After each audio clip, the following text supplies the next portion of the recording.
Prosecution would now like to call a decisive witness to the stand. This witness will testify as to how the accused detonated the bomb in the courtroom. Very well. Please call your witness, Mr. Payne.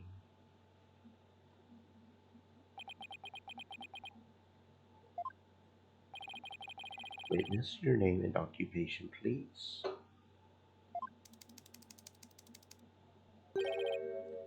Witness. Name, Ted Tonate. Occupation, bomb disposal specialist. Oh my, what a strange robotic voice you have. Speech synthesis via typing is the same as me talking. He sounds exactly like a robot. Can't you speak in a normal manner?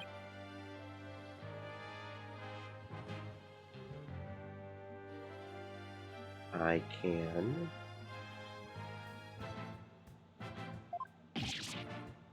He can. I do not like to speak. Speaking is inefficient. Energy expenditure. Speaking is greater than typing. I kinda doubt that honestly, because typing, you just have to move your mouth up and down and produce vocals. And typing, you have to constantly move your back. I kinda doubt that. What an odd witness.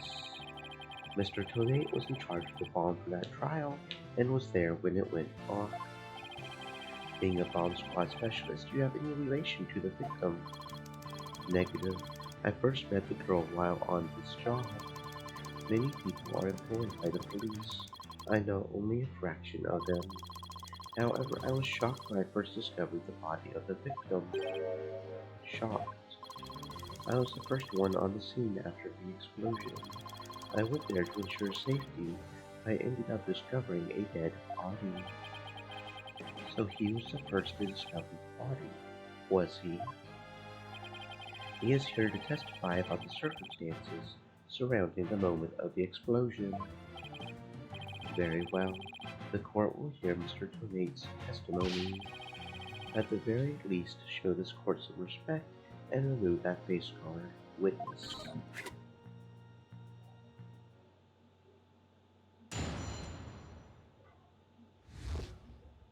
When the bomb went off, the bomb was originally disarmed by me, then transported here as evidence. Bomb named HH-3000, operated by timer or with a remote. I was watching from the gallery when I suddenly became alarmed. I saw that the bomb's timer was counting down.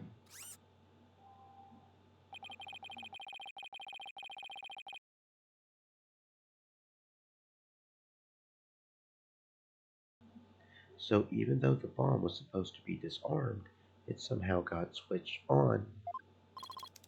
Precisely. Activating the timer is very simple. 1. Connect wires. 2. Switch on timer. A monkey could do it. I'm sure even you would be able to, Mr. Wright. I guess this makes you the blue monkey in this barrel of fun, boss.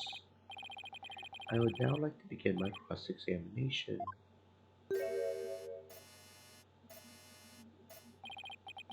Mr. Tony, what is that? HH-3000, aka a bomb. A bomb? Great googly moogly. Mr. Tony, I demand that you disarm it this instant. This assembly complete. 5.3 seconds, 02 seconds short of my personal best. Are you trying to give me a heart attack? I'm not exactly a spring chicken, you know. This is an exact replica of the HH-3000. It is used to practice disarming bombs. Disarm, success, explosion, failure. An exact replica of the bomb that exploded, is it? So that's what it looked like. I submitted a photograph of the real bomb taken just before the trial. Dimensions 10 by 10 by 10. Weight 12 pounds. A perfect replication. Your bomb does appear to be a very good copy indeed. Yes, however, I could not replicate the detonation mechanism. It has a very puzzling wiring setup. It is regrettable I could not replicate it. Witness, that's enough. There's no need to replicate anything here. And now the difference will begin their cross-examination. Where has Miss Sykes gone to? Athena, you can come out now. Okay, Mr. Wright, let's get it over. I guess you were pretty scared. Well, what? I don't know what you're talking about. She was about to bolt. Hey, put a sock in it, widget. As transparent as ever. Now let's see. Where were we? You were at the cross-examination. Oh, cross-examination, of course. She seems disoriented. I wonder if she's alright. Maybe I should ask Athena if she remembers how to cross-examine to help her focus. No need for that right now. She'll be fine. I'll do everything I can to help. If you can't find any contradictions, if you flub up too often, don't be afraid to ask me for help. Okie dokie. I'll let you know where I think the suspicious statement is. Sounds good. I'll be counting on you if I get in a bind. Alright, it's cross-examination time.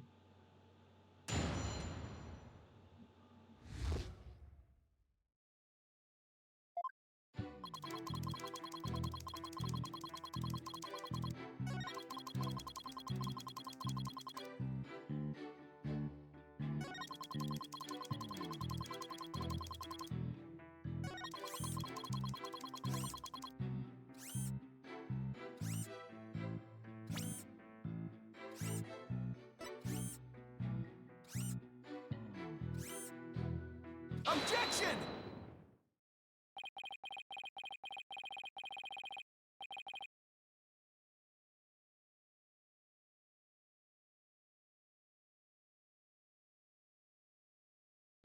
So you say you saw the bomb's countdown. Is that right? Of course, I clearly saw it counting down to 0. And I say that you are clearly lying. What are you talking about? There's no way you could have seen the bomb's timer. After all, the bomb was concealed inside a stuffed animal. Mr. Tonate, how can you claim to know the bomb was about to go off when you couldn't even see the timer? But that... What? No! That does seem like a very inconsistency indeed. Witness, how do you explain this? Well, That was great, Mr. Wright. You found a contradiction right off the bat. Always remember, Athena, when you find an inconsistency in a witness's testimony, there's always a reason behind it. It could be a lie, hidden meaning, secret, whatever it is, it's up to us to dig it out. And pointing out every contradiction we find is the best way to do it, right, boss? Now the question is, what can we dig out of Mr. Tonate? Well, let me see. No. There must be some mistake. Oh, yes, of course. I remember now. The sound. I knew because of the sound. Sound. What sound? When the timer of this type of bomb is switched on, it beeps softly. Beep, beep, beep. It is the sound of the bomb counting down. A beeping noise, you say? I suppose it would be possible to notice that, even with the bomb inside the stuffed animal. I simply made a mistake. My bad. Objection! How in the world did you hear such a tiny little sound all the way from the gallery? Listening for the sound of the bomb's timer is an integral part of my work. I constantly undergo training so that I will never miss it. I hardly think training would help you hear something so soft from so far away. What now? Are you making light of the fine science of disarming bombs? It is a solemn mission that I put my life on the line to perform. What kind of specialist would I be if I could not hear a bomb's timer? It's not like this is simply a toaster, you know? Now he's just showing off. You keep asserting that the sound is too tiny to hear, but the only tiny thing here is your skill as a lawyer. Being mistrustful is not an attractive quality, you know? And you're just overflowing with attractive qualities, are you? Or perhaps you have some proof that Mr. Tomei did not hear the sound. Well, no, but it still seems totally suspect. But it's going to be really hard to prove that he didn't hear something.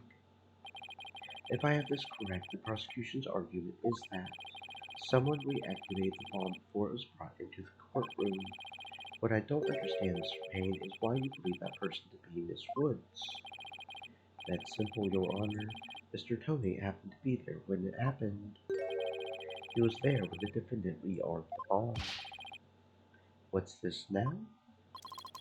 It happened before the trial started. It was when Detective Arm and I were transporting the bomb. We brought the bomb to the lobby for the defense. Bomb equals evidence. The lawyer wanted to see it before the start of the trial. Looking for a chance to get at the bomb, Miss Woods was already there in that lobby. Her goal was surely to rearm the bomb and steal the remote switch. The remote switch. Yes, the switch that controlled the bomb remotely. Duh. It has been missing ever since the incident. I am partially to blame. I left the bomb and remote on top of the transport case, and they were rearmed and stolen while I was talking with the lawyer. The defendant then used the remote from inside the courtroom to start the timer. How can you assert so unequivocally that the bomb was rearmed in the lobby? Objection! The bomb was safely secured in the transport case. The only time it was outside of the case was in that lobby. Therefore, that was the one and only opportunity anyone had to meddle with it. Someone other than Mr. Tomei could have opened the case and taken the bomb out. Impossible. The transport case is assigned exclusively to me. Do you see this number here? That is my identification number. And I have the only key that can open the case. Nevertheless, Mr. Payne's assertion is nothing more than conjecture. You have no proof that it was Miss Woods who stole the remote switch. And by the same token, you have no proof that it wasn't her. But what I do have is a piece of evidence that proves the defendant handled the bomb. That tail. 5 minutes, 24 seconds, 2.3 deciseconds. The defense's advantage lasted a mere 5 minutes. Talk about a rotten hand. As long as they have her fingerprints as the trump card, I'm at a big disadvantage.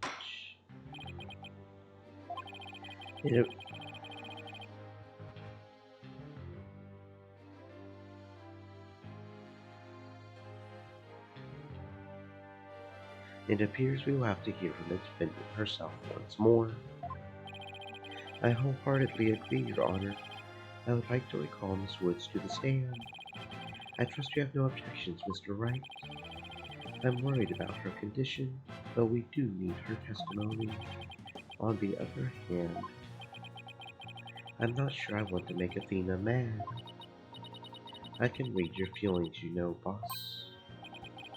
Guess there's no hiding from her.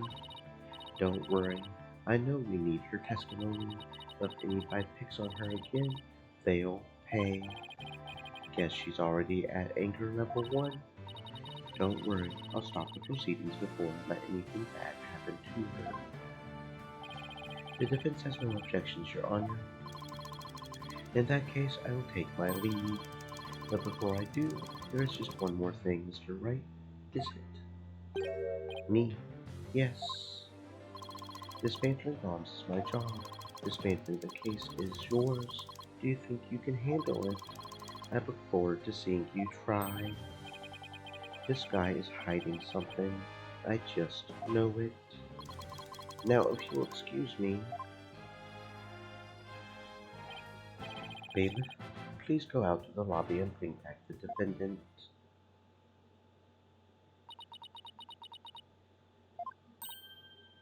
Junie. Hi, Fina. She looks even worse off than before. Don't worry, Junie. We're here for you. Thanks, Fina. And I'll do my best too.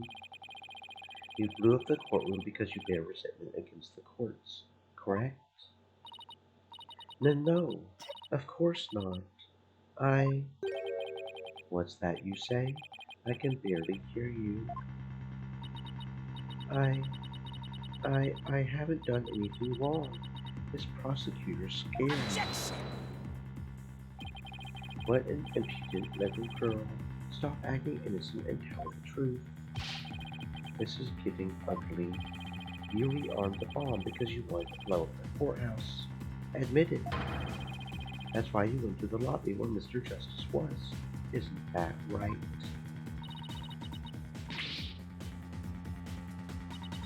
Mr. Wright, can I go give that prosecutor a smack? What? Of course not. We have to review Courtroom Manners 101 again. We can't let her creep that boys, innocent girls like this off so easily. I haven't forgotten about how he treated you. Don't worry about me, just help Junie. Her heart's crying out. She's so scared, so very scared. Looks like Athena's picking something up with her heightened sense of hearing. And it sounds like this time, it's the voice of Miss Wood's heart. Don't deny it. You stole the remote switch and used it in the courtroom, didn't you? Objection! Your Honor, please put a stop to this. Mr. Payne is badgering the defendant.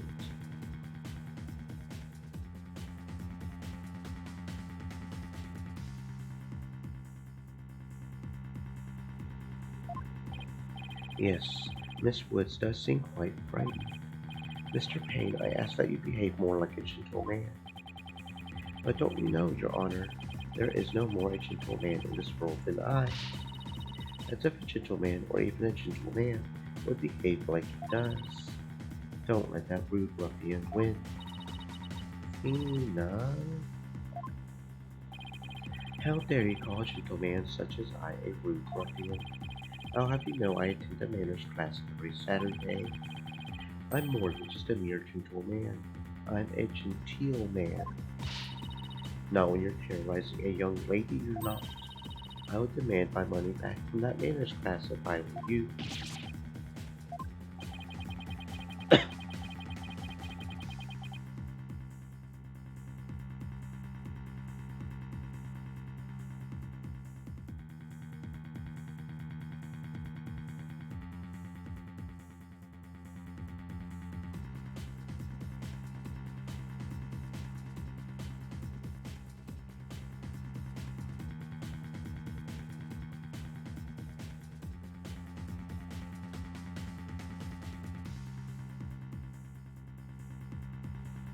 I should probably be the adult here and stop the two of them, but... Mr. Payne, that will be enough. Certainly, Your Honor. No further questions. Let's move on to the defendant's testimony. Miss Woods, please share with the court what you were doing when the bomb went off.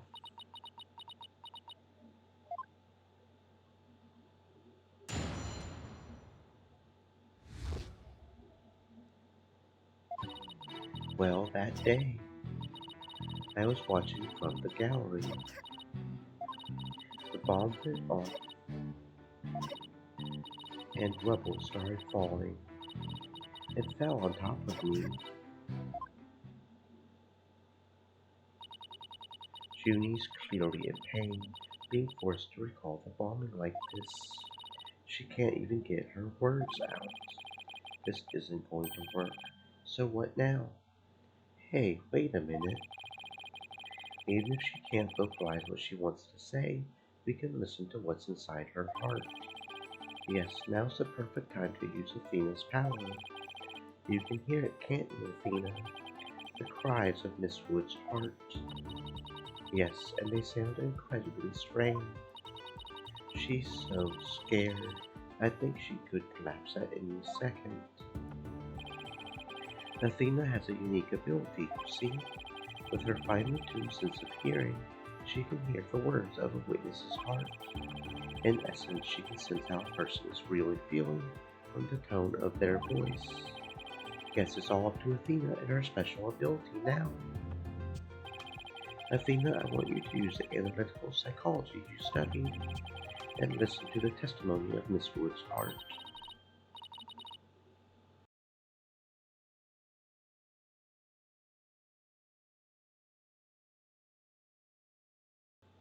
Okay, boss, I'll give it a go. After all, this is the whole reason I put all that effort into studying analytical psychology. Off gets. Let's do this.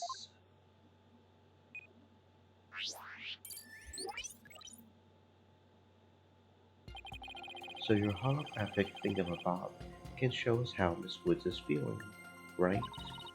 In a nutshell, yes. The emotions and images I picked up on just now while listening to her testimony, I can enter all that into Widget and use the mood matrix to analyze them.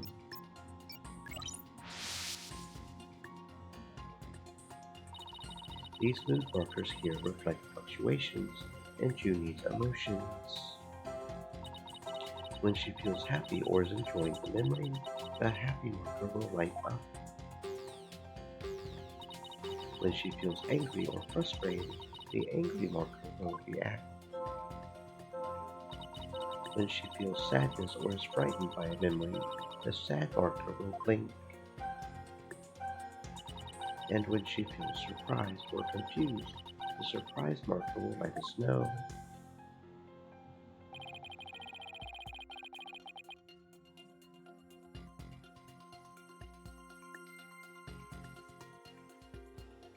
So with your special ability in Widget's Mood Matrix program, we can track how Miss Woods is feeling as she testifies.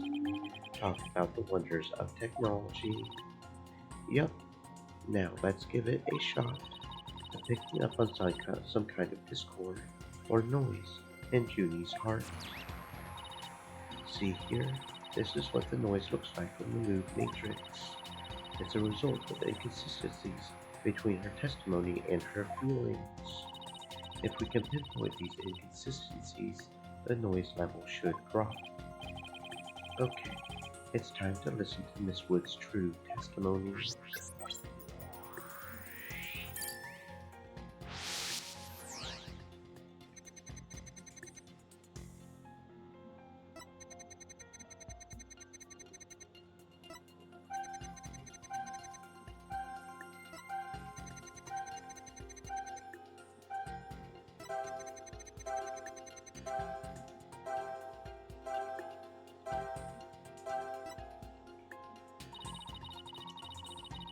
I think I have a good grasp on Junie's emotional state now. This power of Athena's is incredible, and I'm seeing an unexpected emotion that's inconsistent with the content of her testimony. What? Already?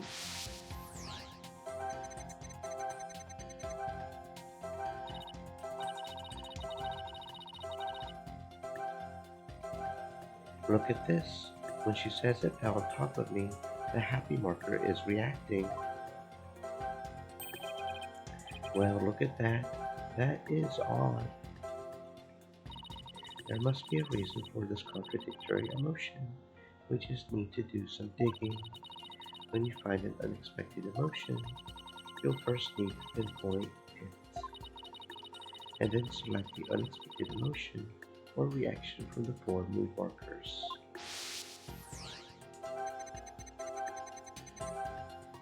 Dragon Sakata said, "What's up, my G?" What's up, Sakata? Welcome to the stream. I hope you're having a fantastic existence. Widget is registering joy when Miss Mood recalls the rubble falling on her. There must be a reason for this unexpected emotion. Miss Woods, as the rubble was falling, was there also something that made you feel happy? What? Mr. Dragon Wright. Sakata said, came to check in on ya, make sure you're doing IGHT. Thank you very much for checking on me. I am doing fantastic. Just chilling and swimming. Mr. Wright, the feeling of happiness is spreading throughout Junie's heart. Keep going on this point, and I bet Junie will start to calm down. Great. Let's hear what she has to say. Just as I was about to escape the courtroom, the bomb went off. I was so startled, I tripped, and then rubble started falling on top of me. I really thought I was done for, but just Dragon then... Sakata said, well, I'ma go play Fallout New Vegas, have fun. Don't get killed by any ghouls. Have fun, Fallout New Vegas, friend. Just then, Apollo came and rescued me. Apollo, he used his own body to shield me from the rubble. So that's when he sustained those injuries. How do you feel, Junie? Dragon Sakata said, I am a ghoul, so ha. Oh, you are a ghoul. Well, from what I understand, there are good ghouls and bad ghouls. Not all the ghouls are equal, so, um, hopefully you're a good one. Or at the very least, you're doing a good job of getting away with being a bad one. However you want to play the game. That's one of the beauties of playing a game. You can play it however you want. Dragon Sakata said, I'm evil, I eat babies. I have heard baby back ribs are pretty good. So again, just make sure you get away with it. Because you don't want the entire town coming after you, right? Or maybe you do. Maybe you think you can handle all of them. Who knows? Did talking about Apollo give you some courage? Yes, Apollo is just like the sun, strong and bright and warm. Just talking about him makes me feel like a leaf undergoing photosynthesis. And see, your coughing stopped all of a sudden. You're right. Thank you, Thena. Looks like we were able to draw out some new testimony. Pretty neat. There's still some noise left, meaning there must still be some discord in Junie's heart. I guess we'll have to keep going then.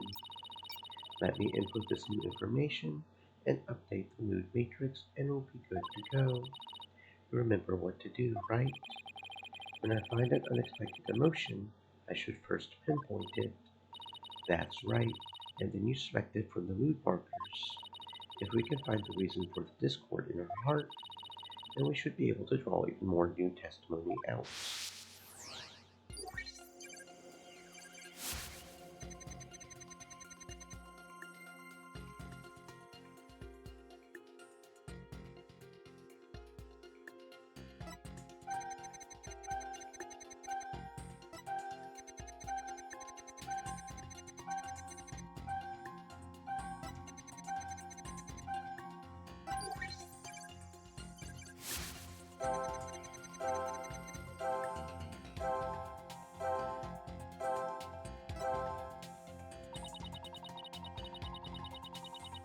I can sense some discord in Junie's heart when I listen to her voice. Said, wow, cute.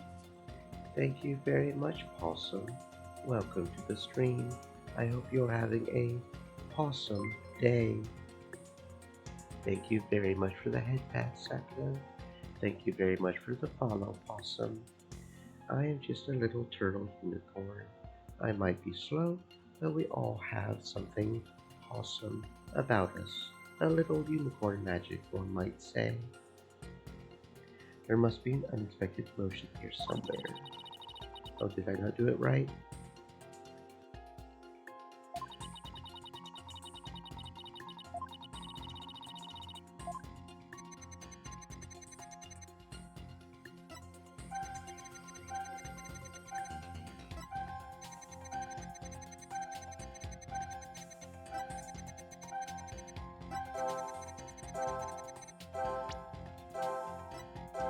Got it!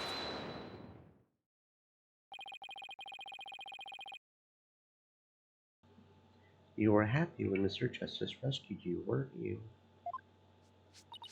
Yes, I was really happy. But was there also something you felt sad about at the same time? Sad. The reason I ask is, when you were describing how you were rescued, you sensed a little sadness too. Oh, I think it's probably because of Bum Rap Briny. Bum Rap Briny. Well, what do you know? Something new. That's right. I I brought my stuffed animal, Bum Rap Briny, to watch the trial with me. Bum Rap Briny and Phony Fanty are brothers. Who knew that the legal world could inspire a whole line of merchandise? I had Bum Rap Briny with me while I was watching the trial. But it wasn't until Apollo saved me I realized I had lost him as I was running away. My poor Briny, a victim of that terrible bomb. Oh, I know. You can see what he looks like in this poster. It's for the campaign to eradicate fake evidence and false charges. Phony Fanty and Bum Rap Briny, huh? Nothing against the campaign, but why an elephant and a rhinoceros? Mr. Wright, I don't sense any discord in Junie's heart anymore.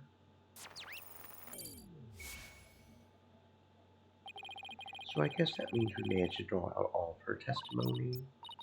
That's right. I'll just make an update with new info and we'll have the whole picture. So do you think her new testimony will help? Absolutely. I don't know what I would have done without you, Athena. So Bum Rap Briny was in that courtroom when the bomb went off. Now that we know that, it changes the meaning of that other piece of evidence. All I have to do is present it at the right statement.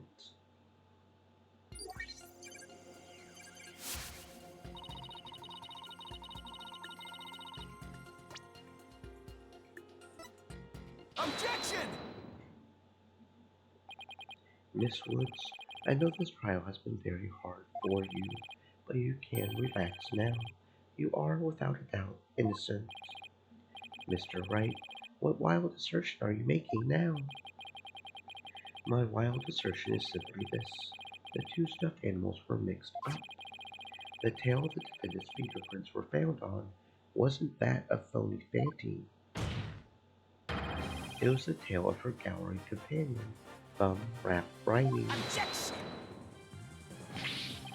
What? What nonsense is that? I can see they're both stuffed animals, yes, but they're completely different characters. An elephant and a rhino, they're as distinct as a defense lawyer and a prosecutor. I mean, if we're being honest, the main difference between an elephant and a rhino is maybe size, and the fact that one has a trunk and the other has horns. I mean, as far as I'm aware, even your skin is more or less the same, right? Rhinos and elephants are pretty similar. But are they really so different? Both defense lawyers and prosecutors strive to protect the peace through law. Even elephants and rhinos have some similar characteristics. They're both gray, for example. Anyway, this poster is all I need to prove my assertion to be true. If I may direct the court's attention here, you'll clearly see how the two got mixed up. Take that! Well, would you look at that? The two tails are exactly the same. Yes, exactly. The two stuffed animals are based on entirely different animals, but the design of their tails is exactly the same.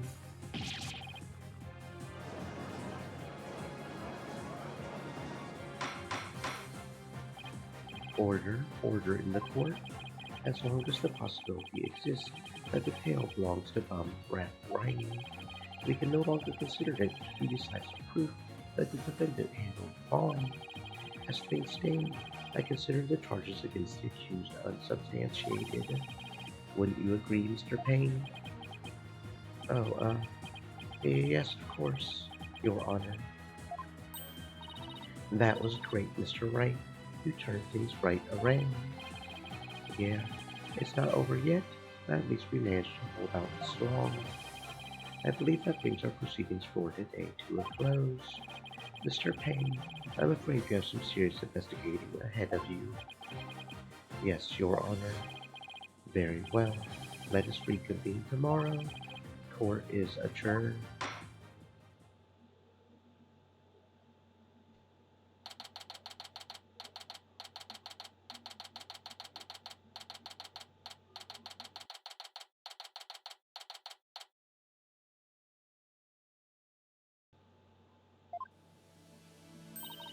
That was so exciting, boss.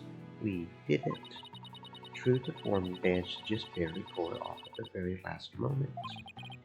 True to form, I never knew you had such a glowing opinion of me. Thank you for everything you're doing. You did great, Miss Woods. You really stuck it out. And you got really brave at the end, just when we needed you most, Junie. Thanks to you, we were able to turn things around. Well, you were the one who gave me that courage, Thena. Really? Thanks. So be honest, was I any help at all? Of course. Without you, we would have never gotten out of that tight spot. That's good to hear. I may still have a lot to learn, but you can bet I'm going to give it my all. I'll be so good that one day you'll call me your partner. That's what I like to hear. Analytical psychology, the ability to solve the riddles of a person's heart. The thing's true potential is beginning to really shine through now. Where's Apollo anyway? Good question. I almost forgot about him. I assumed he would still be here in the lobby. Oh, I know. Maybe he's still in courtroom number 4. Courtroom number 4. What would he be doing at the scene of the explosion? When I came out to the lobby to rest, I told Apollo about Bum Rat Riney. I told him I dropped Riney in the courtroom as I was trying to escape before the blast. And then Apollo said he had an idea where Riney might be, so he went to take a look together. I guess Apollo could be pretty nice when he wants to be. So you went looking for Riney together before you were called back into courtroom number 5. Yes, I had had some time to rest, so I was able to go and look for him. But then they called me into courtroom number 5 to testify. Apollo insisted on staying there, though. With all those injuries, I wonder how he's managing. I think Apollo might have figured something out. Wonder what it was.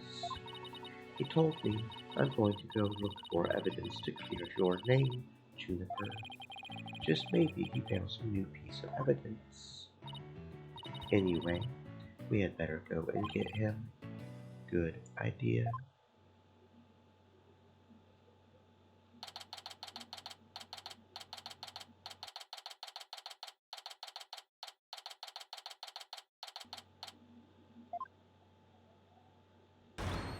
Where are you, Apollo? Trial's over for today. Come on, I know you're...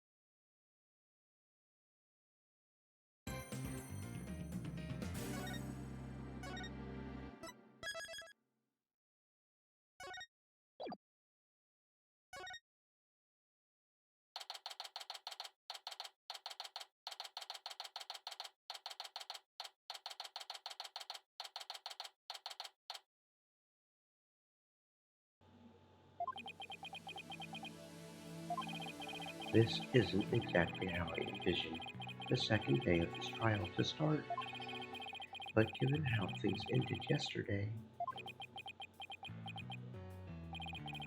good morning.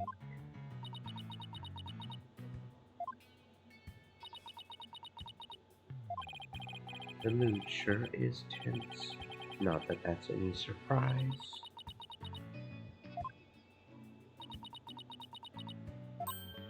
Oh, hey, did you read the paper this morning, boss? The paper? That came out of left field. You didn't read it, and you don't know the big news. Somebody spotted an abominable snowman way up in the mountains. Tell me you know the difference between a paper and a tabloid, Athena. It might show up in the forest where you live, Junie. No, because abominable snowmen live in the mountains. Bigfoot are the forest equivalent. It's like saying a snowman or a polar bear will show up in the forest. Polar bears don't normally show up in the forest. Grizzly bears do. There's a difference there. So you'd better watch out, okay?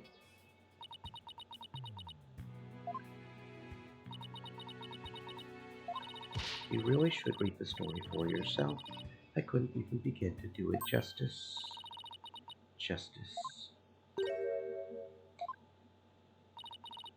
Poor Apollo, and it's all my fault.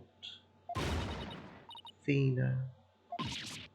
Oh, Junie, what was I thinking? I'm so sorry. What we found yesterday was not Apollo's dead body. Thank goodness. He had been assaulted by someone with a blow to his head and was lying unconscious. We rushed him to the hospital right away, and it looks like he's going to pull through, but it was still quite a shock to stumble onto a scene like that. Is Miss Woods all right, Athena? Well, I managed to get her to stop crying. Now she's resting on that sofa over there. I guess she really feels responsible for what happened to Apollo. Poor Junie. She believes that the reason Apollo was attacked is because he was helping her look for something in that courtroom. Oh, guess I can see why she would think that. By the way, how are you doing? Who, me? Yeah, you. I know you're concerned about Miss Woods, but are you alright? Me? I'm doing just fine, boss. I mean, yeah, it was a huge shock, but I'm alright. People who studied analytical psychology are great at times like these. After all, they've learned how to control their own emotions too. Somehow I don't think it's as easy as she makes it sound, but there's no denying she's a real trooper. Apollo doesn't remember a thing, does he? Yeah, he can't recall anything from the time right before he was assaulted. Nothing about what he was doing in courtroom number 4 or who assaulted him. The doctor said it's probably due to that hit he took to the head. Assaulted in a court of law and losing your memory at that. I know how that feels. But who in the world would do such a thing, Mr. Wright? Just wait till I get my hands on the coward who hurt our Apollo. Now, Athena, I thought you said you were in control of your emotions. Let's just focus on helping Miss Woods, okay? But I admit I'm just as upset as you. Okay, boss, you're right. Apollo's assailant can wait until after we clear Junie's name. That's the spirit. Now let's see. I had better check the court record one more time before the trial starts. Earth to Mr. Wright. I'm ready whenever you are. Alright, let's get started. Ready to rumble? You bet.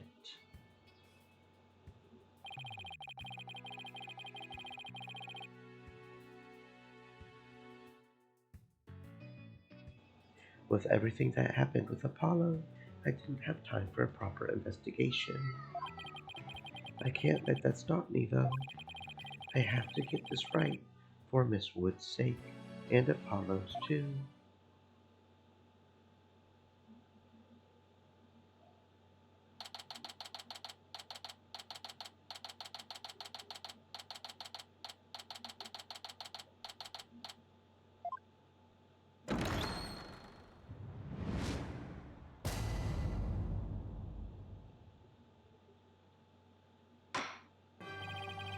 court will now reconvene for the trial of Juniper Woods. The prosecution is ready, Your Honor. The defense is also ready, Your Honor. Now then, I believe I instructed the prosecution to further their investigation. Were you able to locate the remote switch in question? I'm afraid the remote switch is still missing, Your Honor. I must say I'm disappointed, Mr. Payne. Not angry, just disappointed. I apologize, Your Honor. Looks like the prosecution is just as unprepared as I am. There's a separate matter, however, that I would like to bring up during this trial. A separate matter, you say? And what might that be? I assume you are aware that another incident occurred during yesterday's trial.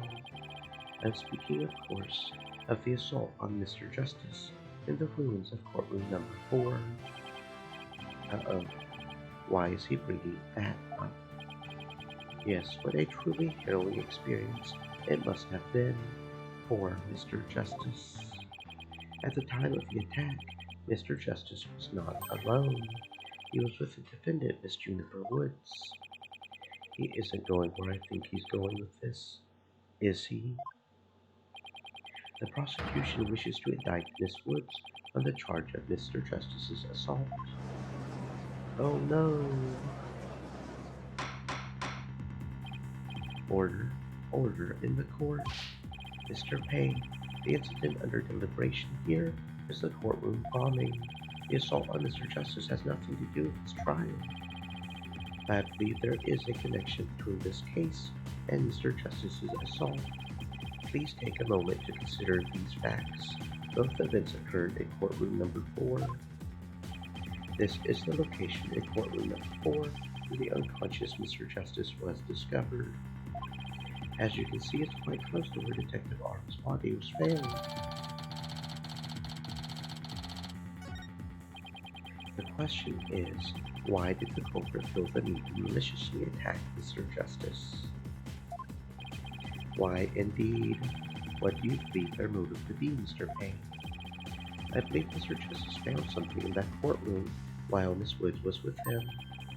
Evidence that fingered her as a perpetrator of the bombing.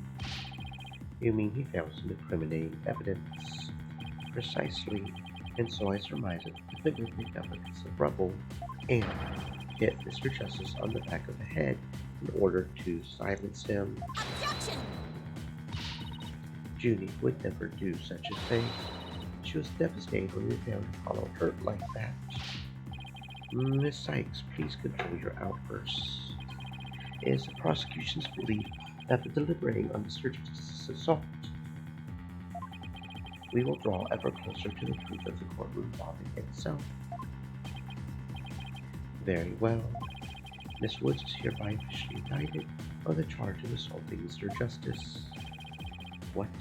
Why are you listening to Mr. Toupee over there? Although, considering our conversation yesterday, I think Apollo might have figured something out. Wonder what it was. He told me, I'm going to look for evidence to clear your name, Juniper.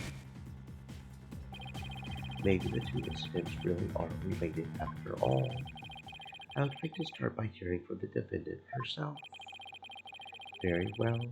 Bailiff, please bring Miss Woods to the witness stand.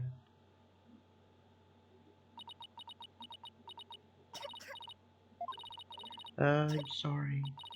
I can't seem to stop. Miss Woods? Guess she's still really upset about Apollo.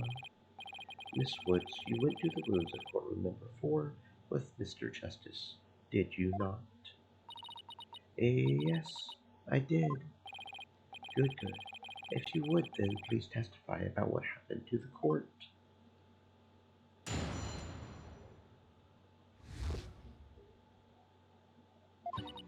During the trial yesterday, I was overcome by a fit of coughing.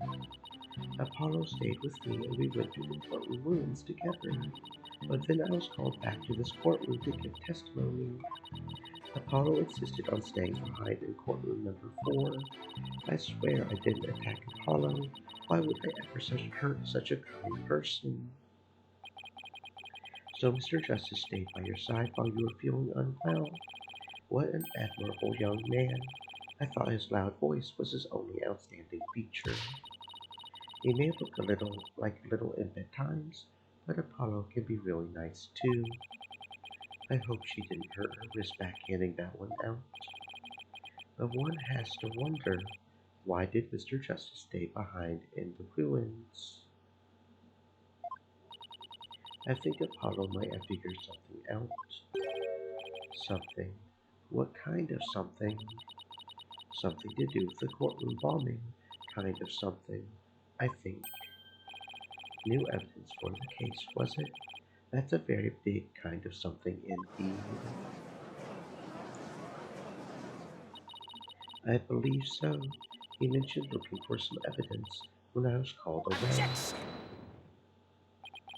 Just as I thought, there is a connection between the two incidents. But the defendant has told a very big lie, Your Honor.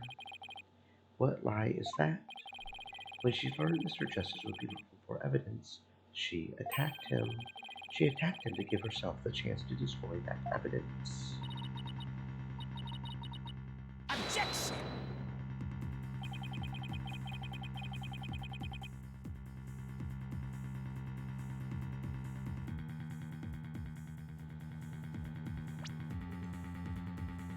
No, I never.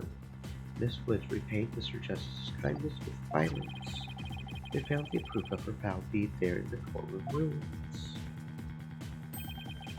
Oh, what on earth? Do you see it? There in front of Mr. Justice's right hand. Witness the message he left us. It's written in blood. W-O-O-D-S. Why isn't that? That's right, Your Honor. It says Woods in capital letters. What? I submit that Mr. Justice left us with the name of his attacker before he fainted. No, that can't be true. Why would Apollo write my name? Mr. Wright, the nerve of him leaving that message. Why would he do this? Hey, don't take it out on me. I don't understand it any more than you do. And we discovered Apollo yesterday. Apollo. No.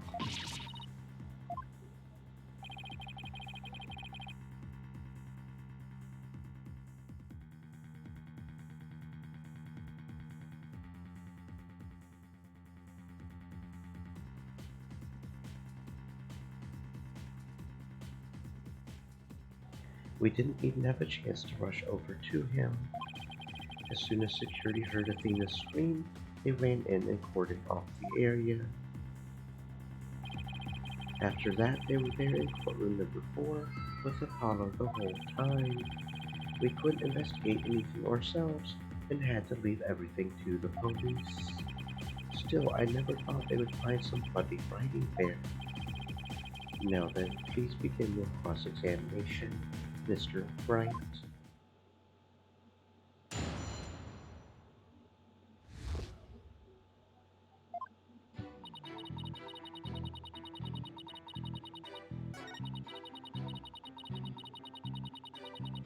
Hold it! Why exactly did you go to the courtroom ruins? We went to look for my medicine to stop my coughing. Your medicine? Why would your medicine be in courtroom number 4? I dropped it in the heat of the moment. Rap Briny, he was keeping my medicine safe for me. He has a little compartment I can put things in, you see? And Phony Panty has the same type of pocket. That's where the bomb was inserted. I had put my medicine for my coughing fits inside Rap Briny. When I told Apollo about it, he said he would help me go look for him. There was so much rubble in there. I was worried, but there was no rubble or anything in front of the witness stand. So when we got inside, Apollo went straight there and started looking for my writing in that area. It was so nice of him to do that for me, in spite of all his injuries. Apollo is so strong and kind, just like the trees of the forest. The way she makes him sound, you would think Apollo was some kind of ancient god. Wait. So that's why you went to the ruins. I see. That seems to be quite an important fact. Please add it to your testimony, Miss Woods.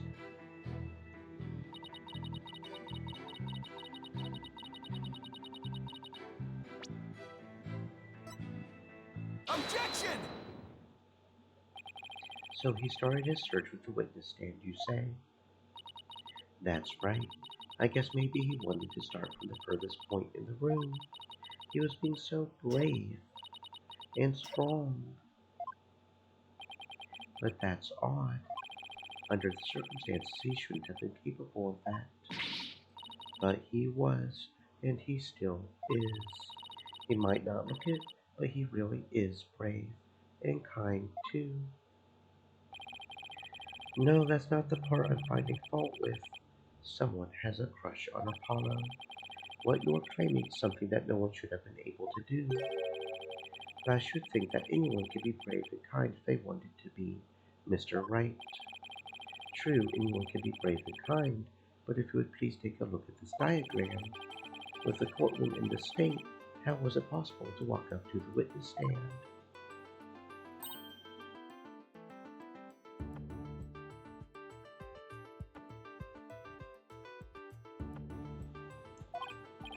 I see your point.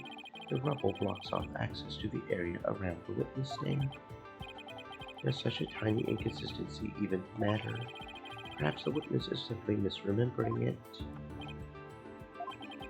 Great, now I'm not so sure it matters. A real man doesn't make mountains out of molehills, you know? But that's precisely what Mr. Wright does best. I call slander, Your Honor. So was it really impossible to approach the witness stand? I have to say it's a bit hard to tell with any accuracy from just this diagram. Mr. Payne, do you have any other photos of the crime scene? Let me see, Your Honor. Yes, I have one more. Here it is. It's a more pulled back version of the photo I presented before.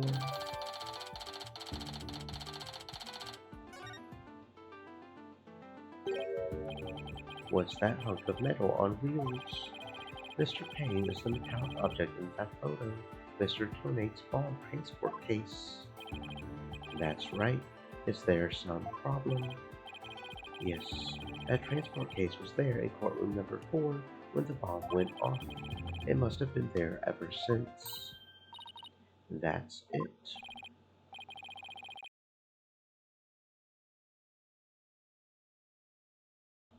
Miss Woods, have you remembered something? Yes, I just realized. Its position. It's different from before. Its position. The position of what? The position of that big metal thing. The bomb transport case. Yes, when Apollo and I went there, it was in a different place. Where the case is in the photo was open space, so it was easy to search the stand. I see. So where was the transport case when you and Mr. Justice saw it? As I recall, I think it was more to the right. To the right. Then that means... In that case, the case was over there at the time of Apollo's attack. Who cares where the transport case was when? What difference does it make? It has nothing at all to do with what we were talking about. Objection! Where the transport case has everything to do with this discussion. In fact, it's so important that's enough to turn the prosecution's argument on its ear. Well, what? Well, that certainly sounds very relevant indeed. And you sound as though you know where the case was at the time of the attack. Yes, Your Honor. The diagram represents the crime scene as shown in the photo. And this is where the transport case was at the time of the assault on Mr. Justice.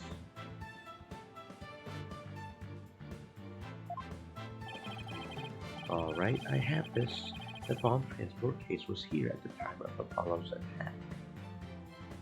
Take that!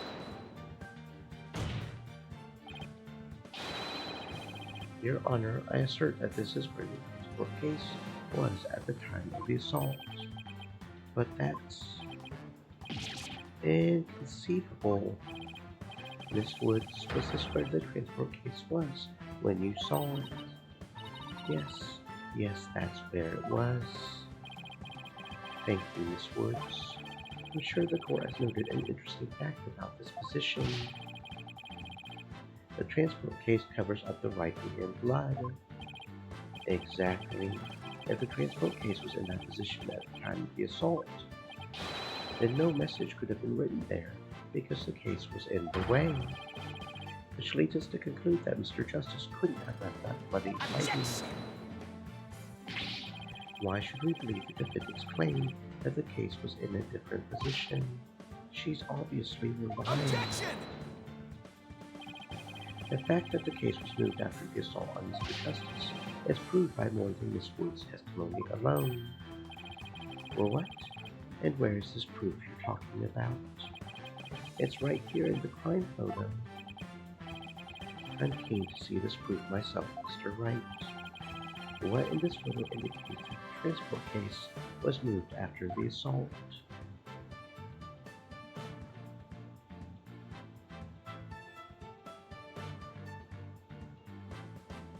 Take that! Please take a look at the mark that runs over Mr. Justice's bandages here. I see it, but what is it? This mark was made by one of the casters from the transport case carrying the ball. As the case was moved, it ran over his bandages. In other words, the transport case was originally to the right of Mr. Justice. Then, after Mr. Justice was assaulted, the transport case was moved. What? Just as Mr. Woods said, Miss Woods said, the case was covering the writing at the time of the assault. Therefore, it was impossible for Mr. Justice to have left that message in blood.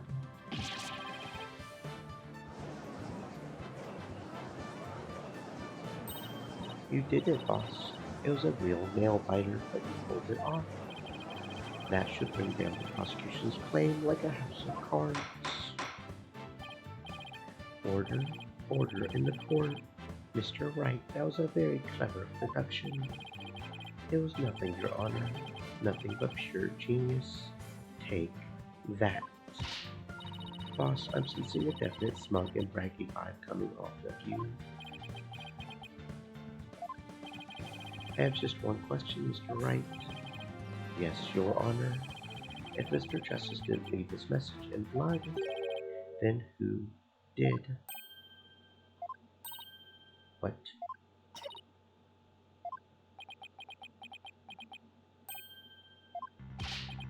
Well,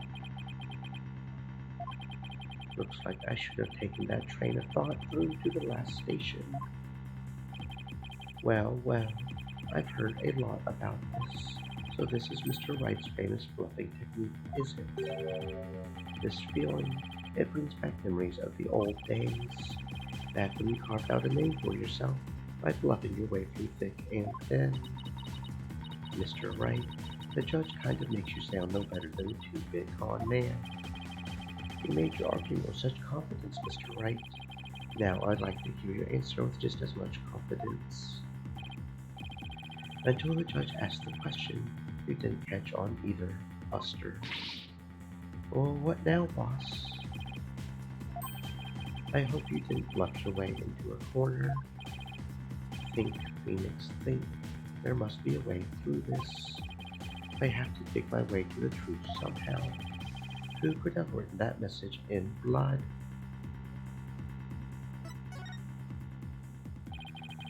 If it wasn't Apollo, who could have left the bloody message? Take that! To be honest, I don't actually have any real proof of this, but I've come this far. There's no turning back now. Besides Apollo, there's one more person who shed blood at this crime scene. A person who shed blood. You don't mean, but I do. I believe it was Candace Arm who put behind this message in blood. What?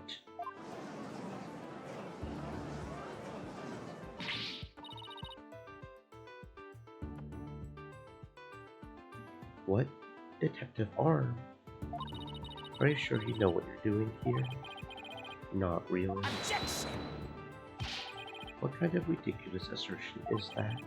If you had said the attacker left the message to throw people off, it might have made sense. At first glance, that would seem to be the most reasonable explanation. However, Apollo didn't shed enough blood to write such an extensive message. I see. Even the photo makes it clear there wasn't enough blood to write all those letters. And Mr. Justice did survive. I suppose he didn't bleed very extensively in that case. But why would Detective Arm write the defendant's name? There's no connection between the two whatsoever. And I didn't even know the lady who was killed.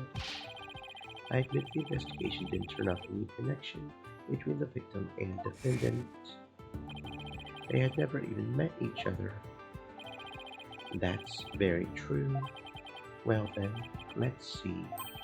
Then maybe the intended meaning of the message is not what it appears to be.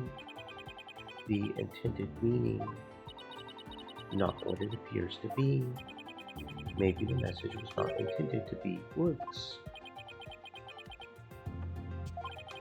Coming from you, that's quite the bold statement, Mr. Wright. You wish to assert that this bloody writing could have some other meaning. Yes, Your Honor. For something that fell out of the wormhole, it could turn out to be true, right? Objection! It clearly says Woods, as anyone can plainly see. Spin-Diva said, I'm BAAAACK. Welcome back, Spin. I hope you're having a fantastic existence. Objection! But Candace Arm was a detective. Maybe Woods only means something to the police, like a police standard code, for example. I didn't think of that. You may have tricked His Honor, but you'll never get the best of me. I have a thing for studying on the weekends, as you may have already guessed. And there's no such radio code as Woods in this state, dear Mr. Wright. Is that a fact? Don't look at me. I know as much as you do about police codes. Enough of this. I was quite taken with the defense's new theory, but if they can't substantiate it with anything, then I must end things here.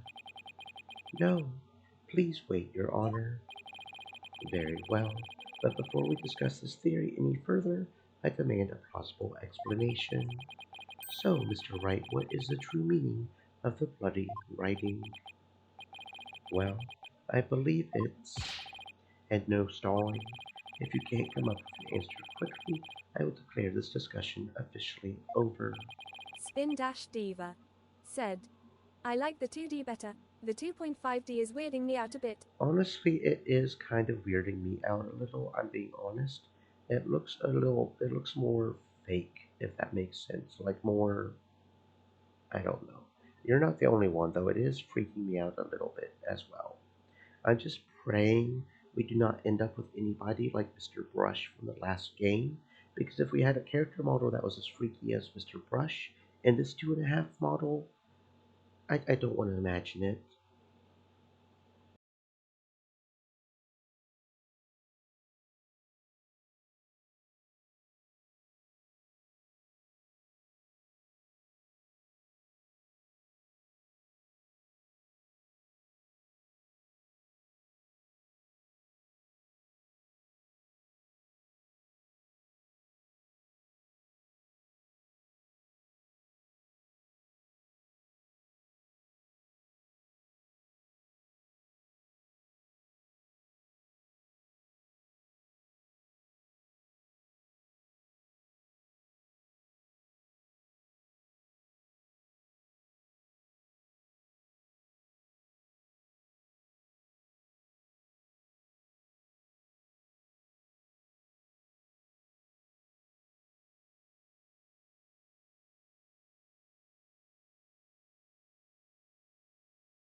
I'm in trouble now.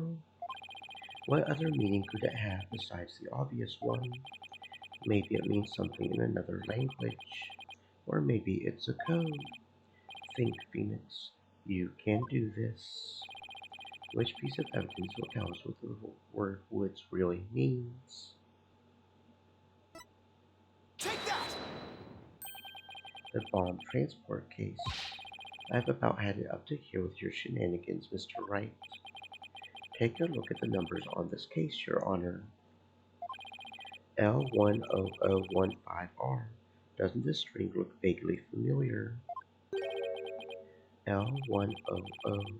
What does it have to do with anything? What could those numbers possibly have to do with the case at hand? Now please take a look at the bloody writing shown in the crime photo. I think I see it. That a girl. That's one on my side. It says woods. Or you could say it's a horse of a different color, Your Honor. The first character isn't a W, it's actually an L and a 1. Next two are zeros. My goodness. Spin Dash Diva said, "What happened to the chick with the side ponytail?" What do you mean, what happened? Did I miss something? The true meaning behind the bloody writing isn't Miss Wood's name. It's a number engraved on this bomb transport case. What are you talking about? The next part doesn't make any sense. The next number is a 1, but the bloody writing says E. Objection! But the number on the case and the bloody writing can be made to match up quite easily. This is how the number on the transport case can be made to match the bloody writing.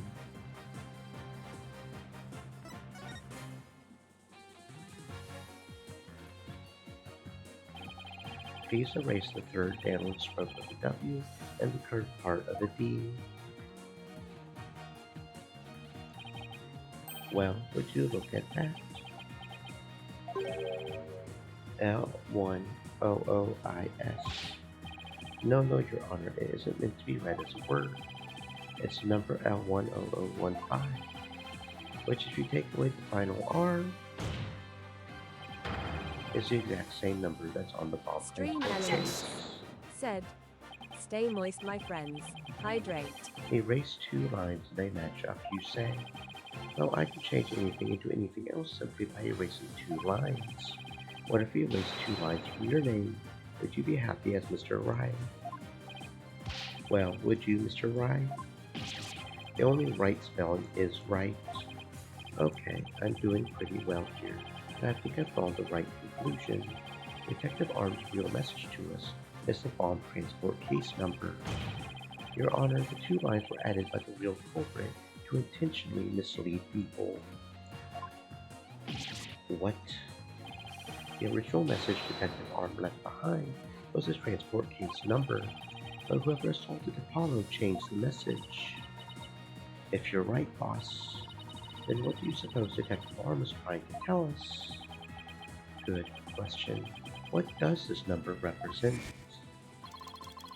Do you see this number here? That is my identification number. Candace Arm lost her life in the courtroom bombing. Her dying message could only have had one purpose. No. To tell us the name of the one responsible for the bombing.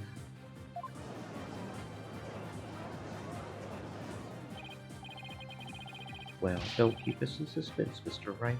Tell us who she was trying to name. The culprit that the victim was trying to identify is none other than... Take that! The defense wishes to indict Mr. Ted Donate in the charge of the courtroom bombing. Oh my, the bomb disposal is in charge of the bombing. That's what's up. Ted Donate. Apparently, disabling bombs isn't Mr. Donate's only specialty. Somehow the victim must have realized that he was the bomber. So when she was caught in the blast, she left his bomb transport case number as her dying message. She used Mr. Donate's own ID number to finger him for the crime. Why would anyone go out of their way to write an ID number? Wouldn't they simply write the person's name? He's got a good point there. What do you have to say to that, Mr. Wright? That only Detective Arm would know the answer to that, but allow me to offer a theory.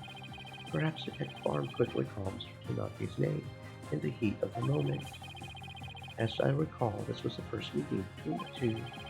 It's entirely possible they wouldn't have been familiar with each other. Or maybe using the ID number was a way to hide its true meaning from the real culprit, thus lowering the odds that they would erase the bloody writing. But no matter what the reason, the important thing is the meaning behind her message. The fact remains she wrote Mr. Tanate's ID number. Objection! Now just one moment here. There hasn't been any proof yet that it was indeed Detective Arm who wrote it. The bloody writing wasn't found during the investigation after the blast. If Detective Arm had left the message, it should have been found at that time.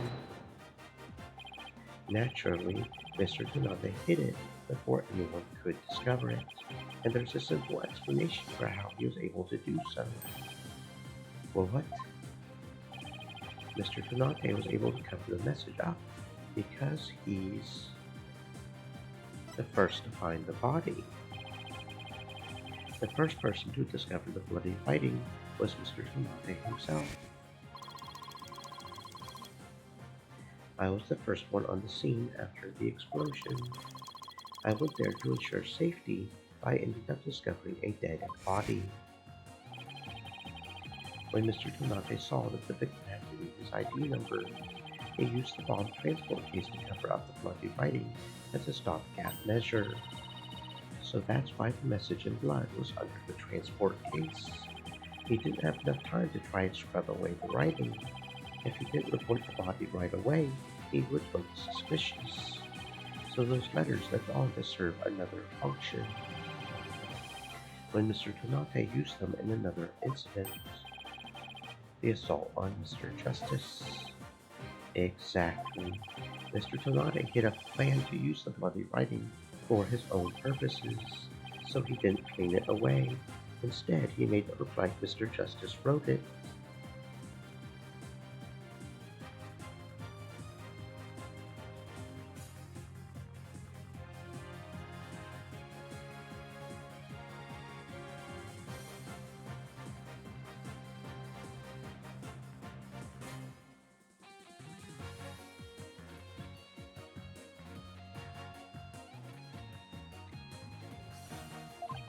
By adding 2 lines to the writing the Detective Arm left behind, he changed the meaning of the message. He made it look like Mr. Justice was accusing Miss Woods of the attack. So that means the only person who could have altered the bloody writing was the courtroom bomber, who was the same person that assaulted Mr. Justice. And that person is Ted Tanate.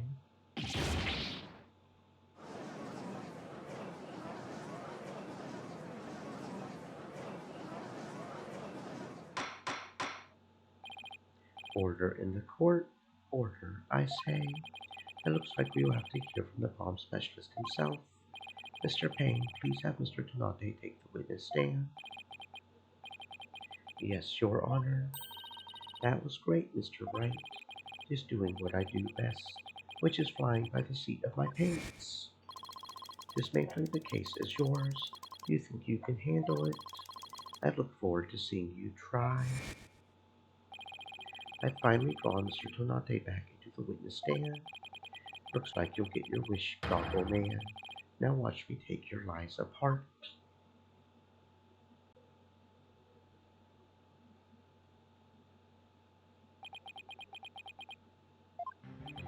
Mr. Tanate, I'm afraid we have a few more questions for you. I understand the situation, Your Honor. I was keeping a close eye on the proceedings from the gallery. The allegations are all laughable. Objection! I wouldn't be laughing if I were you, Mr. Tanate. The message in blood matches your ID number. Same ID number as there on that bomb transport case. Such a far-fetched theory, no better than a tangled ball of wires. I'll have them untangled for you in no time at all. You were the first person on the scene after Detective Arm left her message in blood. You were the only one who could have hidden the writing and then used it again later. I see too, but then let me ask you, do you have any proof that Detective Arm wrote that message? That's a very good question. Well, do you, Mr. Wright? The best way to prove that Detective Arm wrote that message is to... Your Honor, I request that a DNA test be performed on the blood itself. Once we know whose it is, it will be obvious as to who wrote the message. Very well. Bailiff, please put in a request for a DNA test with the forensics team. Yes, Your Honor. It will be some time before we have the results of the analysis. Until then, let's hear more from the witness. I would like nothing more, Your Honor. I want the court to hear how ridiculous the defense's theory is.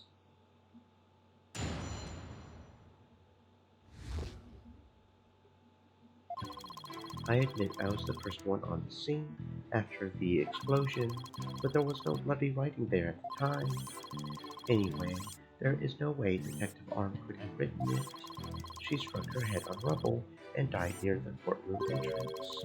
She was too far away from where the bloody message was found, unless she was dragged over there. So you're saying that the victim's body was nowhere near where the writing was? Precisely. It is as plain as day that she could not have written it. It's true that the body was discovered near the entrance to the courtroom. Please have a look at this crime scene photo. As you can see, there is blood on the rubble near the victim's body. She must have died after hitting her head there.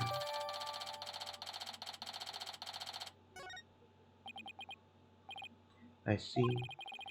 Alright then, Mr. Wright, you may cross-examine the witness. Do you have what it takes to take my infallible testimony apart?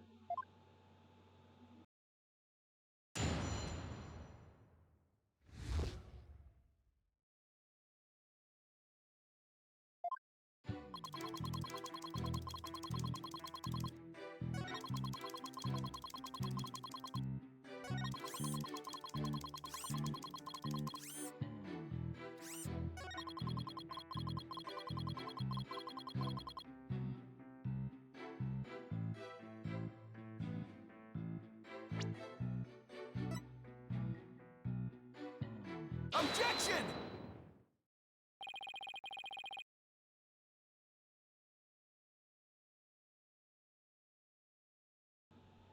You are a terrible liar, Mr. Tonate.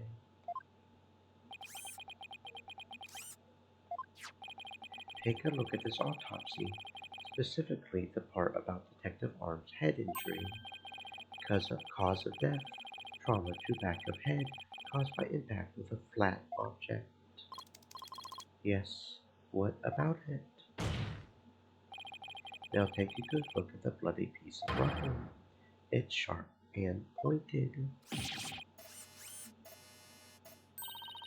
Hey, you're right, boss. It is pointy, just like your hair. That is odd, isn't it? What could be the meaning of this contradiction? I believe it means the victim did not hit her head on this piece of rubble. The bloodstain you see is just another fabrication. Its purpose is to mislead us into thinking the victim died near the courtroom entrance. Are you claiming the culprit moved the victim's body? That's exactly what I'm claiming. The victim hit her head at some other location, most likely on the floor or some other flat surface, and this location was somewhere near where the bloody writing was found. In that case, she definitely could have written the message. Your Honor, I have the results of the bloodstain analysis. Very good timing. Let's take a look. According to this report, the message was written in Detective Arm's blood, and as the defense claims, Only the parts of the message that were added afterwards were written in Mr. Justice's blood. It would appear that the defense's assertion is correct after all. Yes, you did it. You were right, boss. Now I have to drive it home. I'll have to take a good look at the bloody writing analysis later. Mr. Tonante, it is now apparent that you have told several lies to this court. I hope you have some sort of explanation for yourself. Fine, I will confess. You will, but then why are you so calm? This time I will tell the truth.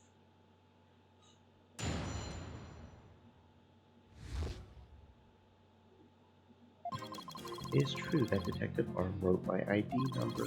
She very plainly wrote L10015R. I was shocked. I did not detonate the bomb. Detective Arm must have mistaken me for the real bomber. Not wanting to be accused, I moved the body and covered the writing. My bad. Tee-hee. Oops. I see. So is your assertion that you merely moved the body? Is that it? That is correct. I did not kill Detective Arm. Oh well, if that's all you did then... Wait a minute. That in and of itself is a criminal act. Glad to see you finally crossed that finish line, Your Honor. Very well then. Your cross-examination, please, Mr. Wright.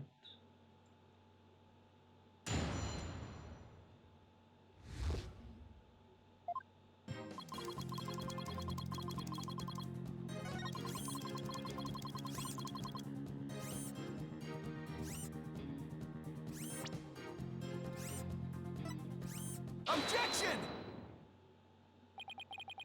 I just want to make doubly sure that L10015R is really what you saw written in blood. Yes, it very clearly said L10015R. But that's odd, because that's not what I see. Objection! What on earth are you babbling on about now? Wasn't it you who claimed that the bloody writing was his ID number in the first place? Take a good look at the photo in the bloody writing analysis. Now tell me, does it really say L10015R? Something is missing, isn't it? And that something is the final R. What is the meaning of this, Mr. Tonante? Oh, right. Now I remember there was no R on the end. It was just a slip of the finger. My bad. Could come back, my beautiful contradiction. Mr. Wright, I'm not so sure it was just a simple slip of the finger. You have something for me, Athena. I sense that he's extremely agitated, almost panicked. He does look pretty flustered. Well, Mr. Wright, it appears it was nothing more than a mere mistake. I don't know. Did he really just make a typo? What about that R? Did Mr. Tonante really see it?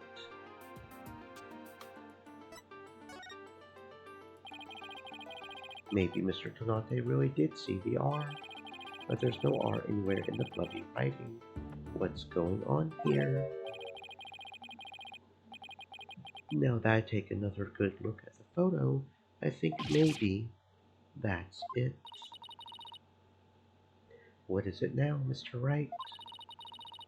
Are you trying to imitate Apollo in his swords of steel? I've got it. So that's what happened. A slip of the finger. Is that really all it was? Because I don't think so.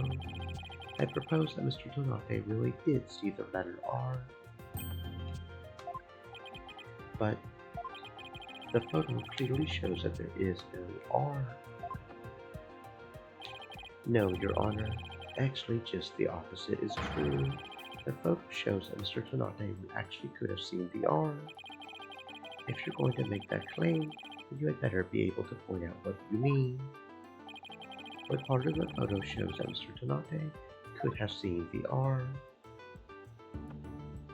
Take that! Please look here to the right of the 5. Do you see a little bit of red? Oh, I see it, just on the edge of where the floor is broken up. And that's the R that Mr. Tonante saw. Objection! It's true that the witness wears some very, very odd goggles, but that doesn't mean his eyesight is bad, nor his brain power. What part of that little smudge looks like an R to you? Objection! But what Mr. Tonante saw wasn't that little smudge. There was a whole and complete R written there, before the floor was damaged by the explosion. Oh, well, that explains it. Care to explain what you mean? Because you just proposed that everything happened in the exact opposite order. Yep, because that's the way it really went down. The timing of when the R was written turns everything about this case around. Now then, if the floor was damaged by the explosion, when was the message written? With the bloody message running off the edge of the damaged floor like that? We can only conclude that was written before the explosion. But that's ridiculous. If that were true, it overturns your own premise. That's right, it does. In fact, it turns everything upside down. The victim was not killed by the explosion in the courtroom.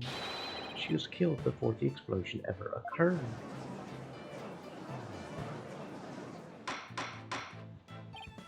Order in the court. What kind of preposterous claim is that?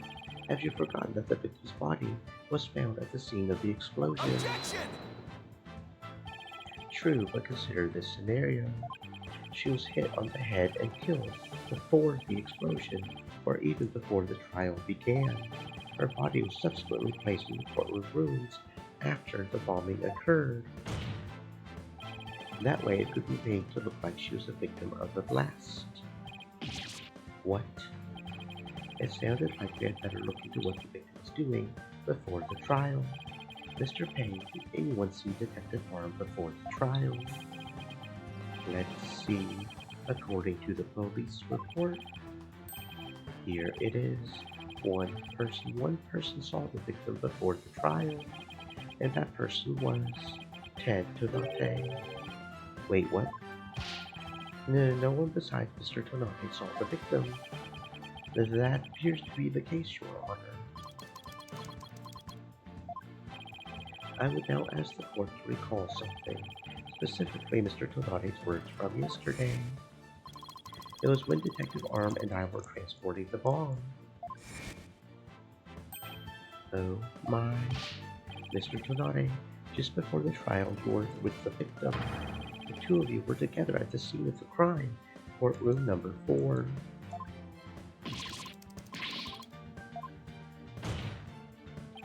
Your Honor, the defense requests new testimony from Mr. Tonante.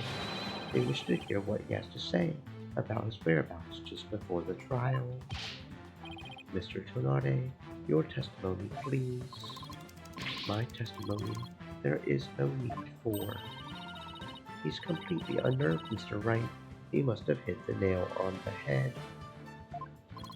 Because all I did was transport the bomb to the courtroom. I already told you. Last this thing. I was only in the courtroom with the victim because of our work. I swear I was only transporting the bomb there. Objection! You and the victim were alone together at the scene of the crime. In other words, you certainly had the opportunity to commit murder, did you not? Objection! Do you always leave yourself so open to attacks, Mr. Wright? What now, Mr. Payne? Yes, Mr. Tonante may have had the opportunity to kill Detective Arm, but an important piece of your assertion is missing. What important piece? The murder weapon. What do you claim was used to kill the victim? Well, Mr. Payne has a point. Even if Mr. Tonante had the chance Without a weapon, we can't accuse him of the crime. Well, Mr. Tonade? Oh, yes, that's right. I didn't have any sort of thing that could be used as a murder weapon on me. I couldn't possibly have killed Detective Arm. Did he really have something he could use as a murder weapon? What is it, Athena? Just looking over the victim's autopsy report, I'm hoping there's something in here that can point us in the right direction. Well, it does say that she died from trauma to the back of the head with a flat object. Yeah, and to inflict that specific kind of injury.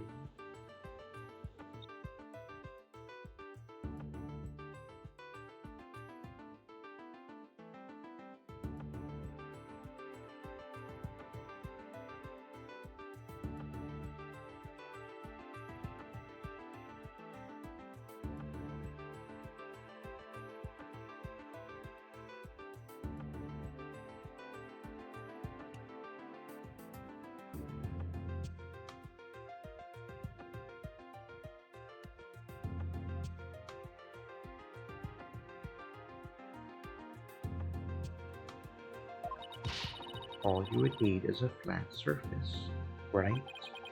A heavy blunt object with a flat surface could definitely be our murder weapon.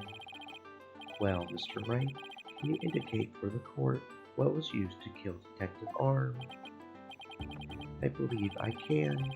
Believe being the key word here. You can. Then please do so now. What did Mr. Tonade have that could have been used as the murder weapon? Take that!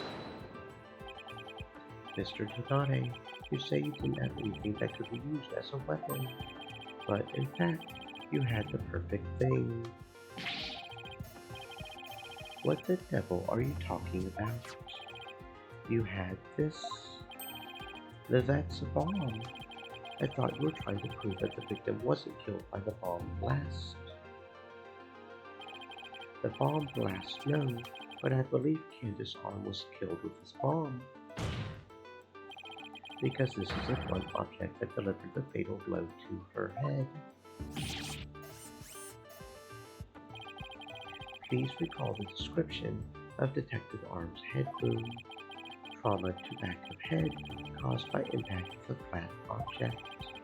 We assume this injury was sustained when her head hit the floor, but a blow from any flat side of this bomb would produce the same exact wound pattern.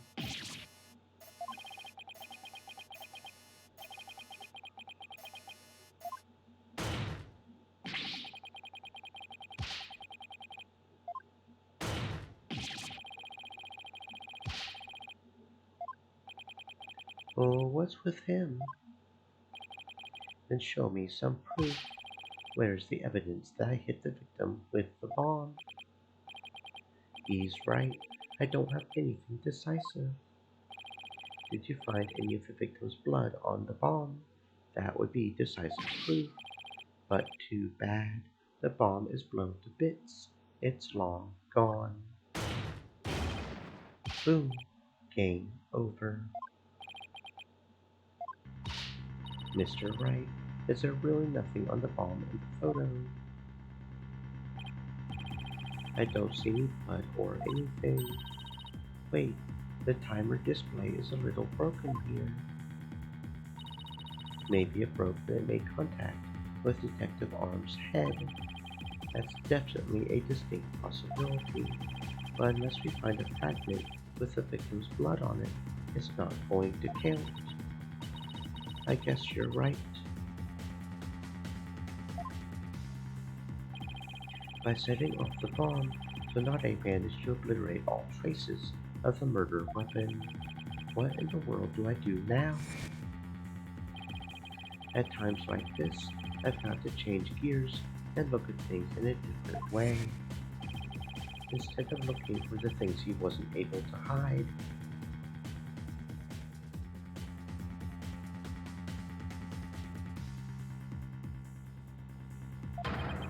I should be looking for a way to expose the things he did hide.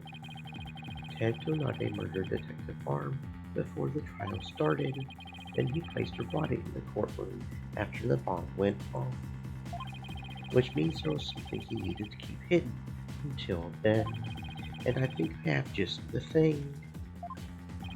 Time to present the photo that shows exactly what Mr. Tonade had to hide.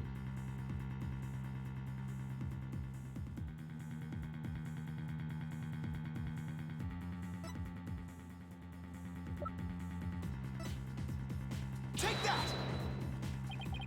Your Honor, there's something we've been all been overlooking. If the murder took place before the trial, then Mr. Tonade would have had to hide the body somewhere during the trial. Hey, you're right. If we can figure out where that hiding place was, exactly, we might be able to find some evidence we can pin him down with. So where could Mr. Tonade have hidden the body during the trial? Take that! Wait, a box big enough for a body. A box that was in the courtroom the whole time. A box nobody would touch if they thought there was a bomb in it.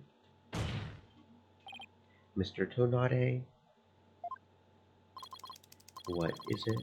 Do you finally have some decisive evidence to show me? No, you're the one who's going to show it to me. Come again? You heard me. Now show me what's inside that bomb transport case. What? Why?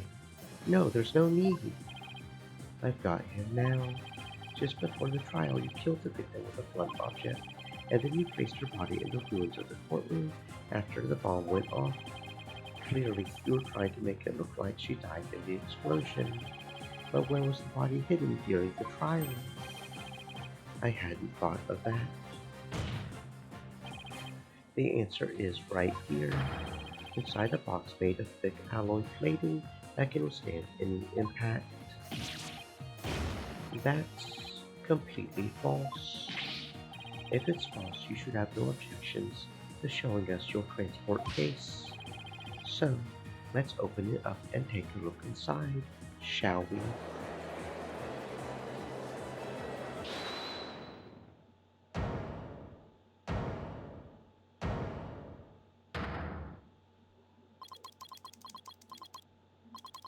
Let's not. Not if you value your life. Oh, what's he up to now? Remain calm and listen carefully. This bomb will detonate in 5 minutes. What? I repeat, this HH-3000 will detonate in 5 minutes. What's going on? Your Honor, I recommend you adjourn this trial before this bomb goes off. Mr. Tonate, are you threatening me? I am the only one who can disable this bomb. If you do not want to die, your only option is to listen to me. But Mr. Tonate, didn't you say that's just a training model? A fake to practice on? I did, but I also lied. This is the real deal. This is the HH-3000. But the HH-3000 was used to blow up courtroom number 4, wasn't it? How do you know it was the real HH-3000 that blew up courtroom number 4? The bomb that blew up the courtroom was a different one that I made. What? Then are we to take that as a confession on your part? Take it any way you would like. Just before the trial, I took the HH-3000 out of the stuffed animal and put my own bomb into it. That was the bomb that exploded and destroyed courtroom number 4. Mr. Tonade, please be reasonable. Do you really expect us to believe a crazy story like that? The HH-3000 is so unique. I had never seen anything like it. It is so unique that I could not replicate the detonation mechanism. So I just had to have it. Besides, did anyone look inside the stuffed animal during the trial? Did anyone check to see if it really was the HH-3000 in there? I must confess, no one opened the stuffed animal to check. So there really is a possibility that the bomb was switched out. No, not a possibility, a certainty. I did it. So he's had a real bomb with him this whole time. You had better get out of here while you can. You do not have much time.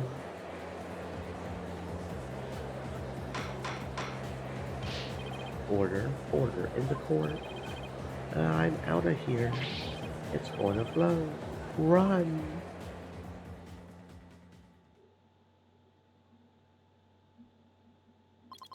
You four are still here? Well, well, aren't you brave? It just wouldn't do for the judge presiding over this court to run.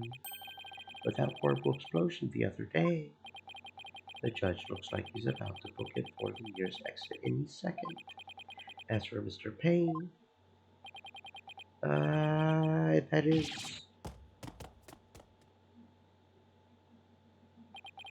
And he's off.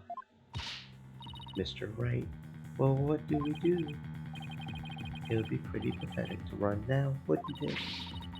But the bomb might really go off. Only 3 more minutes, folks. Is that bomb really the HH-3000? What should I do?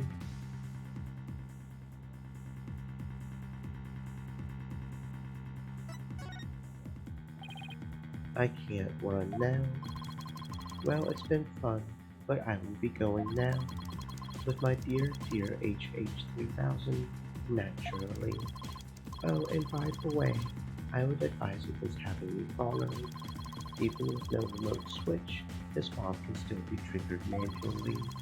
If I think I'm being followed, I will detonate it on the spot. Farewell. Hold it! You're not going anywhere, Ted Tonate. Oh, Your Honor, there's no reason to be afraid. That bomb is a fake. Are you sure, Mr. Wright? More of your famous bluffing, even at the risk of your own life. Mr. Wright, none of your bluffing now. Not at a time like this. Lives are on the line here. I'm not bluffing, and I have proof. Yes, you do. Yes, of course, Your Honor. It's right here in the photo of the bomb, clear as day. Proof that Mr. Tonate's bomb is not the real HH-3000. Really? Out with it then, immediately. Where is the proof that what Mr. Tonate is holding is not the real HH-3000?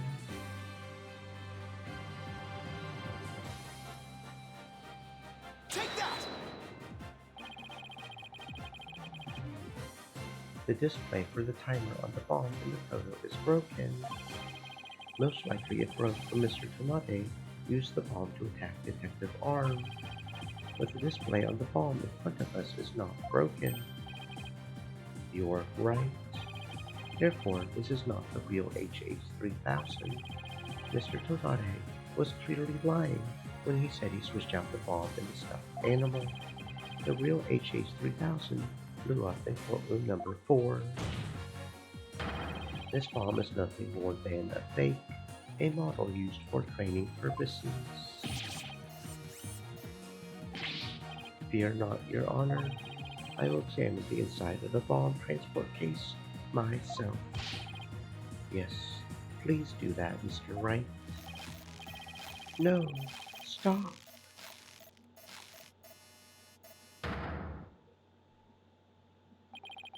Oh, what is that? Is that a blood stain? Just as I expected. Your lies have all been blown to bits, Mr. Tonate.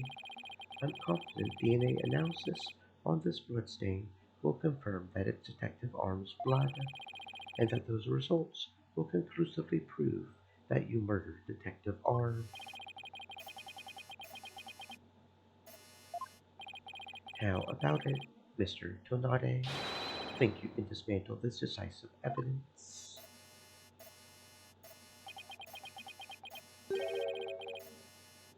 Dismantle it. You're too late. You missed your chance to run, so now you're out of time. This HH-3000 is about to explode. Don't try to threaten us, Mr. Tonade. I've already proved that your bomb is a fake. It's real. This bomb is the real thing, I tell you. It's real.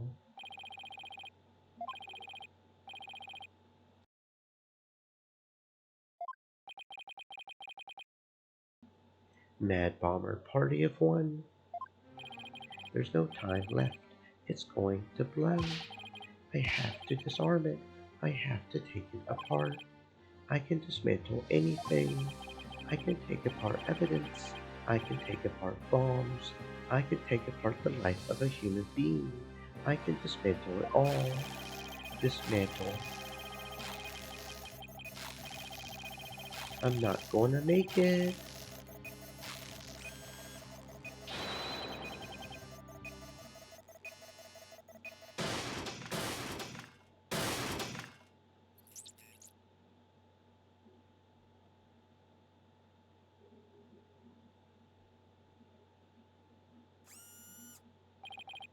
I made it.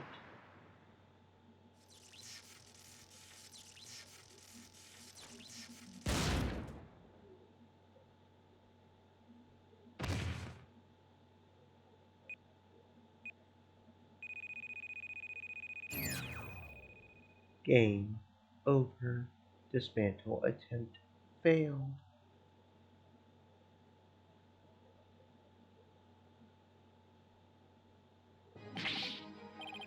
It's all over. My life has been blown to pieces. It's all that stupid woman's fault. I was selling the bombs I disarmed on the black market. When I tried to take this one, she just had to notice, didn't she? She confronted me in courtroom number 4 that day. That's why I had no choice. Before I knew what I was doing, I hit her. It's all her fault. While I was looking for a place to hide her body, she left a message in her own blood. The trial was about to start, so I didn't have time to clean it up. And now all this. I thought for sure I could disguise her death with an explosion. And that stupid defense attorney started sticking his nose into my business. After my testimony yesterday, I went to courtroom number 4 and I found that kid all up in my bomb transport case. That's when I snuck up behind him and BAM! And when the idiot police arrested that little girl, I thought for sure I could pin it all on her. Why? Oh, why?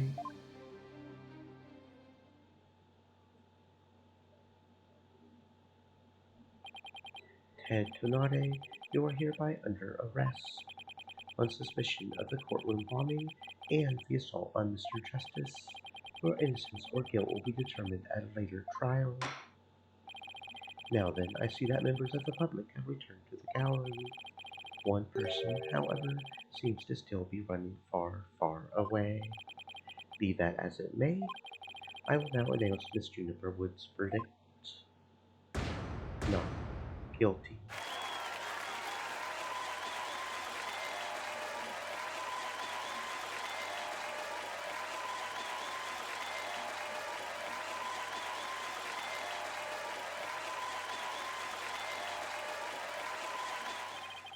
Court is adjourned.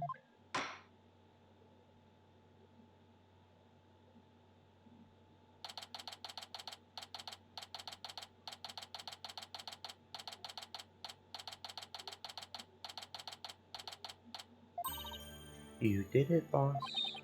Yeah, I guess we managed to pull it off somehow. So many mysteries cleared up all at once. It was amazing. It just sort of worked out that way, didn't it? That's not the kind of thing that usually just works out. You've made it happen. And the way that old mean prosecutor hightailed it out of here, That was great. Mr. Wright, Fina, thank you for everything you did for me. I'm so happy for you, Junie. Now you can go back home to the forest in peace.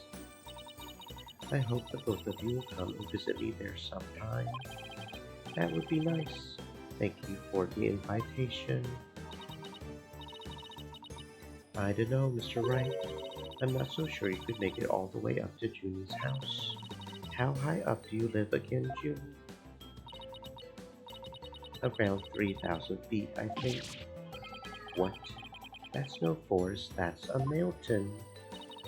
But you know, boss, there's something that still bothers me about the case. One little mystery we never got around to solving. Oh, that? Yeah, I was wondering about that too. Is this the unsolved mystery you were talking about? Take that! The remote switch, right? Yeah, I wonder where it disappeared to. Maybe Mr. Tornado just got rid of it somewhere. Yeah, it is a pretty big thing to leave unsolved though. Well, let's leave it up to the police to find. For now, we should be celebrating our not guilty verdict. I guess you're right. Hey, I know. Junie, shall we go report the good news? You know, to that certain someone. Okay. Her grandmother? No, silly. To Apollo. Oh, right. Well, why don't we all go to the hospital together to see him? Great idea. I bet he's bored out of his mind. Okay. And so the courtroom bombing case came to a close, but the next trial was just over the horizon. There's never a dull moment with so many lawyers in the office, that's for sure. Apollo Justice, Athena Sykes, and me, Phoenix Wright. Between the three of us, there's no case we can't solve. We are the deities of justice. When our powers combine, we're an unstoppable team.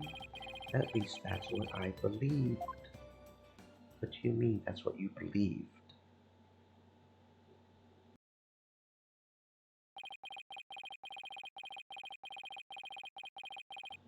But all that changed with what Apollo said to us that day.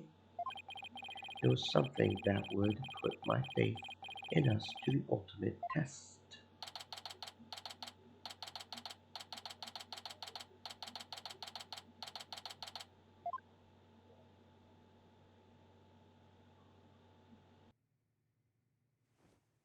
Sorry, but I'll be taking a leave of absence.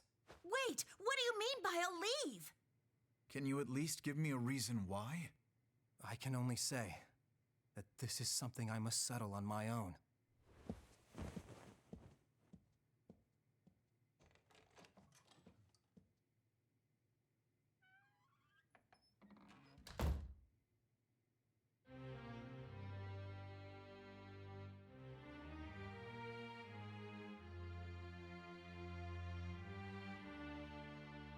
Oh, why, Apollo?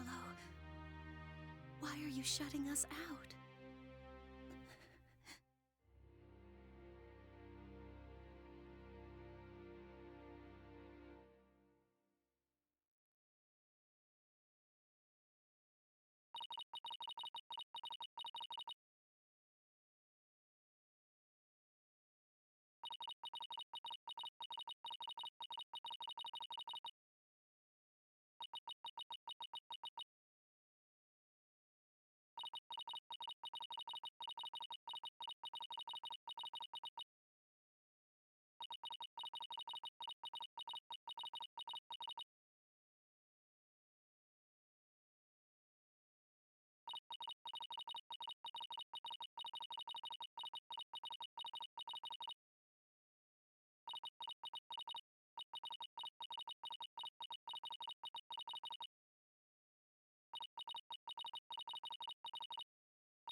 Long, long ago, the nine-tailed fox defeated the evil Tenmataro and sealed the fallen demon away. To this day, it is said that he slumbers even still within the Forbidden Chamber.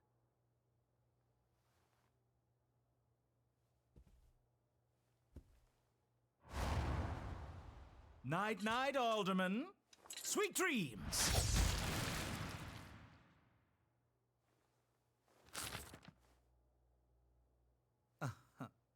At long last, the revival of Tenmataro is at hand.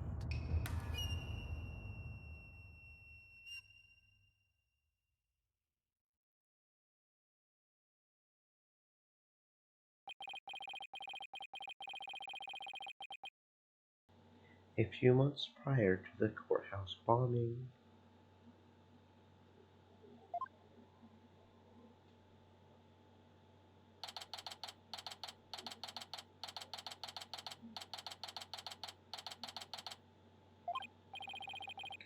guess I'm a little early. Oh hey Apollo, getting an early start today. Yeah, this is the first job I've had in a while after all. Well, aren't we all fired up? Well, it's not every day I get a call from Mr. Wright. What kind of work is it anyway? Mr. Wright didn't mention any details. Work, is that how he put it? Don't tell me he just wants me to clean the toilet again. You've really become a fixture around here, Apollo. Come to think of it, it's been almost a year since I was hired. A lot's happened since then, but I've settled in nicely despite a few bumps in the road. My name is Apollo Justice. I've been practicing law for about a year. I still have a lot to learn. This is the Wright Anything Agency, and it's where I work. Don't let the name fool you. It's definitely a law agency. But don't forget that this place is a talent agency too, Paul. It's the law agency part of this office that's usually forgotten. This is Trucy Wright, a budding magician and adopted daughter of the agency's owner, Phoenix Wright.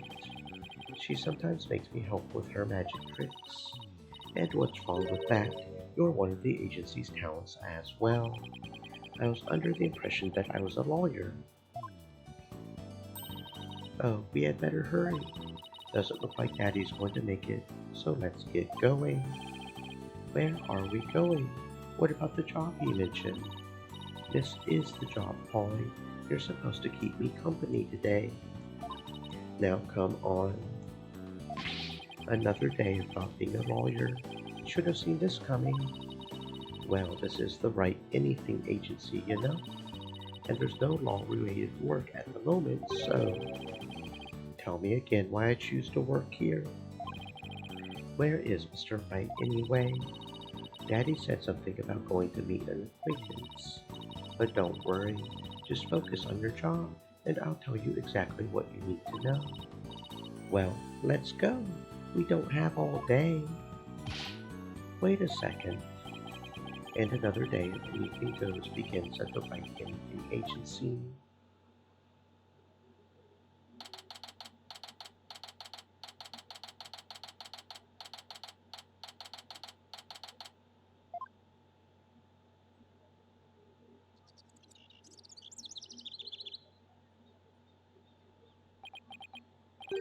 So, what are we doing way up here in the mountains? This is Nine Tails Vale. Everyone's been talking about the yokai craze here. Yokai? You mean Japanese monsters? Guess that explains all these weird things. Speaking of which, wasn't Nine Tails Vale founded by Japanese immigrants? Yeah, they're holding a festival to boost tourism over at the Alderman's Manor. My friend who works there invited us. That's why we're here. In other words, I'm your chaperone because your dad was too busy. Daddy said that with those horns of yours, you would make a great addition to their festival. I mean, you look just like a Japanese demon. Wasn't that so thoughtful of him, Polly? I could do without thoughtfulness like that. Oh, it's almost time. Come on, Polly. The festival grounds are this way. Alright, guess it's time to move to QB Manor Garden. Oh, this definitely looks different.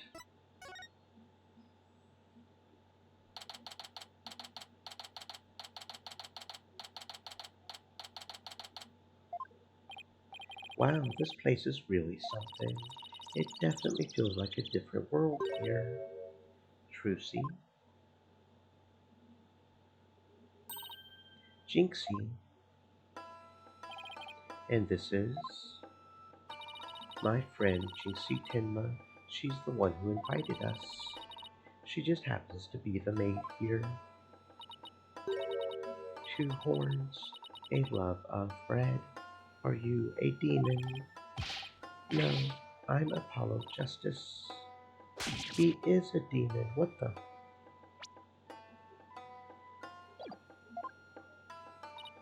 Be gone, foul beast. You look great, Polly. Fills in some of that space on your forehead. What is this thing? It's a warding charm. Jinxie puts them on all the monsters she finds. But I'm not a monster.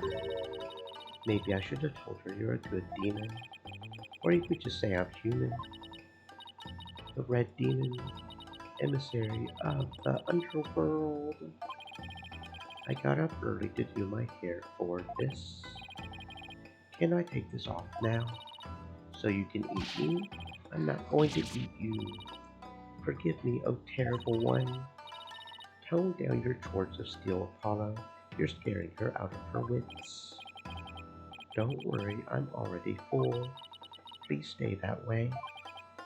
Great, now I'm playing along too.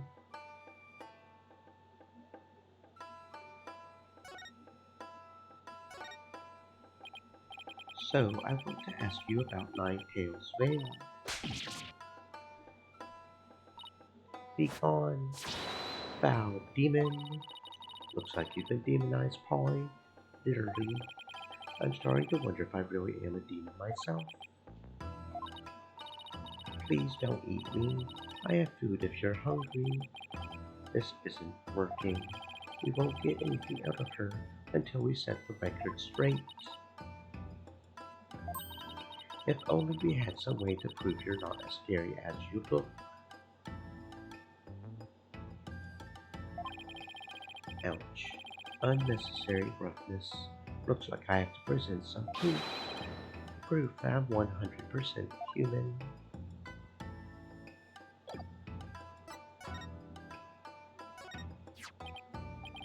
I wanted to show you this. What is it? It's my attorney's badge. You see, I'm not a demon, I'm a lawyer. Really? You're a lawyer. Maybe now she'll stop calling me a demon. Does it protect you from Enma Dio-Oh's judgment? Who's Enma Dio-Oh? I read somewhere that he's the demon lord who judges the dead for their sins.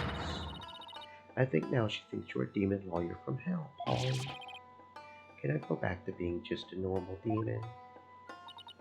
Please, please don't boil me in a scalding cauldron. I would prefer a Turkish bath if possible. A Turkish bath? Isn't that more sauna than bath?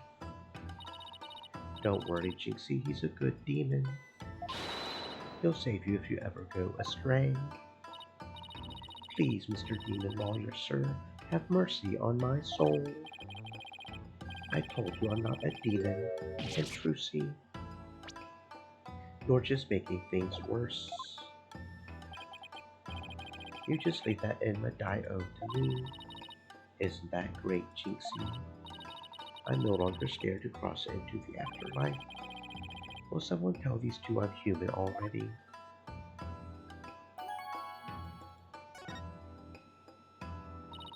So, Jinxie, I hear this village is the epicenter of the monster craze. Barely anyone had even heard of it before, but now it's packed with tourists. Really? So the monster craze is the reason behind today's festival. It was the alderman's idea, but I would be careful if I were you.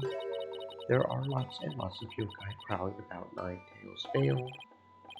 Prowling about? You mean like wild animals or something? And they're hungry too. Man-eating monsters, and they're all over the place. In fact, there was one at the manor yesterday. I heard the doorbell ring, but when I opened the door, nobody was there. It was the Ding-Dong Demon. How else could you explain it? Well, when I was a kid, my friends used to play this prank called Ding-Dong Ditch. Well, that doesn't prove yokai aren't real. There's even one here at the manor. The demon Tenma Taro. He's imprisoned in the Forbidden Chamber. Tenma Taro. The Forbidden Chamber.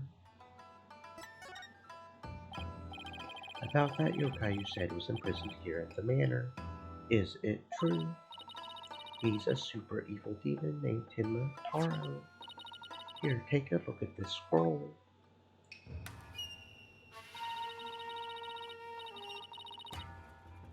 Tenma Taro's the dark demon you see here.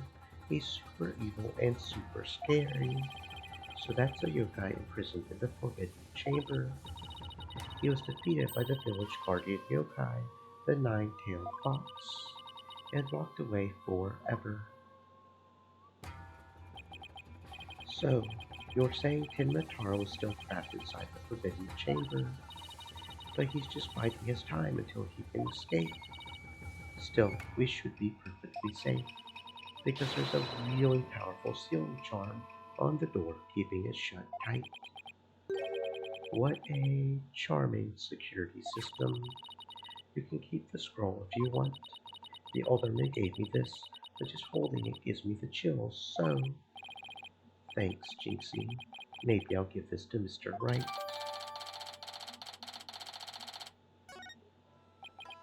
So, I was wondering, are those things on your forehead Stream also elements. warding charms, Said. Jinxie? Stay moist, my friends. Hydrate. Yes, they're to prevent evil things from getting inside me. Papa told me to wear them. Evil things. Apollo, don't you dare take those charms off your forehead. They have to stay there forever. Got it? I wonder what would happen if I did take them off. It's time for me to get back to work. Thanks for inviting us, Jinxie. You're welcome. Oh, and before I forget, there's going to be a surprise event today. Even I don't know what to expect, but it's sure to be fun. Better not be a yokai parade. She would probably drop dead from fright.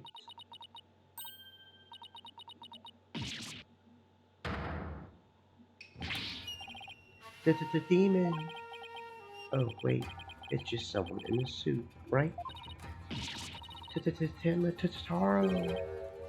Tenma Taro, the demon from the Forbidden Chamber. Please don't hurt me. Be gone, be gone, be gone! Better watch out, little girl, or I'll snatch you away. Charm, charm, charm. Where's that die and go to heaven charm? Oh, she put it on her own forehead this time. She sure gives up quick. Why is everyone hiding their faces? Hey, you there. You mustn't stare at Tenma Taro like that. Lower your eyes. He'll steal your soul if you're not careful. Steal my soul? Seriously? Your definitely stops here and now, Tenma Taro. Now what? Look, Apollo, there's somebody up on the roof.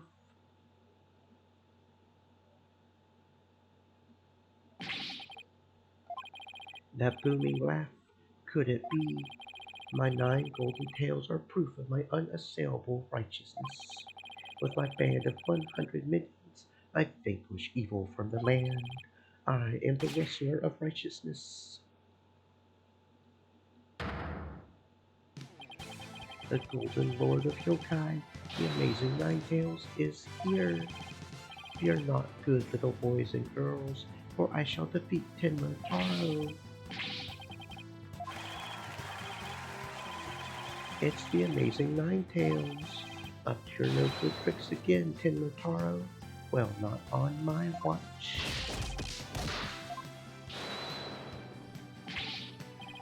There's nothing to fear now, my child. I have banished Tenma Taro. You and your people can now live in peace. So thank you, Mr. Amazing Ninetales, sir. Now I must be off. Another match and another foe to vanquish awaits.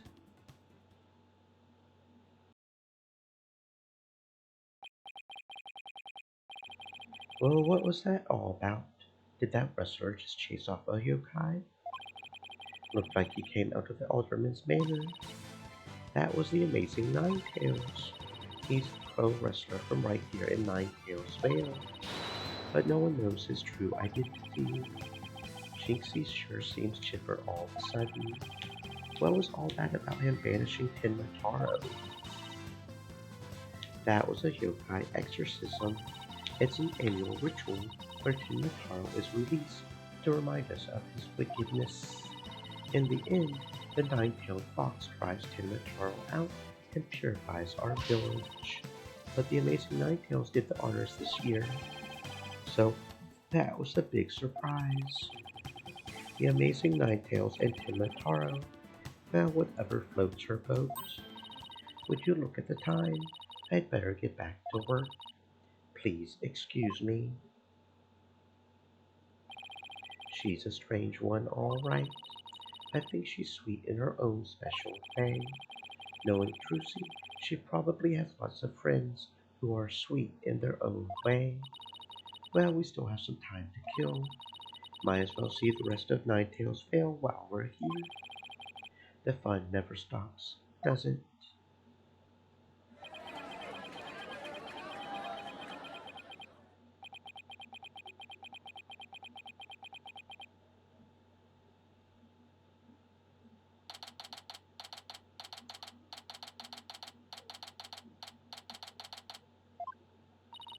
I think I bought nearly every yokai souvenir that was for sale.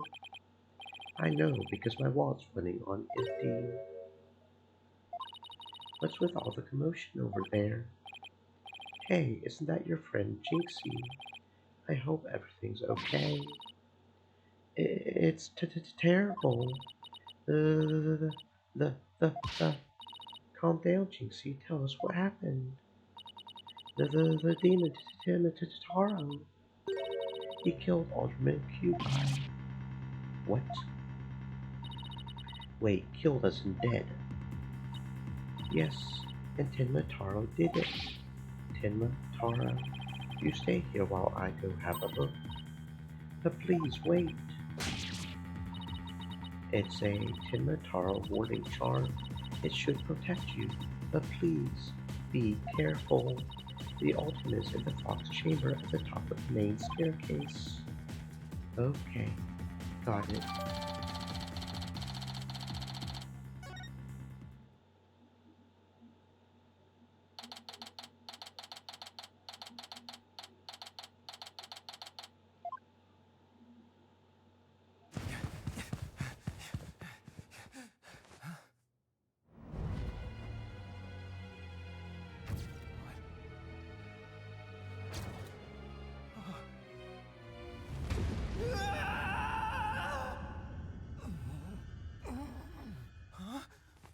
Are you all right?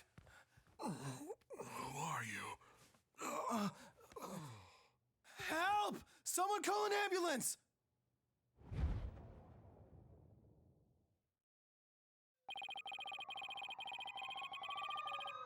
The police arrived soon after that, at which point I returned to the festival grounds. Apparently, the man impaled by the spear was already dead, but there was one other person there, and he was immediately rushed to the hospital.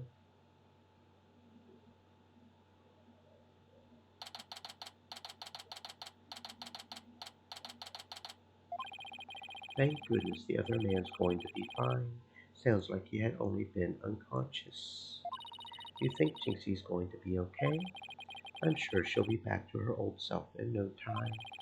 At least she's calm enough for the police to question her for now. And I would sure love to know what crazy animal left those feathers and tracks. Look, here comes Jinxie. Hi, Trucy. Hi, Mr. Demon Lawyer. Hey, feeling any better? I was wondering if you're up to filling us in on what happened.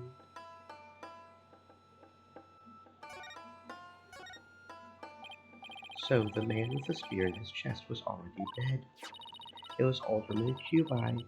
When I found him, he was already... So the victim was the village alderman, and the one who found him was found alive. Who was he?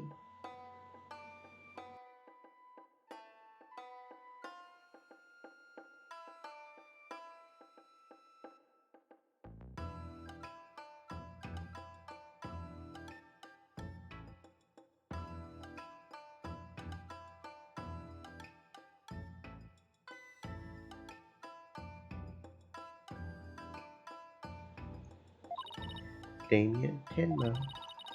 He's the mayor of the neighboring city, Tenma Town. They arrested him, so he's the killer. Nuh-uh, Papa didn't kill anyone. Papa, as in your father. That's right, Jinxie's dad is mayor of Tenma Town. No way. Yes way, but he's innocent. This just got way more complicated. The victim was the alderman of Nine Tails Vale, and Jinxie's father, the mayor of Tenma Town, was arrested for the crime. Sounds like we have some investigating to do. I know this is difficult, Jinxie, but you need to hang in there. I know. I'll try my best. Would you mind telling me a little more about the victim? So the victim was the village alderman. What can you tell me about him? His name was Rex Cubi. They say his family has ties to the legendary nine-tailed fox. He was really kind, and he always looked out for me. He was a former pro wrestler, and I even heard he knew the amazing Ninetales. A former pro wrestler.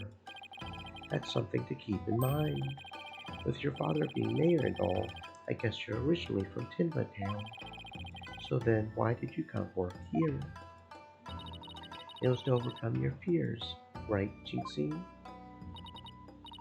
Plus, Mama was from Nine Tails Vale, though she's no longer with us. She loved these flowers. I always wanted to live where Nine Tails flowers grew. What a beautiful flower, and with exactly 9 petals too. Just looking at them gives me courage, even when I'm scared of yokai. Jinxie, when you first told us what happened, you said the killer was a demon. The warding charm on the Forbidden Chamber's door, it's been removed. The Forbidden Chamber's door. That big door that was barred shut. There wasn't a charm on it when I checked it out, so I guess it was removed by someone. That's how Tenma Taro escaped. But when I try and remember what happened, it all goes fuzzy. Jinxie, you should go get some rest. You've been through a lot today. Between the warding charm being removed and the black feathers and weird tracks, I could see how a superstitious person might think a demon was the killer. Apollo, maybe this is your chance. Chance for what? To do the right thing and defend Jesus' dad in court. Who, me? Wouldn't a man like Mayor Tenma have access to more experienced lawyers?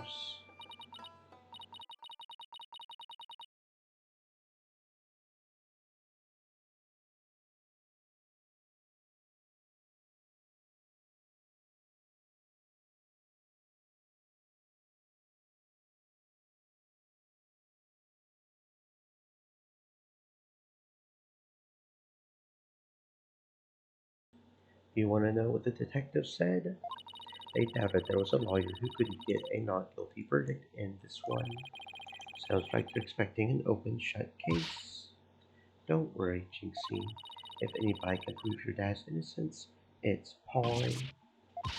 You'll accept the case, won't you, Polly? It's all over, isn't it? I'll be all alone for the rest of my life. Right, Jinxie already lost her mother. Alright, Jinxie, leave your father's defense to me. Attaboy, boy. You're going to help Papa, Mr. Demon Lawyer. Yep, because that's what lawyers do. Plus, no toilet cleaning for a while. I'll do whatever it takes to make sure your father walks away a free man. So thank you, Mr. Demon Lawyer. I can tell you're one of the good ones. Red demons are usually so mean. It's been a while, but I'll be fine. Ready or not, here comes justice. Guess I ought to go and meet my new client. But before I forget, better jot this down in my notebook. Hey Apollo, what's the notebook for? I just thought I should jot down some stuff about the case. And so I don't misplace them, I'm putting my notes in the court record. I guess it's what you would call a to-do list. Sounds handy. To read my notes, I just open the court record. Then I can switch between the tabs. I almost forgot. So about Jinxie's father. No matter how scary he seems, promise me you'll resist the urge to run away. Wait, what? His angry glare can paralyze you with fear, and some claim he can even shoot laser beams from his eyes. Well, maybe Papa isn't really that scary. A paralyzing stare, laser beams from his eyes. He sounds like some kind of monster. I think it's about time I see Jinxie off. I'll head back to the office after I'm done. Okay, thanks.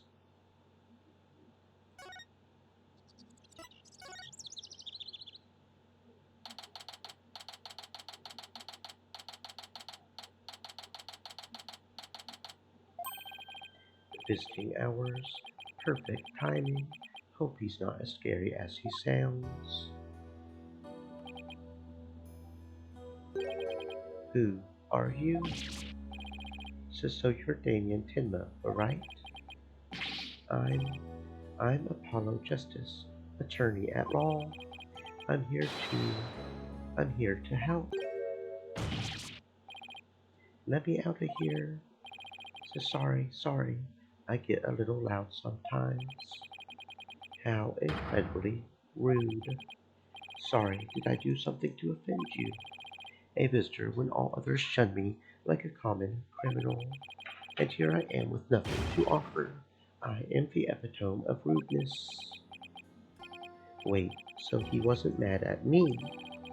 Unworthy as I am, I, Damien Tenma, shall breach these walls, so that I may treat my benefactor to some tea and maybe some cookies too. No, wait, we can do tea and cookies after we prove your innocence.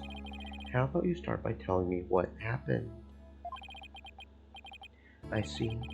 So tea and cookies can wait, can they? That was close.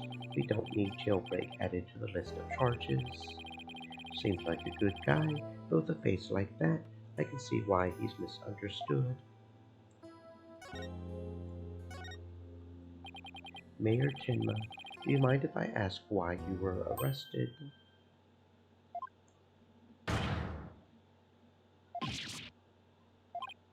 So sorry, I guess some things are better left unsaid.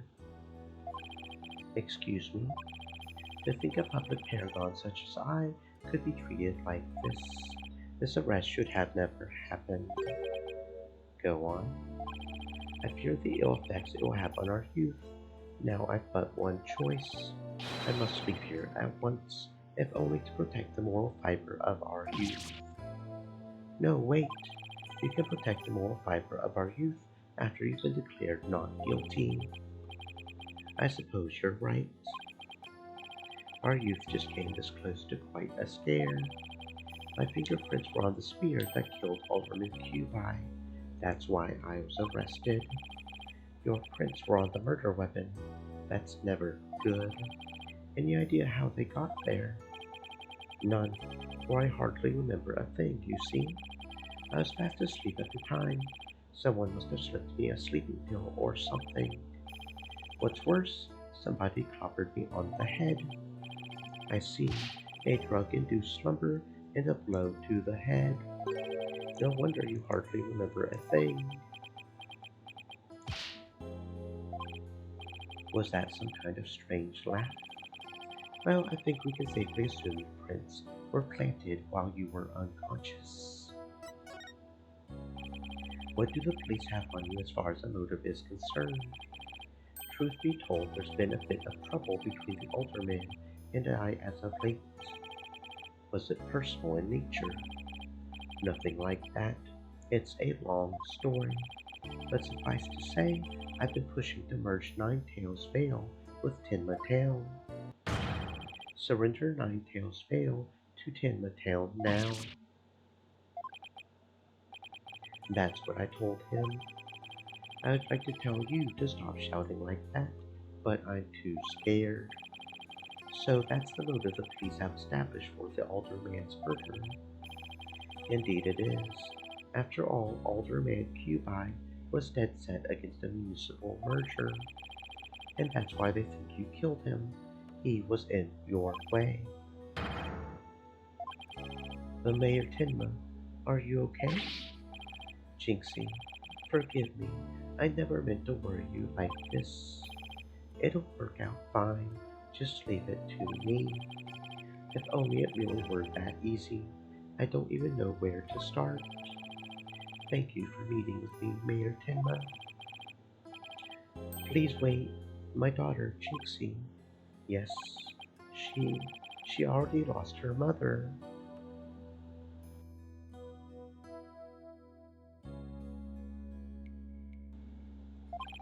And now with me being held in here, I fear she'll be terribly lonely. I hesitate to ask, but I beg you, be a friend to her in her time of need. Leave it to me. Trucy and I will look out for your daughter. I shall rest a little easier then.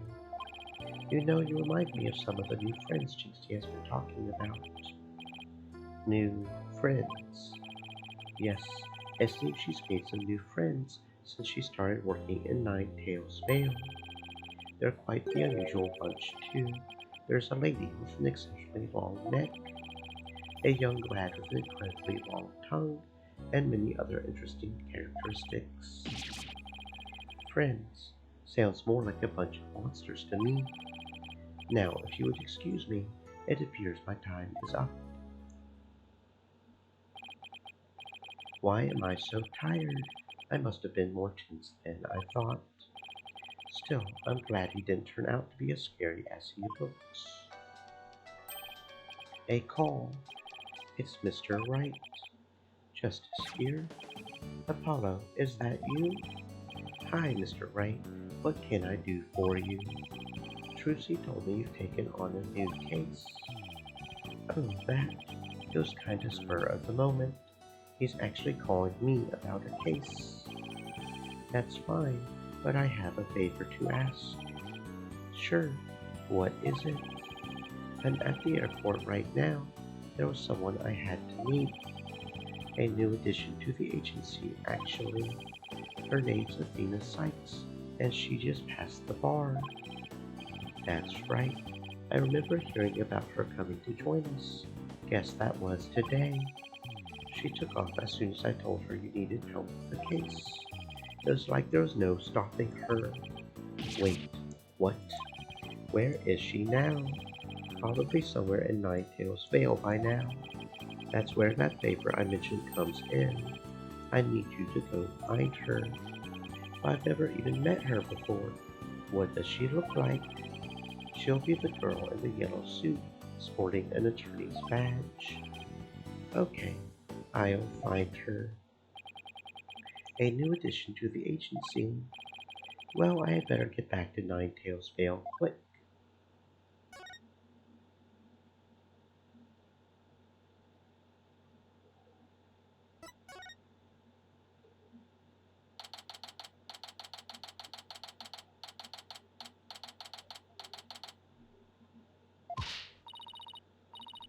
I already told you. I'm a lawyer assigned to the case. I need to study the crime scene, so if you would please tell me where Cubine Manor is. You can't fool me. You're just some delinquent high school student playing hooky. You stupid, pig-headed. This attorney's badge isn't just for show, you know? Looks like I just found Miss Athena Sykes. Why won't you believe me? Don't expect me to defend you in court if you ever get arrested.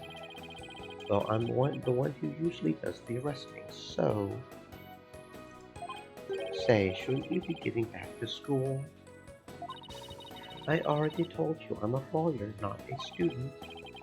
That's it. Enough of your lies. You're coming with me. Get your hands off me.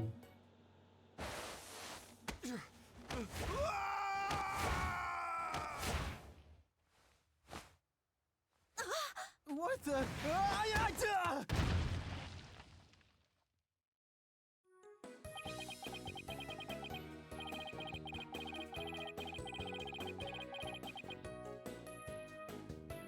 Think you can watch out for the bystanders next time? Are you okay? I think so, but that police officer's out cold. I am so sorry. I do that when people suddenly grab me.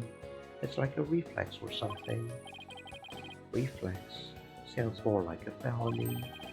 You're Athena Sykes, I take it? That would be me. And you are? I'm Apollo Justice. I work at the Right Anything Agency. The Right Anything Agency. What a fishy sounding name. It's a long story, but it is a law office, among other things. Didn't Mr. Wright explain it to you?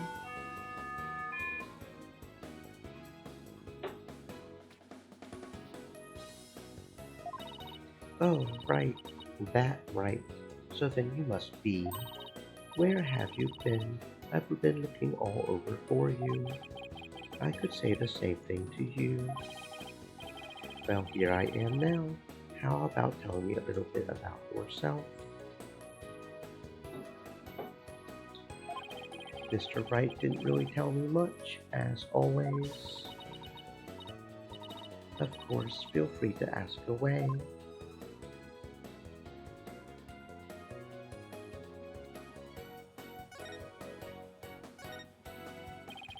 So, Athena, I hear you just passed the bar.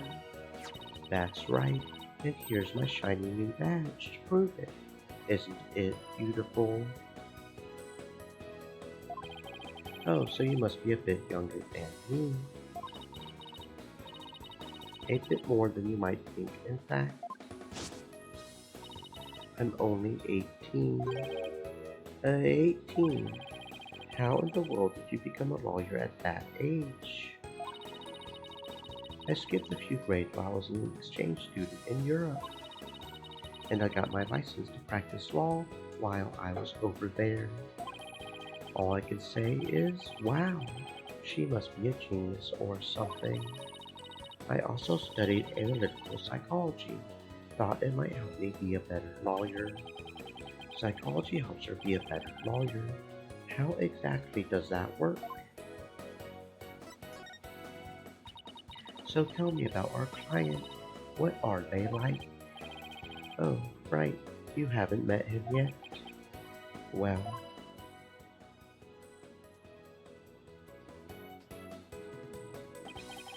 And that about sums it up. He's more worried about his daughter than himself. What a wonderful father. Wait, are you crying? I'm not crying. There was something in my eye. They're called tears. Moving right along, let's get down to business. Helping our client is priority number 1. So, Athena, you mentioned studying psychology. That's right. I've always wanted to bring analytical psychology into the courtroom. The power of psychology will bring a breath of fresh air to the legal system. Oh, really? So how do you plan on using it to defend our client? Well, for example, I can try to listen in on a witness's inner voice. and then analyze their psychological state with the help of my trusty partner, Widget. Widget. This device around my neck here. Say hi, Widget. Hi, Widget. It talks. Whoa, you need a volume knob. Anyway, the little guy will sometimes say what I'm feeling. Awkward. Don't worry, you'll get used to it. Now that I seriously doubt. Oh, I almost forgot. I have something you might be interested in. I got it on my way here. Think it might have something to do with our case. A special edition covering our case. That was quick. That's the whole point of special editions, isn't it? To be the first to get the scoop. Rapido. Right. Well, let's see what it says here. What's the deal with the Spanish? Tenma Taro, real or flight of fancy. An airborne figure resembling Tenma Taro was captured on camera around 3:40 near Nine Tails Vale. Tenma Taro was seen. What? He was seen flying through the sky. Yeah, somebody happened to snap that photo near Nine Tails Vale. The article goes on to say it might be connected to our case. Apparently, that photo was shot right after the murder occurred. Well, there were black feathers and strange tracks at the crime scene. I'm not surprised the locals think a yokai was involved. Wait a second. Yokai as in one of those Japanese monsters. My god, you don't actually think it was a supernatural murder, do you? No, of course not. Now, German. Why not plain old English? On delay, Apollo. Let's get cracking on that crime scene already.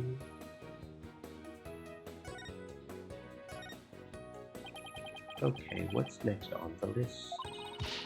Investigating the crime scene. What else? Well, what are we waiting for? Last one there is a rotten egg. We don't have to run all the way there. Okay, then how about speed walking? Why does this have to be a competition at all?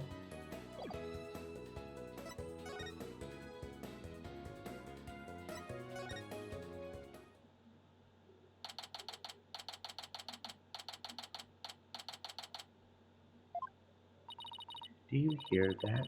It sounds like a TV or something. Oh, look. There's a TV in that little room in the corner. In other news, the mysterious masked wrestler, the Amazing Nine Tails, has been confirmed missing according to sources close to the wrestler. It appears he disappeared sometime after the special event held in Nine Tails Vale today. He also failed to appear at a match today where he was scheduled to defend his title. Local villagers say his disappearance may be connected with Tenma Taro's recent escape. So that wrestler's gone missing. Hey you two, you don't belong in here. Don't worry, there's nothing suspicious. What about them there horns of yours? They look mighty suspicious if you ask me. Horns, that's my hair. Anyway, we're lawyers and we're here to... You're them lawyers come to defend Mayor Tenma, ain't ya? Shoulda reckoned what that expensive looking bracelet you got there. The name's Phineas Filch. I'm the caretaker here. Pleased to meet ya. Same here. Wow, talk about a quick change of heart. So tell me, demon lawyer, bet you use some demonic horns of yours to scare the bejeebers out of witnesses, huh? Come here, you little horned demon, you. These horns, I mean my hair, isn't meant to threaten anyone. They ain't. Seems a mighty big waste of perfectly good horns if you ask me. And again, ain't none of my business, so... That was fast. Guess he's done with me. Now I had best get back to work. Hold it! Halt! Stop right there. Me? Apollo, your bracelet's gone. Don't you worry, Mr. Lawyer, sir. I'll check the lost and found later. Somehow I don't think that will be necessary. Just check your wrist right now. The cat's out of the bag. It was barely in the bag in the first place. That was a pretty pathetic attempt.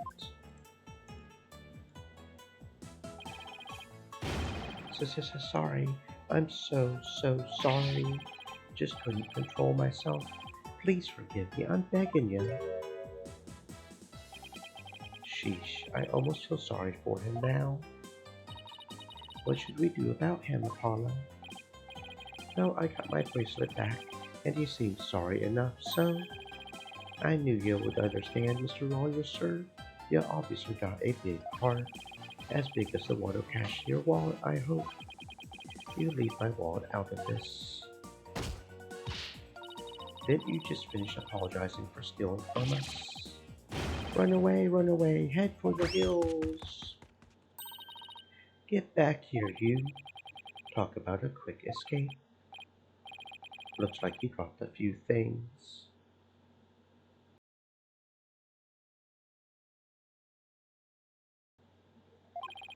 Looks like a pair of diagrams. This one's of the crime scene, and here's one of the foyer. He left his shoes behind too. The guy's the living definition of a bumbling thief. Let's hang on to his shoes. We can give them back next time we see him. As for the diagrams, I say we keep them.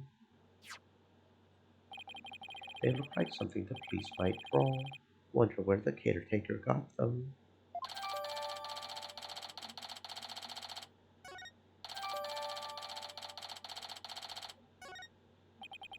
Now then, as I recall, the Fox chamber should be at the top of those stairs.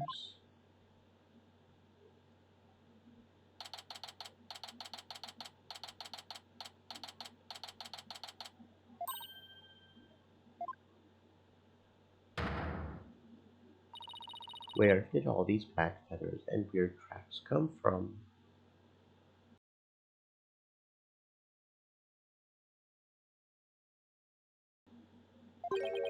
The popular opinion seems to be that they're from Tenmataro. You mean the great evil has returned? Even if he did, I would be laughed out of the courthouse trying to indict him. Hey, who are you and what are you doing here? This is a crime scene. And who are you? Are you with the police? I asked first, who are you and what are you doing here? On second thought, I'm placing you under arrest for disturbing a crime scene. Under arrest? But? Save it for the boys back at HQ. Now come quietly or else I don't want to be late for lunch. But please wait, we're Mayor Tenma's lawyers. Well, why didn't you say so? So you're the lawyers I heard about. I almost took you two in. You two sure were suspicious, though. I don't know how many more times I can take being called suspicious in one day. Sorry we didn't catch your name. My name, I'm Bobby Fulbright, the heroic detective who defends our good citizens from evil, the champion of justice who comes running whenever you're in need, and my catchphrase, it's in justice we trust.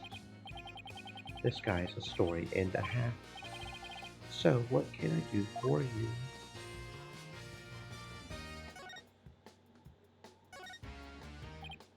So would it be okay if we had a look around? Certainly not. No unauthorized personnel allowed. Could you make an exception?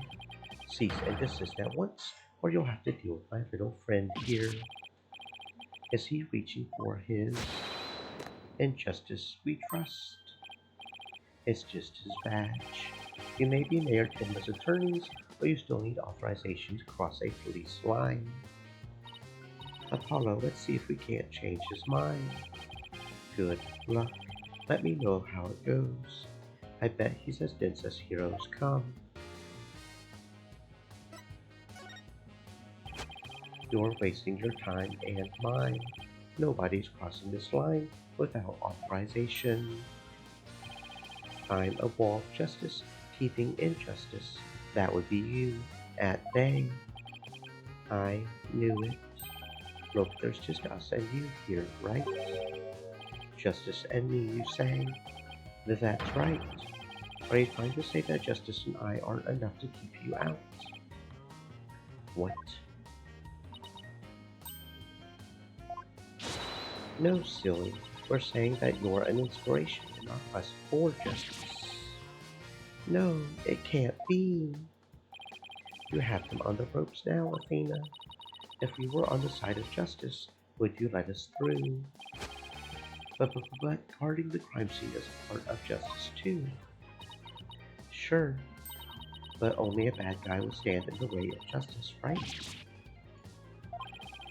Whose justice is the most just here?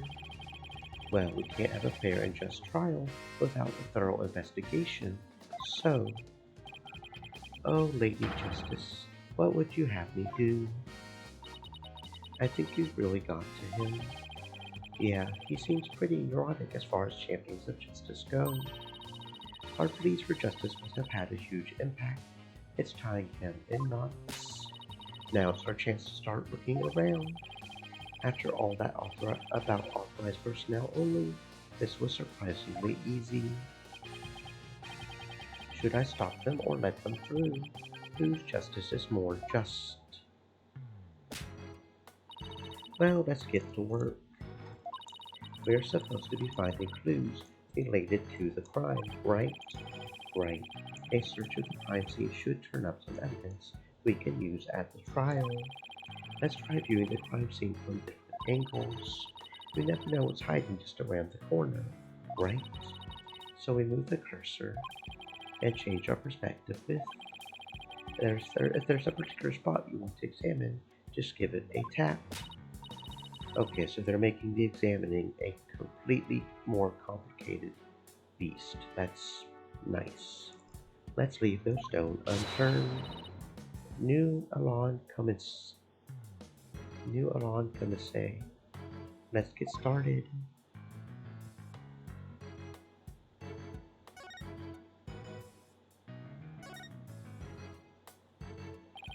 The Forbidden Chamber. They say the demon Tinmataro was imprisoned in there before his escape. Think we could get this door open? It's worth a try. No good.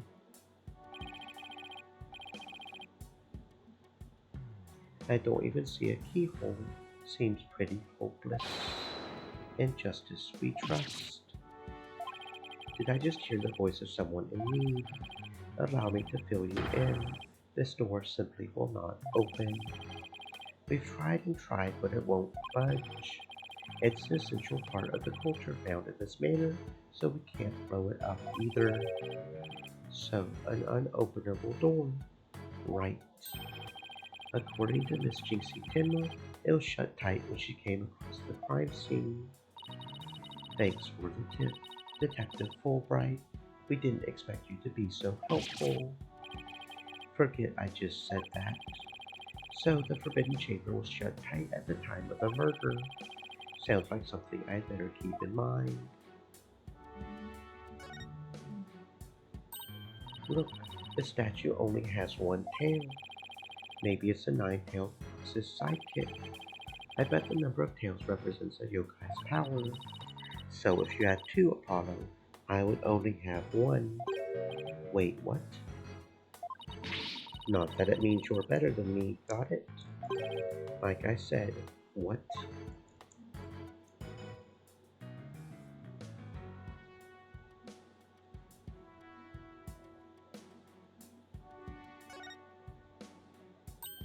Wow, this is a pricey looking chair.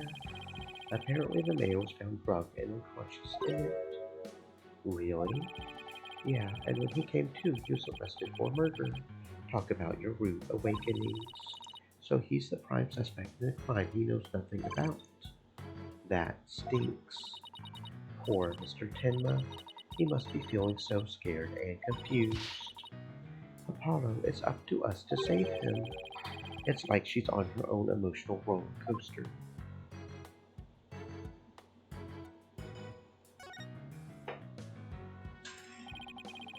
So this is where Alderman Cubai's body was found. Apparently the murder weapon, a spear, had Mayor Tenma's prints on it. That's not good. Never fear, Detective Fulbright is here. Yikes. Of course, I can't offer you any information on my investigation, so, in the name of justice, I must say goodbye. What was that all about?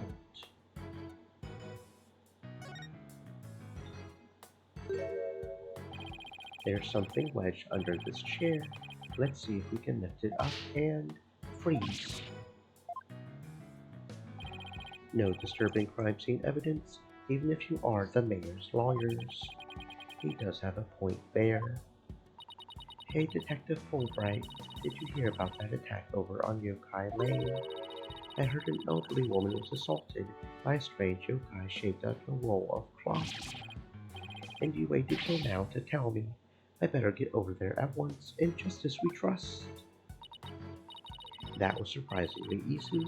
Okay, Apollo, now's our chance to look around some more. The more I get to know her, the scarier she gets. Hope she never finds my weakness. Whatever this is stuck on tight. Looks like a large blood-stained cloth. The blood's probably the Alderman's, but it's pretty far from his body. Wonder how it got here, and why does it seem important? Especially considering it was under the chair, right?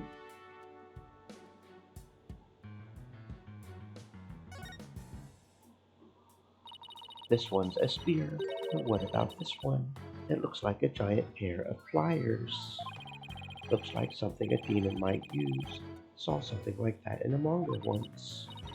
Really? What are they used for? Oh, things like pinching through cheeks. Pulling out tongues. Stop, stop, stop. Oh, and you should see what they can do to a person's eyes. Okay, I get the idea. I'm sure this thing is just a simple can opener, or something like that. Demons eat canned food? I always wondered what they ate besides people.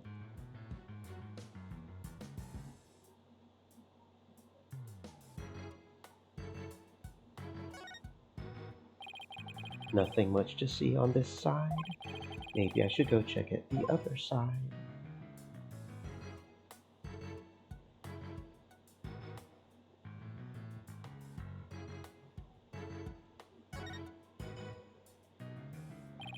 These weird cracks must have been made when someone stepped in the Alderman's blood.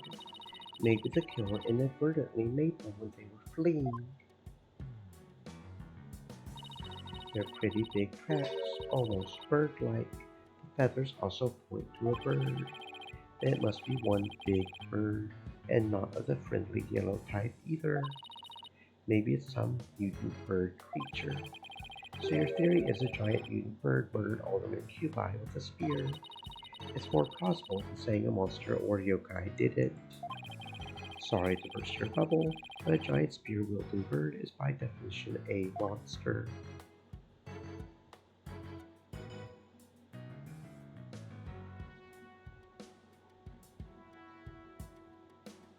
Okay, so what's this about changing angles? Okay, that's going to really complicate things. It's a folding screen. I wonder what they were using it for. I read that the Japanese used to use these in drafty rooms, but now they're just for show. You mean like my attorney's badge? Poor Athena.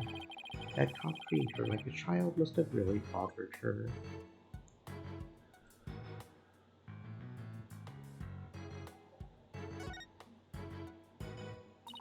Apollo, what words come to mind when you watch that pendulum in there? Unsteady and restless. That's a direct representation of your current state of mind. Wait, that was some kind of psychological test? My diagnosis? This strange case has made you anxious, causing you to lose your cool. You're actually not that far off the mark.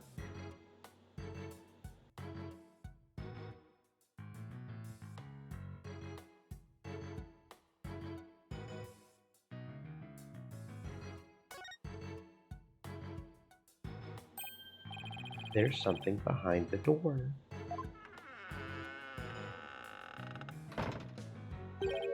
Whatever it is, it looks like it's broken. Probably broke when the door was open. Why would anyone put something there?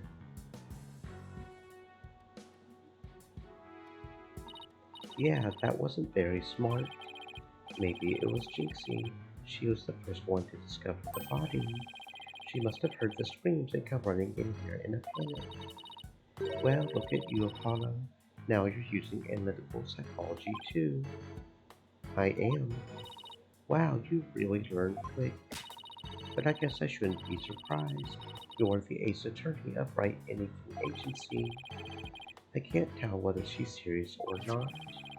Now, if Trucy said something like that, I would immediately know she was messing with me.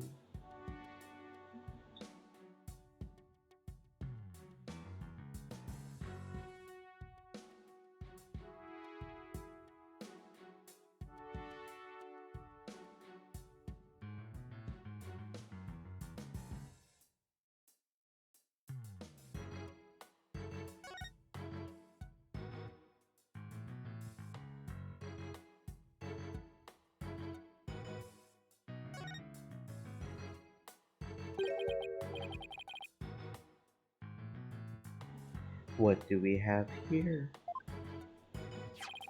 Looks like a statue of the nine-tailed fox and Tenmataro battling it out. Careful, Apollo, it's got blood on it. Really? You're right. Wonder if it's the older man's blood. How can you remain so calm after seeing all this blood? Well, this isn't the first time I've seen something like this, so you're no fun at all. At least act surprised or grossed out or something for my first case. I'm already a lawyer. You want me to be an actor too? If anything, I should be the calm older senpai. I'm just doing my job. You're the one who's supposed to act surprised and I'm supposed to reassure you. Right?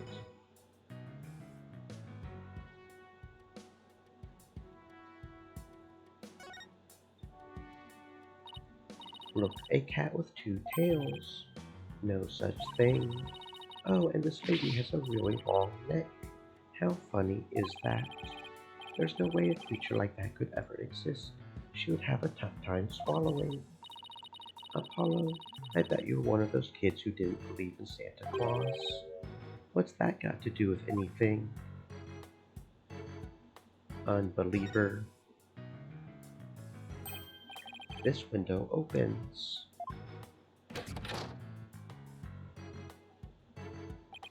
And outside, we have ourselves a steep cliff. The window only opens about 6 inches, not wide enough for anyone to get in or out. Look, Apollo, there's something caught in the window frame. It looks like gold fur. What a pretty color. It must be from some kind of animal. Wonder what it's doing here. Did Alderman Cubi have a pet fox?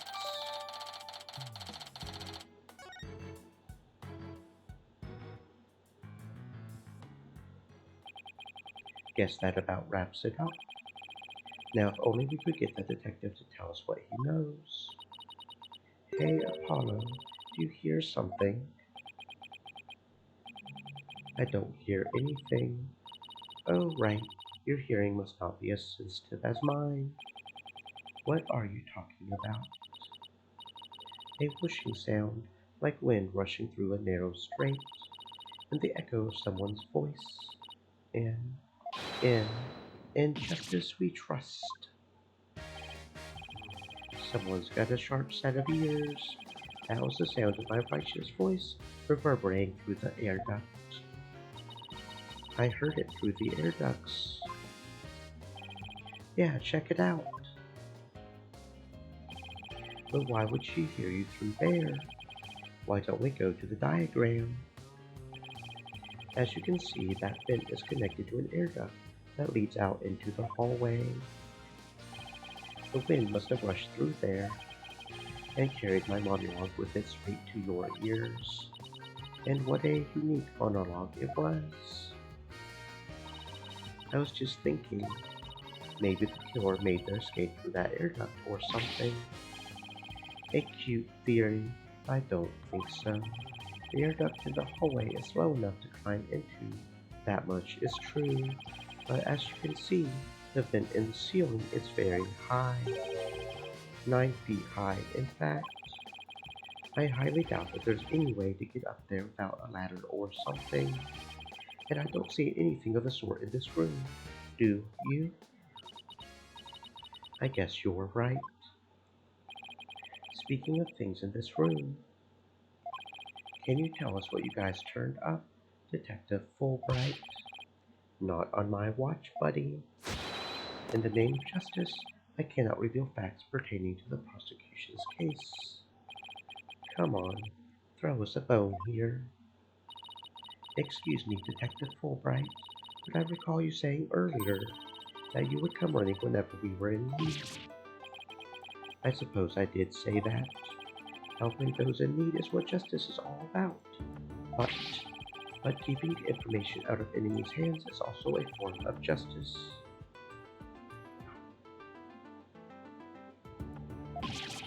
Which justice is the most just?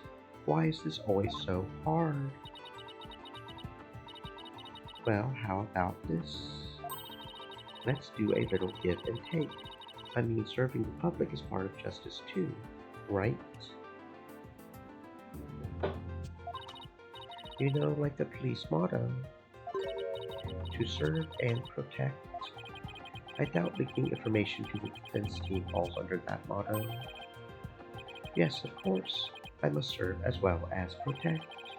Okay, I will share some information in the name of justice. We did it, Apollo. Yeah, we did it all right, but I'm not sure that was entirely ethical.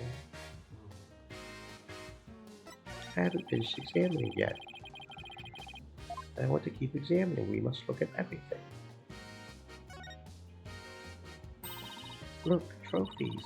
This one was awarded to Alderman Cubai, the Amazing Ninetales, Yokai Division winner, Tenmai Town Pro Wrestling Tournament. Yokai Division. I didn't know you could have a division of one. Apollo, you should enter the Moria tournament next time. Said, hello. Hello, Moria. Welcome to the stream. Spin I dash hope you're diva having a fantastic said, existence. It's hot. T_T. Please make sure to stay cool, Spin. It is very important that you do not get overheated. I know in my area we do also have a heat warning active right now, so yes, please make sure to stay cool. The heat is no joke. And I should know, because you're pretty hot too, right? Spin dash diva said, at Moria 89 what You up should to? enter the tournament next time. And I have the perfect name for you. The Mysterious Firebrand. A mild-mannered masked lawyer by day, demonic masked wrestler by night. No one's going to hire a masked lawyer, Athena. I could see people hiring a masked lawyer. That would be the gimmick, right? We certainly have weirder things going on. That looks like an air vent. It's pretty high up there. What if you got a running start and jumped? I doubt even a high jumper could make it. Don't rule it out before you try it. Besides, I'm an excellent jumper. Even so, that must be about 9 feet high. Like I said, you don't know until you try, Monsieur Justice. She doesn't know when to give up and when to stop using foreign words.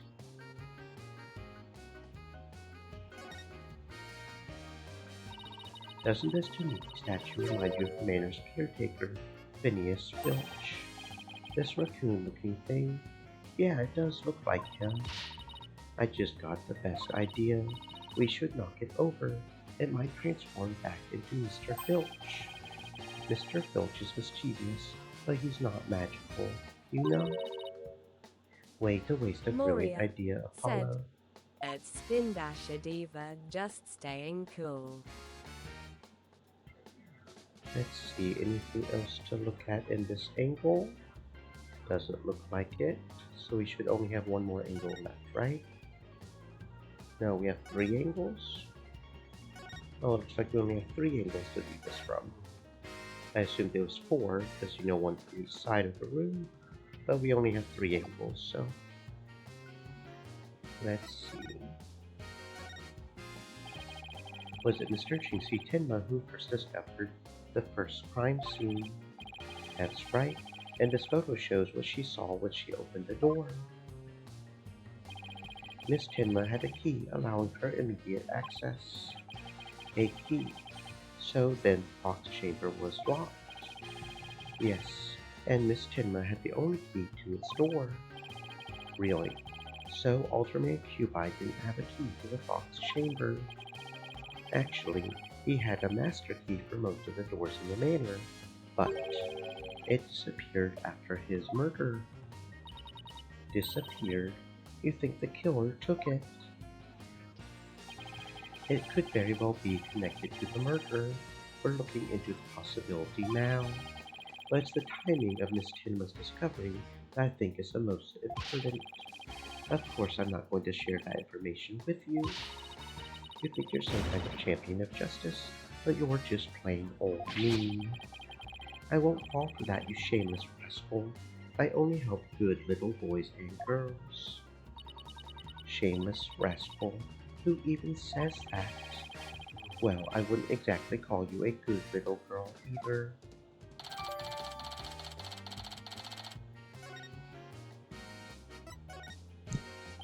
Those feathers and tracks look like something a yokai might leave behind. You don't actually think the murderer was some sort of monster, do you? What's the name of that creature in the Forbidden Chamber? Tenma something. Because from the black feathers and big tracks, it looks like that creature did it. Our prime suspect would, no doubt, love to pin the blame on some imaginary creature. Can Tenma whatchamacallit even be made a victim of slander? I doubt the mayor would do something as childish as blaming a Stream boogeyman. Elements said, "Stay moist, my friends. Hydrate." So the most likely scenario so far is that Tenma guy left the feathers and tracks behind to make it look like the yokai Tenma was the killer. Wait, what? Now I'm as confused as you. At any rate, I doubt Mayor Tenma would plant evidence like that. So Mayor Tenma is your only suspect. That's right, even his name, Damien Tenma, makes him sound like the villain. And he's really scary looking too. Wait, are you telling me that's why he was arrested? Don't be ridiculous. He was the only one without an alibi. Oh, is that so? Other than the victim, the suspect, and Miss Tenma, the only others around were Mr. Filch and Mayor Tenma's aide, and the two of them were together at the time. Filch, the guy who tried to steal my bracelet, just living up to his name, I guess. We should go talk to him again when we have a chance. What about Jinxie? She's not being suspected at all. She may have no alibi whatsoever, but she also has no motive.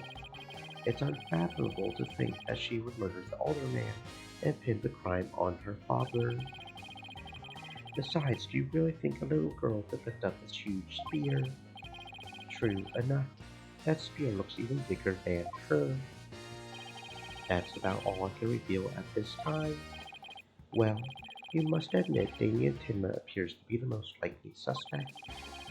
I admit it looks bad, but I'm still not buying it. Oh, and one more thing. I must warn you about the prosecutor. The prosecutor assigned to Mayor Tenma's trial. That's the one. He's, how shall I put it, not what you would expect. That is, unless you faced a convicted killer serving hard time as a prosecutor before. What the? Is this some kind of joke? Can I ask why a man in prison for murder is serving as prosecutor? Because he's mastered the use of psychology in courtroom battles. Everyone's talking about how this murder was the work of some strange creature, but yokai are nothing more than a figment of the imagination. They're baloney. Who better to prove this than a master of psychology? He's the best man for the job, but he's a convicted murderer. No matter how you look at it, that's just insane. Well, the chief prosecutor personally assigned him, so none of us are in a position to question the matter. This really is the dark age of the law. This prosecutor, he wouldn't happen to go by the name of Blackquill, would he?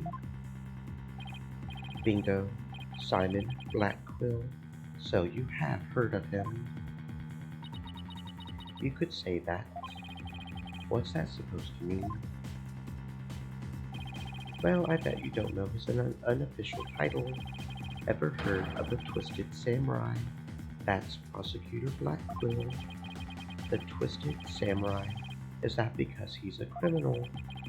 Well, yes and no. You could say it also has to do with the effect his crime had on things. How so? His conviction is what twisted and warped the legal world into this dark age of the law. What? And he, of all people, is going to stand in court tomorrow? Never fear. I myself will be there to protect you. That's reassuring, I guess. Well, you kids knock yourselves out. Can't wait to see how you do it tomorrow. Wait, Detective Fulbright, I've been meaning to ask you something. Why are you barefoot? This doesn't look like the sort of place where you need to take your shoes off.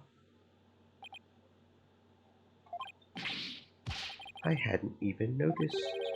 Why am I barefoot? You honestly hadn't noticed until just now?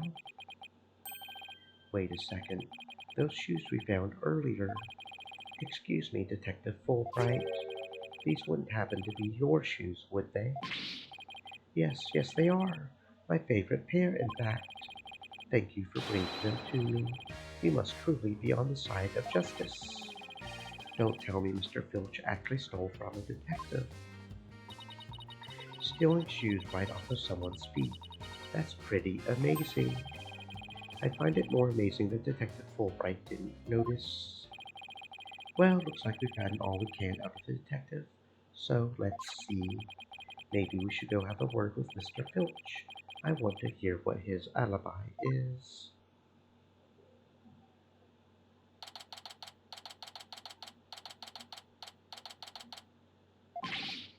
This is just awful. To terrible, I say. So somebody help. Oh, look, it's Mr. What was it again? Finch. No. The name's Filch. Phineas Filch. Keep on filtering and you may wind up at Gilbert instead. So what seems to be the problem, Mr. Filch? Oh, it's just terrible. Terrible, I tell ya. Come, quick. Okay. What's the deal with him all of a sudden?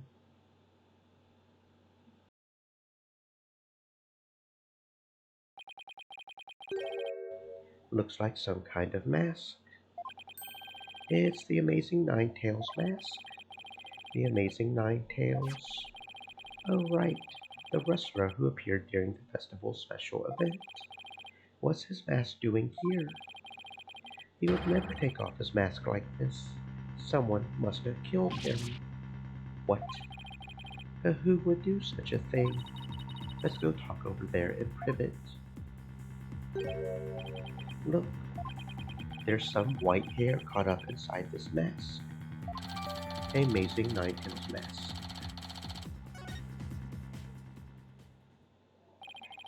So what makes you believe that the Amazing Nine-Tails has been murdered? You really want to know? You're a studious one, ain't ya? Yes, I mean no. I mean just tell me, please. Well, it's like this. I had dreamed of becoming a wrestler myself.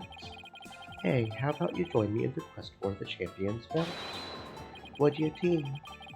What a team. Me and my bandit's mask and you and that demon mask of yours. Demon mask? Wonder if I could make it big. Apollo, let's save your pro wrestling debut until after the trial. Oh, no, I wasn't actually. Why did I let him pull me off topic like that? Come on, Apollo. Ask him about the Amazing Nine-Tails' murder already.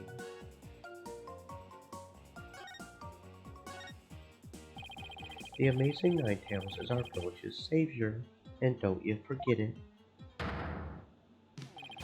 His trademark's a gold cape made to look like 9 foxtails. He whirls through the wind, smacking down Tinmatown rustlers left and right. He sparked the monster craze, revitalizing Ninetales Vale in the blink of an eye. Saved our village from becoming a ghost town. Now it's a yokai town. The Amazing Ninetales really does sound, well, amazing. Yeah, pretty amazing, huh? That's why he's worshipped like a hero around here. I'm proud to be from the same village as him. Come to think of it, you look kind of monster-like yourself, Mr. Filch. Guess it makes sense you're from the same village as the Amazing Ninetales. I know, a lot of people have told me I look like a yokai. Since when was that a compliment? What's the big idea? Check your pocket. How did you do that? Keep it, I got lots more.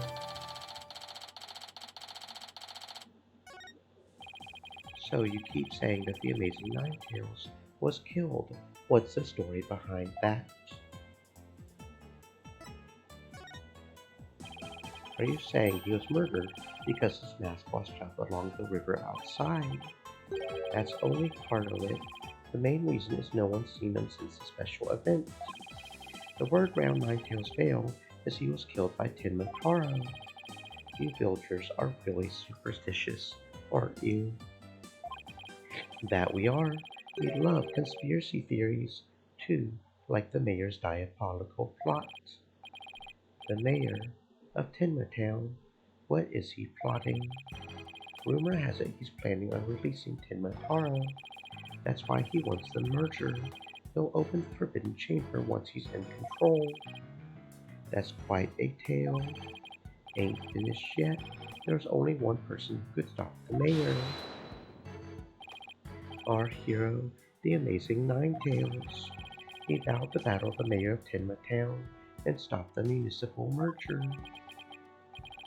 I couldn't make this stuff up if I tried. Apollo, we still have to ask him about the Altar Man's murder, remember? Mr. Filch, would you mind telling us what you were doing at the time of the murder? I was in the caretaker's office, guarding the entrance like Mr. Cubi said I should, and I made double sure no one came in. I have a clear view of the foyer from where I work. He must be talking about this small room in the upper right. It definitely looks like you can keep track of the comings and goings from there. And you have an alibi to back your statement up, Mr. Filch. I do indeed. I was with Miss Mayor Tinma's aide. Torrent LaBelle's his name. So the two of you were together. That's a pretty solid sounding alibi, alright? And nobody came in or out of the manor around the time of the murder. Kept watch here the whole time, didn't see a soul pass by. And if anyone did, that their security camera would have spotted them. So no one came in or out around the time of the murder.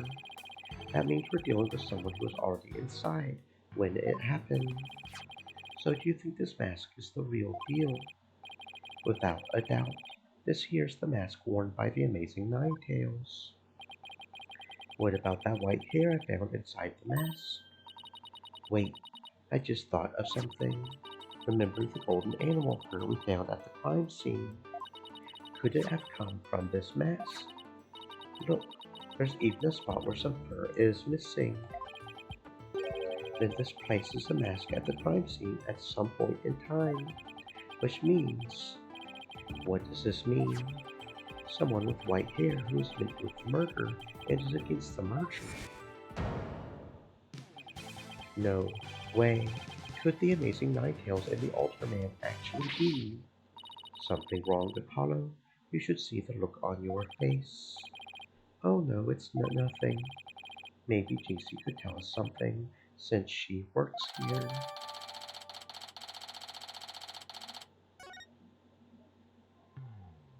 Okay. Is that all I can talk to him about? Looks like it.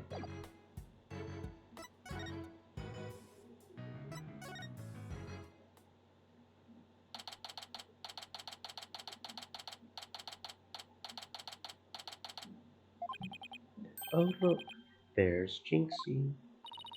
Milk, cheese, yogurt, ice cream, and sounds like she's out grocery shopping.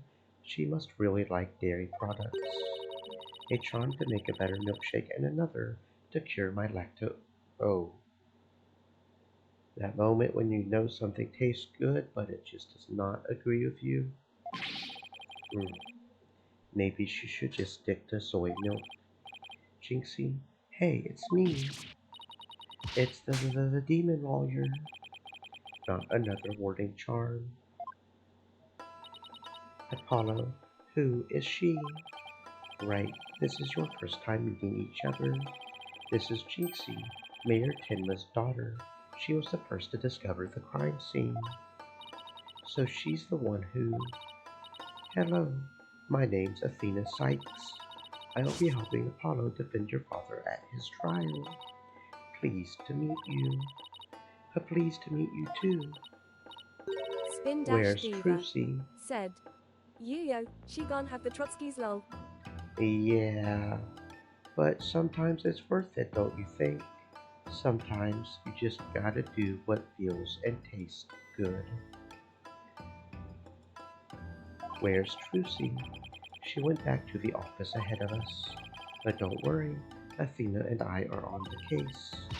Whoa, wait, how do I know you didn't gobble her up alive? Spin Dash Diva said, No, Oh, you don't think so? You don't think it's worth it, huh? Relax, I didn't eat her up, and I wouldn't do such a thing in the first place. Poor little Trucy. I'm about ready for some tears of frustration myself. She's quite an interesting character, Apollo.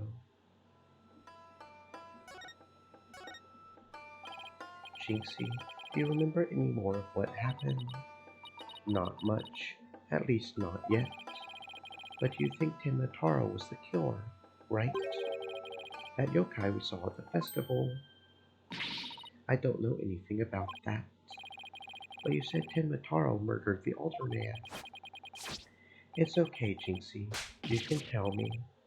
What was that for? People see things when they don't get enough sleep. There's no such thing as monsters. What's gotten into her? So if there are no monsters, you admit I'm human. No, you're still a demon. I give up. It seems like Jinxie doesn't want to talk about Tenma Taro for some reason. But that's precisely what we need to know more about. Besides, she definitely thought there was a yokai there in the Fox Chamber. Jinxie, about this charm. You gave me this when I was heading off to the scene of the crime. You thought Tenma Taro was the murderer. That's why you gave this to me, right? And that's true, but if there's anything else you could tell us, it would really help. And it will help your father too. Alright then. Why do you think Tenma Taro's the killer? I saw him with my own eyes. Tenma Taro was right there in the manor. He escaped his prison and ran right by me. What? Jinxie, tell us everything you saw. I called the police after I stumbled on the scene. I was just about to head back to the festival grounds when I saw Tenma Taro. It was right around here. He was running right at me. I was paralyzed with fear, but there was no one around to help me.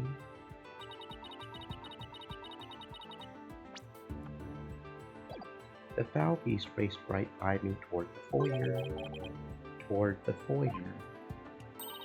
Mr. Filch and Mr. LaBelle were supposedly in the foyer at the time. This means they would have seen Tenma Taro too. Sounds like we had better get their statements. Considering Jinxie's mental state, her eyes could have been playing tricks on her. Apollo, remember the picture in this paper? Someone caught Tenmataro flying through the air. I wonder if it's the same Tenmataro Jinxie says she saw. Don't be ridiculous. Tenmataro is the killer, and he can fly too.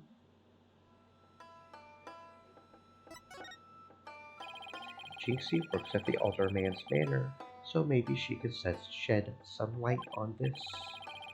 So, no one knows the amazing Ninetales' true identity. They say no one's ever seen him without his mask. Doesn't that make you want to know even more? That's why Spin-Dash matches... Diva said, I wish I could jump in the air and fly lol. That would be pretty fun, wouldn't it? And I bet it would feel good to just fly through the air. Feel the cool breeze on your face. Fly to somewhere else. Save on gas. That's why matches where wrestlers try to expose their opponent are so popular. Wait, you mean expose, as in strip them naked?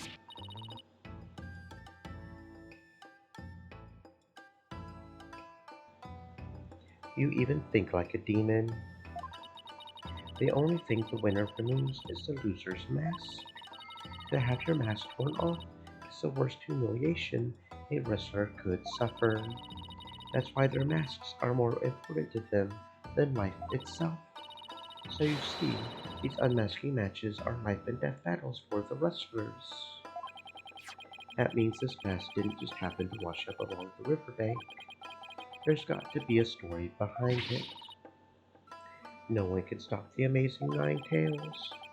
Bet she'll be shocked to find out he's really the Alder Man.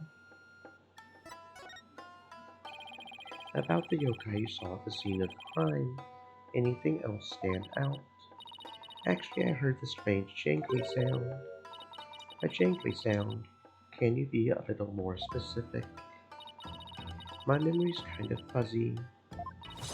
I vaguely recall seeing Tenmataro holding a staff or something like that. Maybe that's what was making the strange sound. Does Tenmataro usually carry a staff? Good question. I've never heard anything like that. It's not shown on the scroll. How about in other documents? Any of them show Tenmataro with a staff? This is the only known document depicting Tenmataro. After all, those who needlessly depict the demon are forever cursed.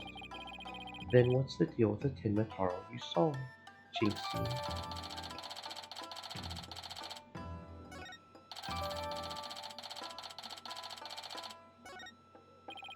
Why didn't you tell me you saw Tenmataro earlier? Actually, Mr. LaBelle told me not to tell. Mr. LaBelle, Papa's aide. Right, the other guy who's supposedly in the foyer at the time of the crime. And what exactly did he tell you? Keep the village superstitions in mind before you go talking about seeing Tenmataro at the time of the crime. Village superstitions. They say you must not gaze upon Tenmataro, but in the event that you do, look, and then tell anyone what you saw. Tenmataro will claim your soul. And that's something everyone here knows. Sounds like a bunch of baloney to me. Everyone from babies to the village elders know about it. But I didn't, because I'm not from around here. Come to think of it, why is everyone hiding their faces? You there, you mustn't stare at Tenmataro like that. Lower your eyes. He'll steal your soul if you're not careful. Steal my soul? Seriously? Seriously, like for reals? The guy at the special event thing said almost the exact same thing. Apollo, do you think this LaBelle guy actually believes in Tenmataro? I seriously doubt it. He's not even from Ninetales Vale. Then why would he try to keep Jinxie from talking? Good question. I think we better go have a word with him. Time to unmask this monster of a mystery. The last time I saw Mr. LaBelle, He was relaxing in the foyer. Bueno, next stop, the manor foyer. With any luck, he'll be there waiting for us. Okie dokie. Let's go see.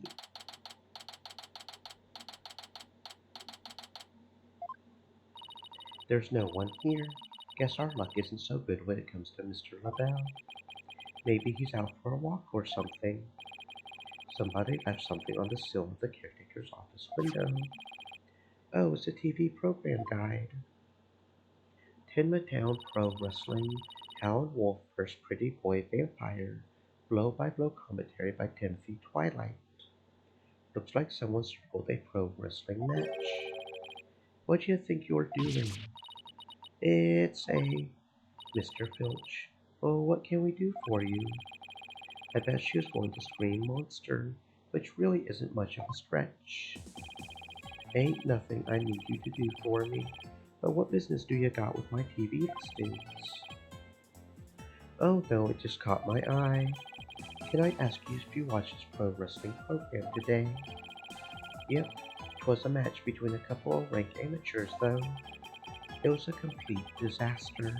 I reckon even I could have done better than that. I seriously doubt that. Almost forgot. There's something I wanted to ask him. Mr. Filch, did you see anything unusual around the time of the murder? For example, Tenma Taro or something like that? To Tenma Taro. So you did see him. My, how clean and shiny your forehead is again today, Mr. Lawyer, sir. Bet you shine it up every day real purty like. The ladies must love it. Don't change the subject. And FYI, that was a seriously bad attempt at flattery. Jinxie says she saw Tenma Taro flee toward the foyer. So you must have seen him too if you were here. I really pushed a button there. Well, did you see anything or not?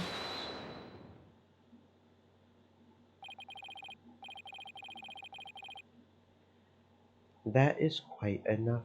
I must ask that you not pester my friend anymore. Forgive me for being pestered, sir. And you are? I am Florent LaBelle, Beau Divine and personal aide to Mayor Damien Tenma. Beau Divine? More like yokai grotesque. This place is crawling with monsters. Excuse you. Well, what the heck was that for? It was just a little cologne. You had a look of a stinky sweat about you. It's from my own original brand of cosmetics called Je suis LaBelle.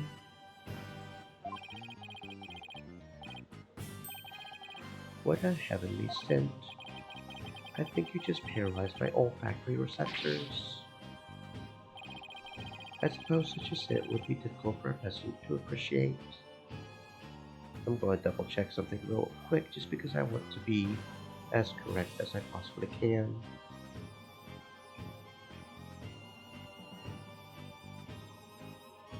Je suis. Je suis. Okay. So I did mispronounce that. Je suis. Je suis. Okay. And it means I am. So it means I am LaBelle. The perfume's called I am LaBelle. Apparently. I'll have you know that is brand number 5. Bonjour. It's my way of introducing myself. Enjoy. Where's my bottle of dew so I can return the favor? Enough about the cologne. Please tell us what you saw around the time of the murder. I heard you're the one who told Jinxie not to mention that she saw Tenma Taro. Why that little... So she told you she saw the demon, did she? Mr. LaBelle, do you mind if I ask whether you believe in the village superstitions? Please, I was merely trying to keep with traditions. Nevertheless, I will say this. I wouldn't stick my nose into this whole Tenma Taro business if I were you. Bad things happen to those who do. That much is true. He is one scary monster. That's crazy. You really expect me to believe that monsters aren't real? Well, you're real and you sure look like a monster. Look who's talking. So, Mr. LaBelle, you didn't see Tenmataro? Divulging she has an active imagination. Isn't that right, Phineas? That's right. I didn't see nothing, especially not Tenmataro. As for me, I only see things of beauty. That's why I can barely see you. I've got 2 words for this guy. Total freak. Could I ask you what you were doing at the time of the crime? In other words, you would like to hear my alibi. To think you would suspect me of all people. It's just a formality. We ask everyone. How dare you doubt me? That's an affront to beauty itself. You obviously can't see straight. Like that spritz really helped. What were we doing, you ask? Go ahead, Filchi. Answer the question.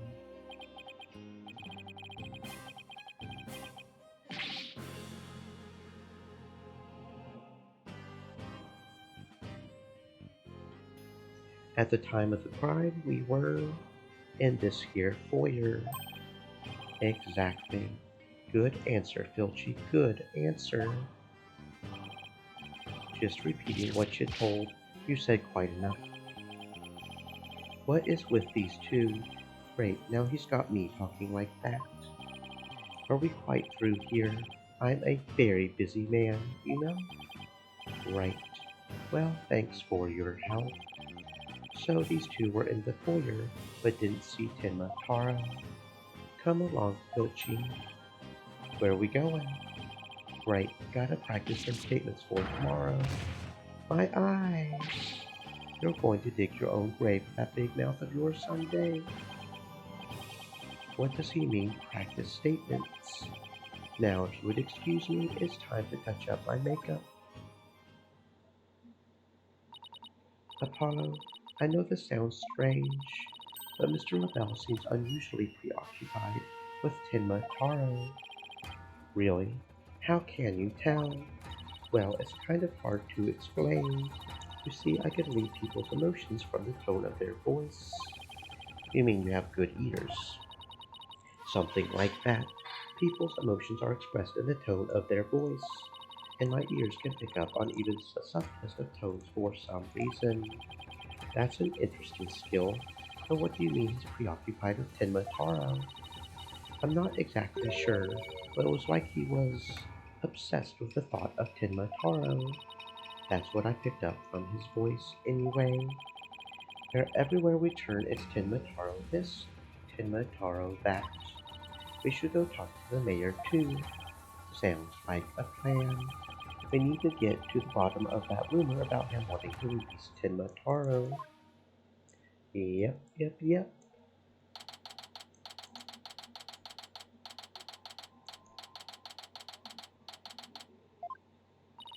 Something wrong, Apollo? Where did your enthusiasm go? What am I doing asking the mayor if he has ever thought about releasing Tenmataro? At best, he'll think I'm an idiot. At worst, he's here.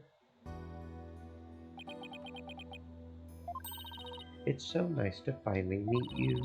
I'm Mr. Justice's partner, Athena Sykes. I'm looking forward to working with you, Mr. Tenmataro. Yes, I look forward to working with you too. Glad he didn't mind Athena calling him by a completely wrong name. Apollo, he's just as kind and gentle looking as I had imagined. Lucky for you, after that blunder you just made. There was something I wanted to talk to you about. There are rumors going around about how you want to, or did, set Tenmataro free. What utter nonsense. They always assume the worst of me because of the way I look. But those rumors don't have a shred of truth, I tell you. A little touchy about his appearance, isn't he? What he really needs to work on are his people skills.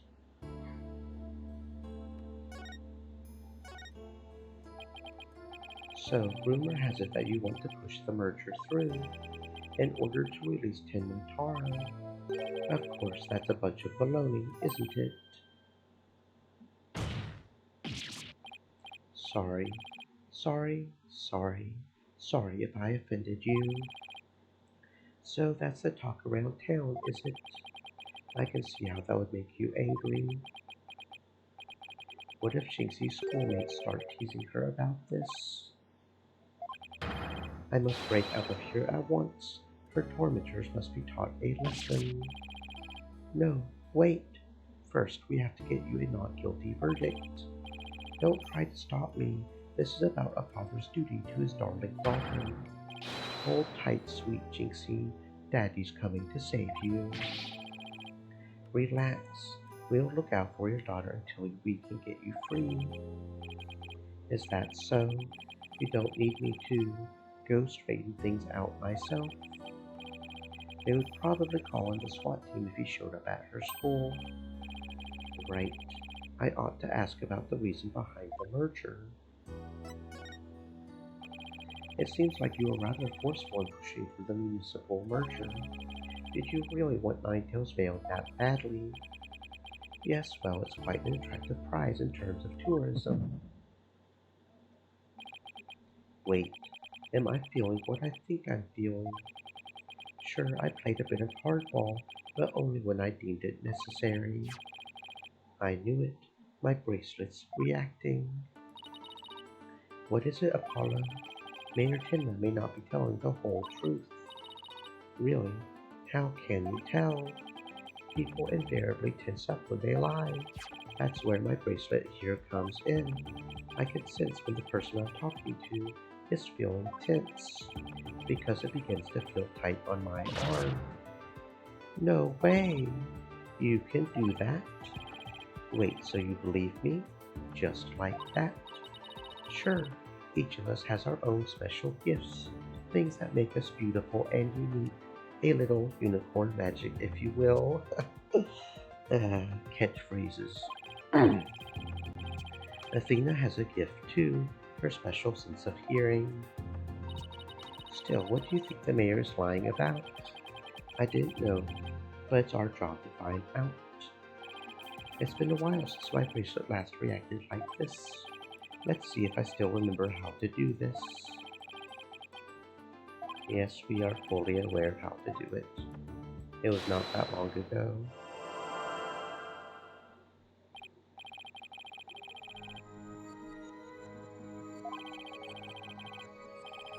The slightest frown that no one can see. Now Mayor Tenma's lying somewhere in that statement he just made, and when he lied, a certain habit made itself clear just under his right eye. I just have to shift my viewpoint up and focus on that area. Alright, I've got him now. His nervous towel should appear when he's trying to pull the wool over my eyes. I've got to pour over every word he says and wait for it to appear. And when it does, I'll perceive it.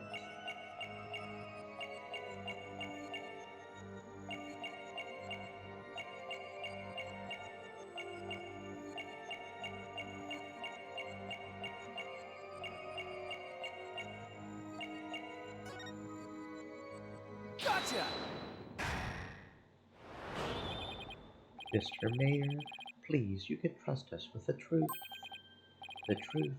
I don't understand. When you mentioned tourism, the bottom of your right eye started twitching. What nonsense is this? So what if it did? Please tell us more about your merger bid. What more is there to tell? Why were you really seeking to merge with Ninetales Vale? I already told you. Tourism. The monster craze really revitalized the village, making it quite the prize. You really don't trust us, do you? What are you talking about? The village has been hot property ever since the monster craze started, has it not? I think you've yet to realize that what you're saying contradicts the facts. You say that the monster craze really revitalized Nine Tails Vale, so you felt it would be an attractive prize for its tourism, but that would contradict this. Take that! The monster craze in Nine Tails Vale is a very recent phenomenon. It was sparked when the amazing Nine Tails rose up against the municipal merger. The village was practically a ghost town before then. So you see, you couldn't have possibly seen it as an attractive prize for its tourism. What's the real reason behind your push to merge Tinma Town with Nine Tails Vale, huh? Oh, well.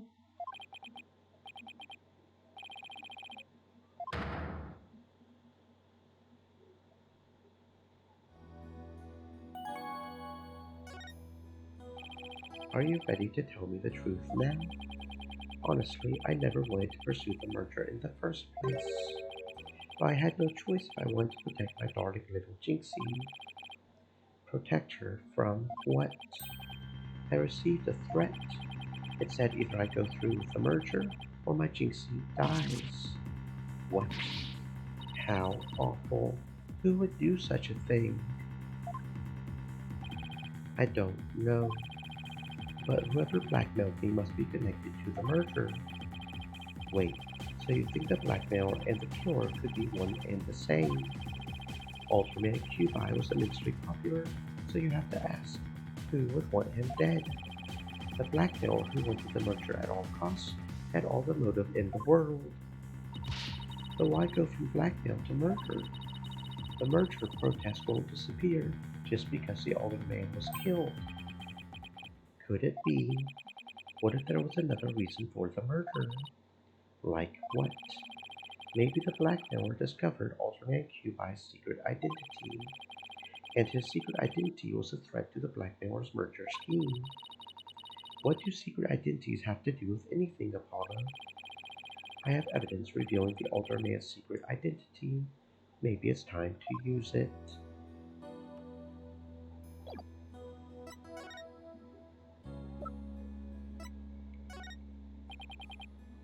Mayor Tenma, please take a look at this if you would. That's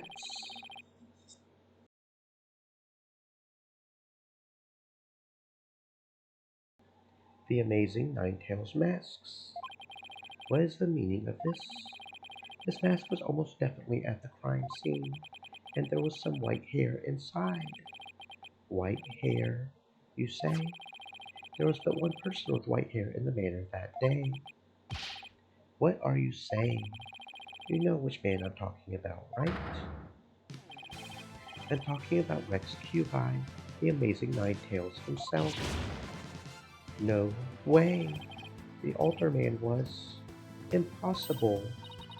Wait, come to think of it, Alderman Cubi was a former pro wrestler, so the blackmailer turned killer when he discovered the Alderman's secret identity. Didn't I just say that? But yeah, the amazing Ninetales was a threat to the blackmailer's scheme. He opposed the merger, and as a result, single-handedly sparked the monster craze. Even so, what was the mask doing at the crime scene? There had been an event at the manor, and maybe Alderman Cubi had taken part in it, if you get my drift. This is absurd. Mr. Mayor, do you have proof of the threat that was made against you? Yes, a blackmail letter. Unfortunately, it disappeared after the murder. I had been carrying it around in my briefcase, but now it suddenly vanished. The blackmailer must have taken it with them after they killed the Alderman. Well, at least we clearly established the killer's motive. Mayor Tenma, visiting hours are over. It would appear this meeting is adjourned. Apollo, do you really think the Tenma Taro that Jinxie saw is the killer? I don't know. All I know is there is no such thing as monsters. What about that newspaper article? Could the killer have purposely freed Tenma Taro to do their dirty work? Oh, come on. There wasn't any Tenma Taro to release in the first place. Yes, but the only suspects the police have right now front of the mayor and a yokai. We'll probably be arguing whether there was a yokai involved in court tomorrow. I can already see that look of disbelief on the judge's face. Apollo, are you alright? I'm fine. I'm fine. I'll think of something. I had better because I can't very well say a flying demon was the killer. At this point, the only thing I know for sure is tomorrow is going to be one doozy of a trial. To be continued.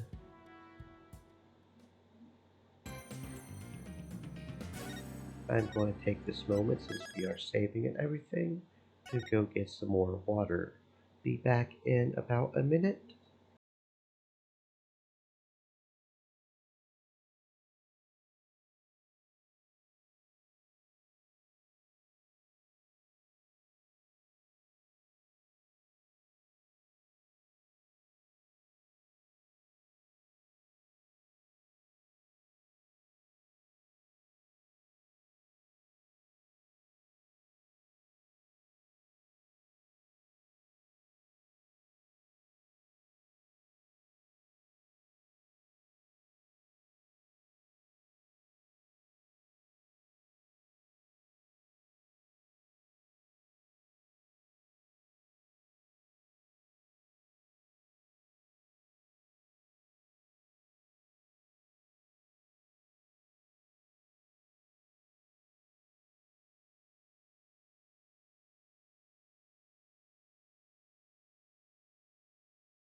Yep, always important to remember to stay hydrated, especially when it's hot out.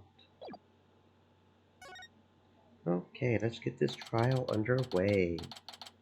Day 1 trial.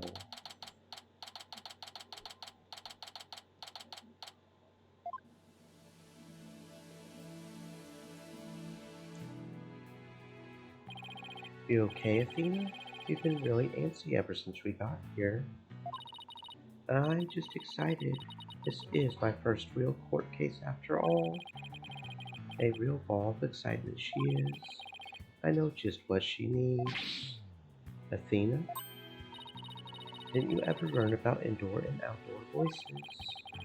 I'm just trying to show you the best way to relieve your pre-trial jitters. By scaring the daylights out of me? No, I find that shouting I'm fine in a loud voice really relieves stress. It's part of my chores of steel voice workout and a must before every trial. Do you want me to shout? Here. That's right. Here. I'll go first, then you try. I'm Apollo Justice, and I'm fine. Alright. I'm Athena Sykes, and I'm fine.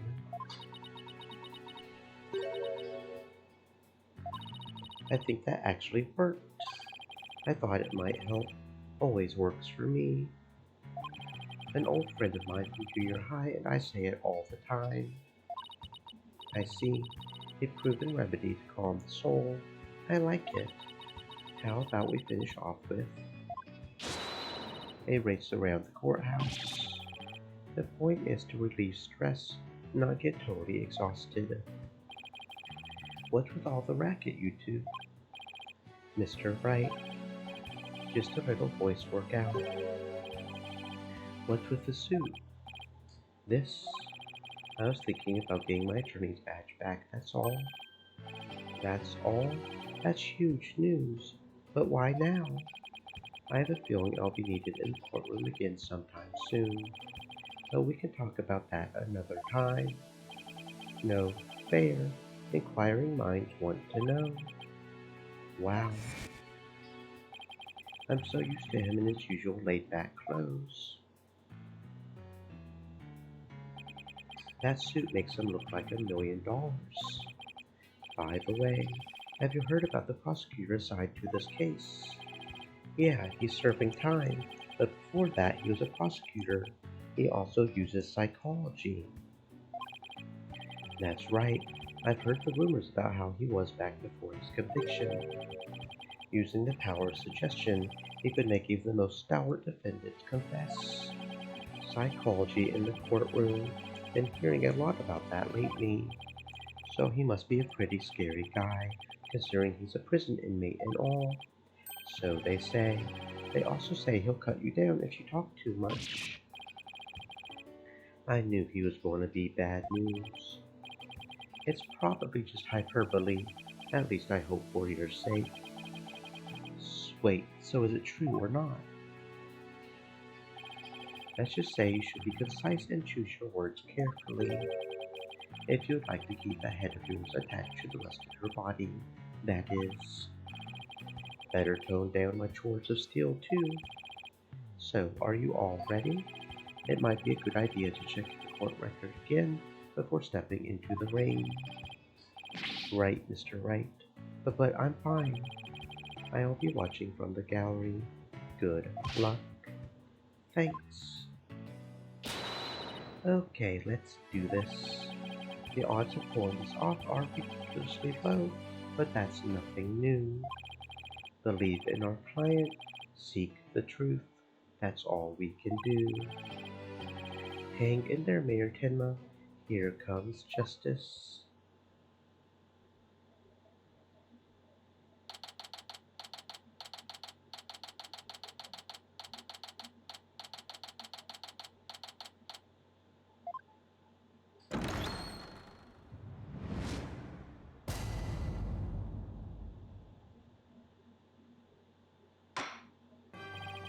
Court is now in session for the trial of Damien Tenma. Apollo Justice Defense Team Leader is ready, Your Honor. I would know that big booming voice anywhere, as chipper as ever, Mr. Justice. But who is the young lady next to you? I'm Athena Sykes, Mr. Justice's junior partner, and fresh out of law school. Well now, full of beans too. Excellent. Makes an old man feel young again. Now for the prosecution. It appears the prosecution is not ready yet. Never fear, for I shall explain. It's just a minor procedural complication, Your Honor. The prosecutor for this case is being escorted from prison as we speak. Prison? Yes, of course. I almost forgot that he's currently serving time.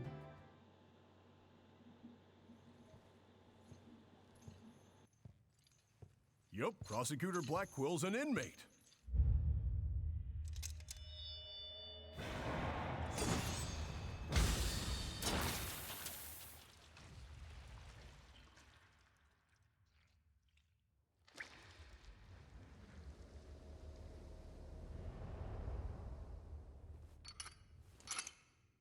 But even a convicted murderer still got a job to do and duties to perform.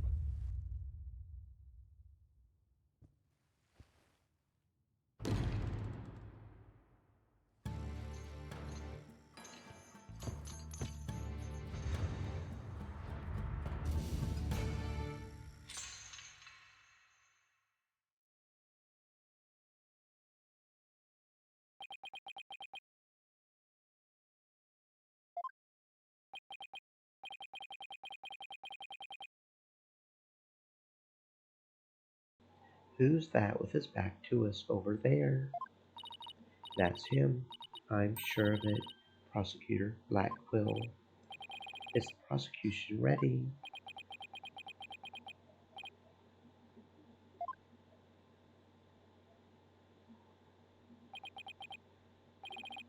Enough jabbering. Get on with it already. Of course. Forgive me. Why are all the people related to this case so scary? Very well, Prosecutor Blackquill. Your opening statement? Well, what's the matter? Must we continue to fritter away time like this? Is all right there in the indictment. An opening statement would be pointless. Pointless? Well, looks like the cat, or in this case the prosecutor, has the judge's tongue. But, we need an opening statement as an overview of the case at hand. Well then, Your Baldness, if it's so very important, why don't you do the honors? Who, me? There's a term for people who whine and fuss about how they need silly, useless things, and then decide they no longer want them once it's theirs. A selfish old fool. Wait, was that the prosecution's opening statement? Old doters such as you are a plague upon the young. I pity your poor grandchildren, or is it great-grandchildren? All these years I thought the opening statement was the prosecutor's job, but I suppose I could give it a try. Might be a nice change of pace. What? He actually fell for that. That must have been the power of suggestion Mr. Wright was talking about. The opening statement. Let's see here. The victim was one of Rex Cubi, alderman of Nine Tails Vale, and the defendant, Damien Tenma, mayor of Tenma Town, is accused of his murder. And why, pray tell, was the mayor arrested? His prints were on the murder weapon, plus he had a motive, the elimination of the biggest roadblock to the municipal merger. The caretaker and the secretary, other potential suspects, both have alibis, and his daughter, who was also in the vicinity at the time of the incident, has no motive. So, in a nutshell, I would have to say the charges against the defendant are incontrovertible. Bravo, Your Baldness. Your years of experience shine bright like your head. Flattery will get you everywhere. He's playing Simon Says with the judge. Moving right along now, let's hear from our first witness for today, Detective Fulbright. Witness, please state your name and occupation. I am the detective assigned to this case, Bobby Fulbright. Oh, and I'll also be keeping tabs on old Blackquill here. I also heard you would provide protection if it ever came to that. It would seem that I have been sorely underestimated. Wait, who's protecting who from what? Still, I truly believe anyone can turn their life around, even old Blackquill. Fool Bright, save your tattoos or funerals. Get on with your statement. That's the spirit. Justice must be swift and true. I see it in your eyes. There is hope for your rehabilitation and return to society. I will never give up on you. Prosecutor Blackquill doesn't seem to intimidate Detective Fulbright. Well, you know what they say, ignorance is bliss. So that's why Detective Fulbright was assigned to Blackquill. He's so oblivious. Now let's have your first statement, Detective Fulbright. You got it. But first I'd like to say to the defense that justice will ultimately prevail.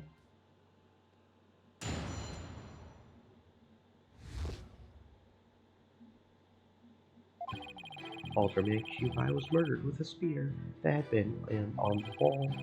The fingerprints of the defendant, Damien Tenma, were found on the murder weapon. At the time, Alderman Cubi was asleep from a drug he unwittingly ingested. Mayor Tenma attacked his helpless victim, impaling him like a human shish kebab. But the sudden pain jolted the victim awake, and he grabbed the statue and struck back.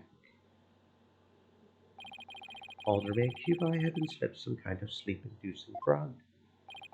That's right, the accused was scared because the Alderman was a former pro wrestler, so he slipped him a drug to make sure he would be out cold and defenseless. Here's the autopsy report to prove it.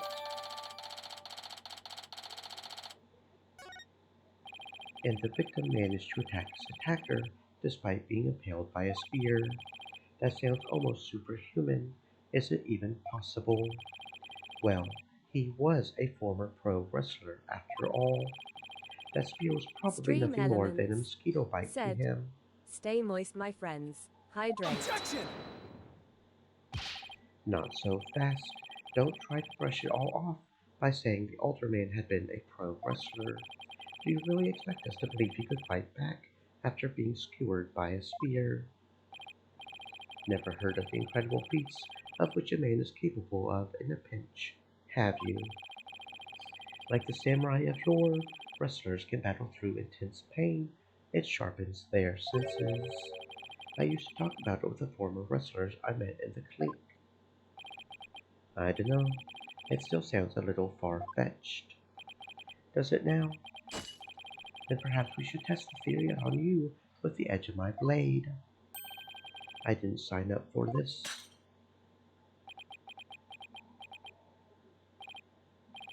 And so your life is spared, for now. Please let those shackles be made of titanium. I don't want to die. My investigations are as thorough as they are foolproof, or my name isn't Fulbright. I vow to resign immediately if I ever make a false arrest.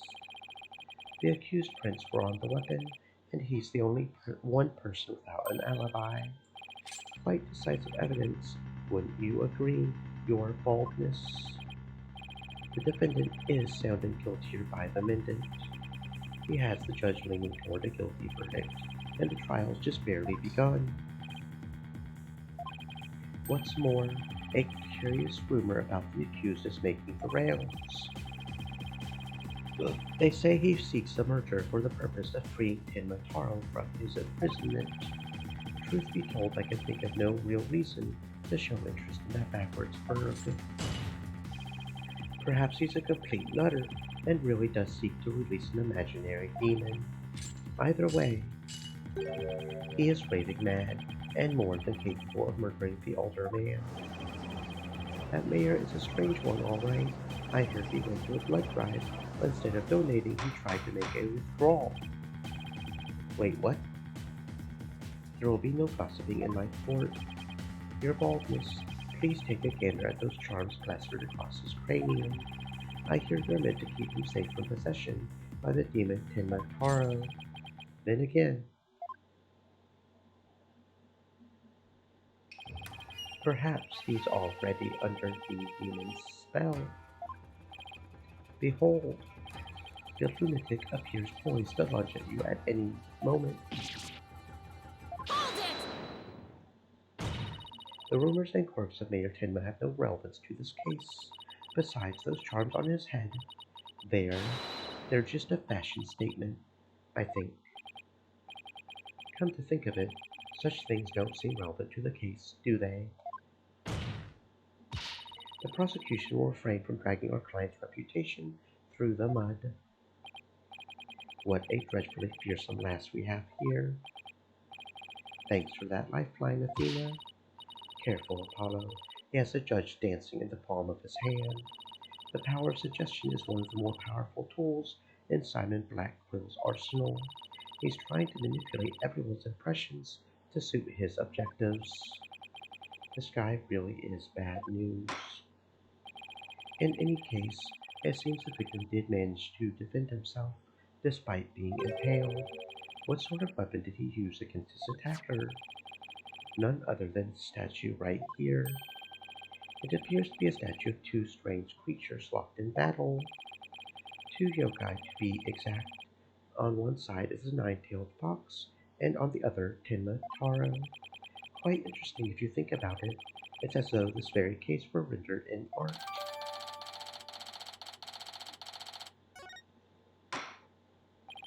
Mr. Justice, you may proceed with your cross-examination.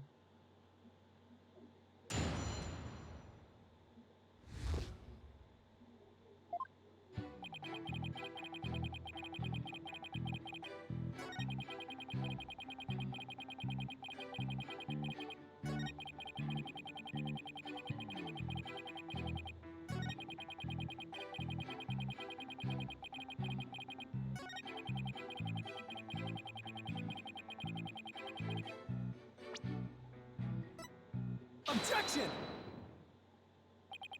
Did the alderman really strike the mayor? What? Are you questioning my sense of justice? Your so-called justice needs to find itself a pair of legs to stand on. You claim the alderman struck back after the mayor put a spear through him, but the statue he supposedly used to defend himself creates a major hole in your theory. It would appear that the defense has a counter-argument. Very well, let's hear what the defense thinks is odd about this detective's theory. There are no fingerprints on this supposedly crucial piece of evidence. And if you look at the crime scene photo, you'll notice that the alderman isn't wearing gloves. Yes, I believe he is quite gloveless indeed. If he touched the statue with his bare hands, he should have left some fingerprints. Detective Fulbright, you did take that into account during the investigation, didn't you? This can't be happening. Did I arrest the wrong man?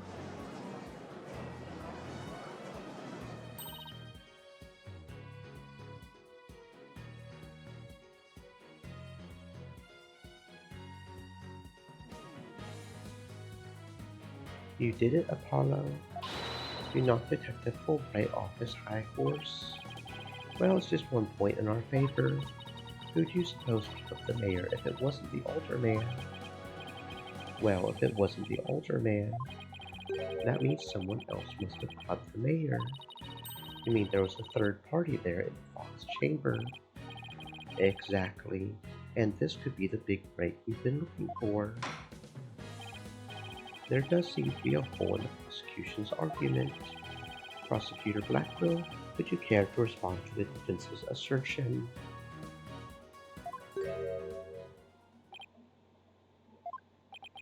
The least you could do is look at me while being dismissive. Your mind is as dull as an unhoned blade, Justice Dono. Justice Dono. He's been watching too many samurai flicks. It will take far more than that to cut down Simon Blackquill. A whelp such as you has no hope against my superior swordsmanship. This is a trial, not a sword fight, Prosecutor Blackquill. There is a perfectly good explanation. for the lack of prints on the statue. You might recall the bloodstained cloth found at the scene of the crime. Well, it just so happens that the blood was the mayor's. So, what are you getting at? Hone your mind, boy. Why was there blood on that cloth? Solve that riddle, and you shall see that the hole you thought you found is but an illusion. Now let's see. How was that cloth used? Was it used to wrap the statue? Maybe the old man wrapped the statue in the cloth. In short, he wasn't touching the statue directly when he used it to scrape back at the mayor.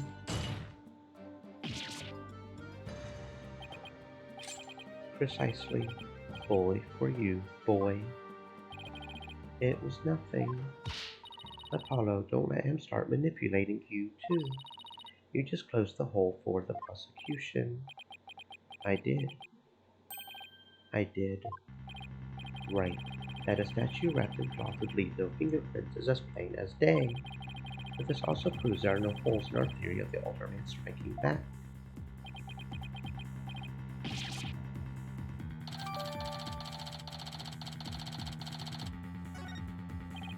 Now, do you see how dull your mind is? I'll make sure to sharpen it next time. A particularly frightening inmate once told me that he always tinkerly holed his blades before he went to work, like the samurai of yore. Samurai sounds more like a homicidal maniac to me. Actually, he was working in the prison kitchen at the time. Wait, so the inmate was murdering samurai prison chef? It would seem that the victim and his killer were the only ones there after all. I was kinda attached to that hole. Now what? Apollo, I just thought of something. If they didn't find anyone's fingerprints on the statue, who's to say someone other than the older man didn't hit the mayor with it? Why didn't I think of that? Anybody could have not left prints on it. Then who, pray tell, struck the mayor with the statue? Please illuminate us with your wisdom, young lady. There's only one answer, the real killer. Prove the existence of this real killer, then. What evidence have you? I'll give you evidence, all right. Athena, are you sure about this? To borrow your words, Apollo, I'm fine. Take a look at this. Black feathers and tracks, allegedly from a yokai, were found at the scene. I believe they're from the third party who struck the mayor with that statue. Is the defense actually suggesting some sort of monster killed that older man? That's exactly what I'm suggesting. Objection! No, Athena, we just lost what little credibility we had left. Sorry. Guess I got carried away. Mr. Justice, we've no time to deal with objections between members of the defense. Sorry, Your Honor. It's just this kid's still, well, a kid. You meanie. I'm reporting this to Mr. Wright. So, is this court to believe the feathers and tracks are from a yokai, as you put it? No, Your Honor. I believe they are a fabrication. The real killer wants us to believe some sort of monster murdered the older man. Interesting. And why do you suppose the killer would do that? Why, indeed. Mr. Justice, you seem as new to this as your partner is. This I'm not reporting to Mr. Wright. Fool Wright, explain to his boldness what these rats are missing. You know, the who and why behind those feathers and tracks. What? You mean you can explain all that? Our investigative prowess is without equal. I'm starting to think I chose the wrong profession. Very well. Let's hear about these so-called yokai feathers and tracks.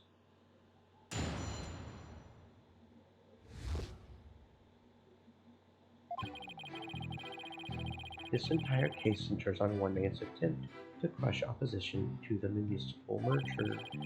Mayor Tenma panicked when the amazing Ninetales helped embolden the protesters. So he stoked the villagers' fears by fabricating a monster.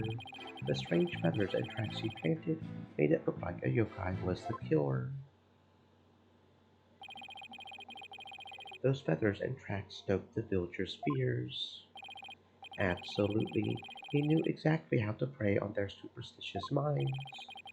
Those feathers only gave weight to the idea that the older man was slain by a demon. The accursed demon, Tenma Taro, that is. Tenma who? Tenma Taro, the legendary demon locked away in the village's forbidden chamber. From a young age, the villagers are taught to fear the great black feathered demon, and thus were they blinded to other, more plausible explanations. Hold on for a second. Before we start letting our imaginations run wild, isn't there someone else that could be considered a suspect? Mr. Justice, please explain yourself. On the day of the incident, there was a special event held at Cubai Manor, and as part of this event, there was someone dressed in the likeness of Tenma Taro. Obviously, this person is a much more likely suspect than any legendary demon. Objection! Dord, you are playing right into the killer's mind games. What? Listen here, the feathers and tracks were merely fed herrings. The villagers believed the murder to be the work of the real Tenma Taro. However, the police believe that the person in the Tenma Taro suit is the killer. The defendant sought to sow this confusion in order to deflect blame away from himself. However, he was knocked unconscious by the older man, and thus our mentally deficient mayor was caught red-handed at the scene of the crime. Objection! Do you honestly believe Mayor Tenma would do something so stupid? Objection! The evidence speaks for itself. Fool, right? Right. It was the mayor's last-ditch effort to stop the opposition before things got crazy. The amazing Ninetales was fueling both the yokai craze and the anti-merger movement. Plus, he's one of the better-known masked wrestlers and the hometown favorite. That's why the mayor panicked and set out on the path of injustice. But do the people of Ninetales Vale really believe a yokai is behind the crime? Yokai sightings are an everyday event there, so I wouldn't be surprised if they did. I must say, a crime that preys upon innocent, impressionable minds. Just so, a particularly silver-tongued inmate once had the following words for me. The innocent of heart are the easiest prey. You don't say. Was this inmate a con artist? No. He was framed for the murder of his beloved. I actually felt sorry for the poor chap. Wait, so he wasn't the predator, but rather the prey? Yes, well. Now then, the defense may proceed with a cross-examination.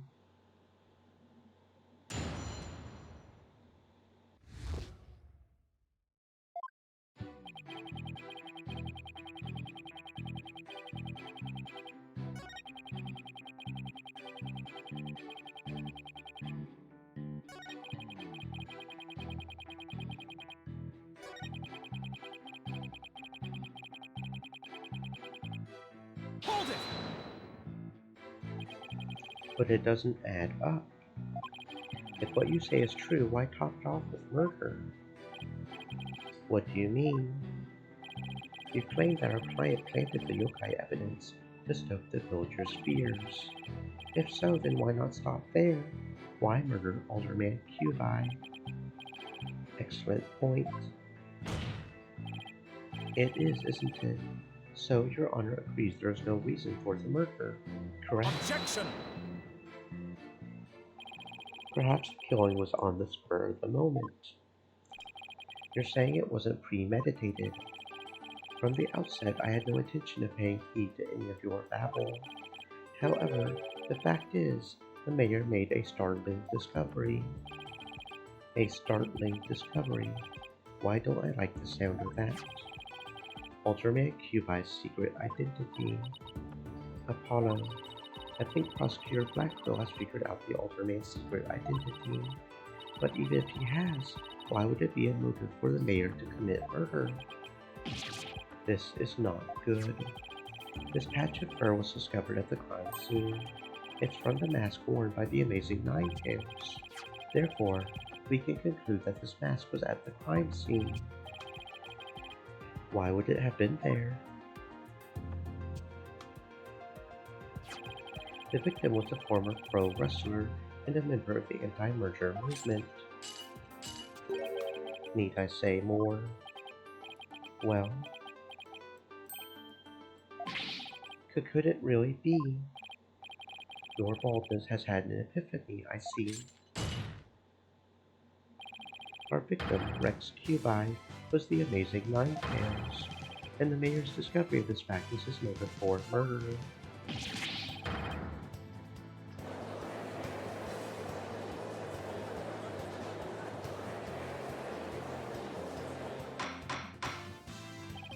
Order, order. What a shocking development. A motive clearer than crystal clear. What do we do now, Apollo? I didn't think they would tie the Alderman's secret identity to the mayor's motive for murder. At last we've reached my real point. Why did the Alderman have to forge a secret identity?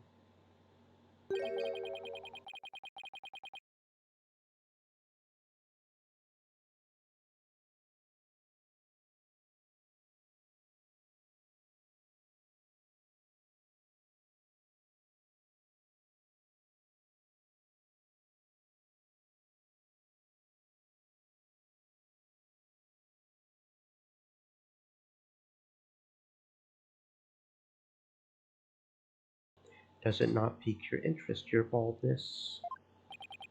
I admit it does. It is odd that he had to create this other persona, just to secretly participate in the anti-merger movement. Very astute of you, your baldness. Right, now take a look at this. Blackmail letter. If you value your dearest life, you will merge Ninetales Vale with Tenma Town. Do not tell anyone about this threat. If you do, consider your dearest as good as dead. This blackmail letter was found in Alderman Cubi's pocket. Whoa, what?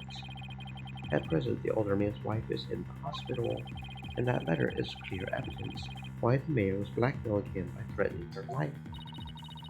Wait, didn't the blackmail letter sent to Mayor Tenma go missing? Right after the Alderman's murder?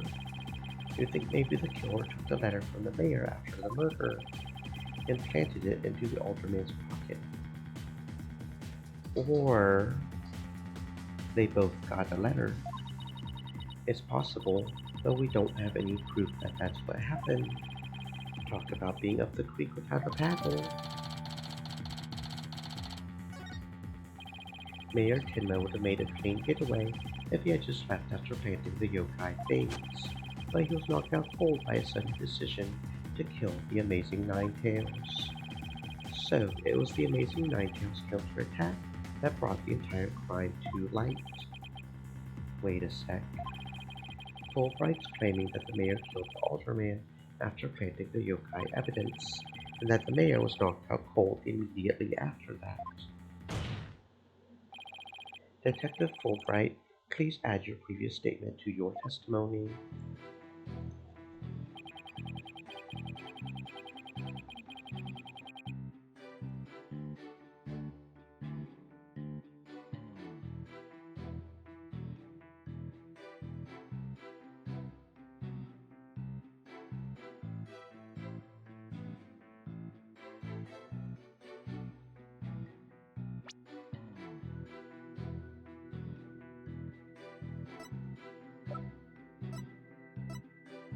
Objection!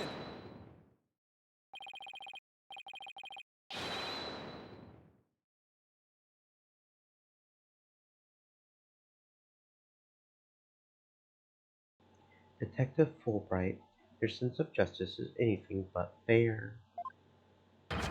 What's this? You dare question my justice again? Yes, and I'm going to prove it to you. Take a look at this photo. This is the crime scene photo, and just what does this prove? It proves when the feathers and tracks were planted. But I already told you they were planted before the murder. The defendant planted the yokai evidence, then was knocked out while killing his victim. But that would be impossible. If you look right here, it's clear when the feathers and tracks were left at the scene. Take that! Aren't you just pointing to the yokai feathers and tracks, Mr. Justice? Yes, see how the feathers are on top of the blood, and the tracks were made in blood. In other words, the yokai evidence could have only resulted after the murder. Then the mayor must have planted the evidence after killing the alderman. Well, you said it yourself. The mayor had been knocked unconscious thereafter. There would have been no time for him to plant any evidence at all. Therefore, there must have been someone else besides the mayor and the alderman at the crime scene. There must be some mistake.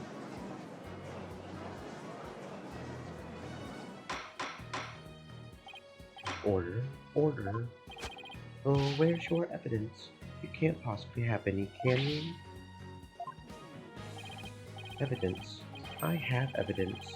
In fact, I have an eyewitness's testimony for you. You do? But how? Was my father's sense of justice really just half-baked? He's taking this really hard. Mr. Justice, what is this testimony regarding a third party that you claim to have? I have it right here, Your Honor.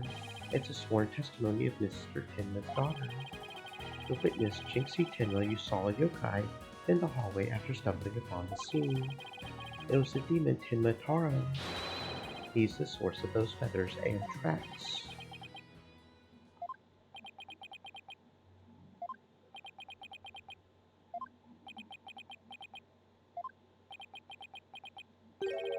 Will somebody please say something? The defense will explain to the court exactly what he means. You dare to mock this court and justice itself. You're unfit to bear your name, boy. Your boldness, it appears our defense attorney here is delirious from exhaustion. Apollo, think of something quick before you're held in contempt of court. What do you think I'm trying to do? Before you decide whether I should step down, please hear me out. Very well, Mr. Justice, I'm all ears. But you had better explain yourself well. What was this yokai you were talking about? It's all in the statement here. Jinxie Tenma asserts that she saw Tenma Taro after she discovered the crime scene and called the police. She came around the corner in the hall. It was around here that she saw Tenma Taro fleeing toward the corner. The defense asserts that whoever was impersonating this monster is the one who left those feathers and tracks behind, intentionally or otherwise. What? How incredibly unjust. Why haven't I heard about this before? Defense just proved there was someone else. So the mayor isn't the killer. Was it all a setup?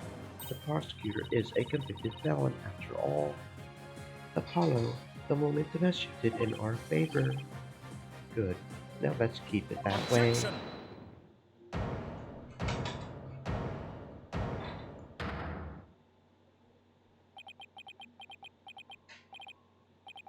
Little do you realize that though you are in the midst of a fray, your sword is broken. My sword? I didn't know I had one to break. Are you implying there's a problem with my claim? Consider this, if that yokai impersonator had indeed fled toward the foyer, that fool and that fop would have seen him.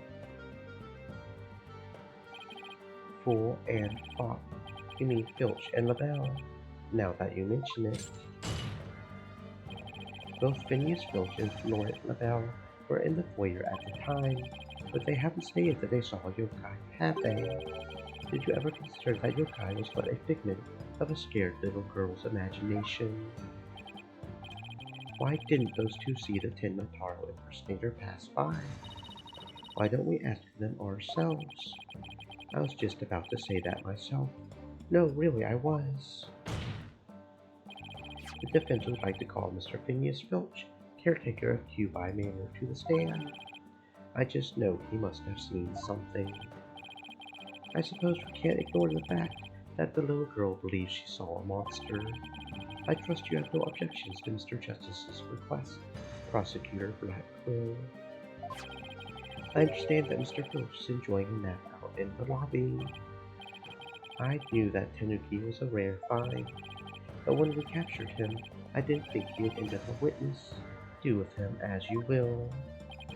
Did he just say captured? No, wait, I don't want to know. Very well then. Bailiff, please go wake Mr. Filch and escort him to the witness stand.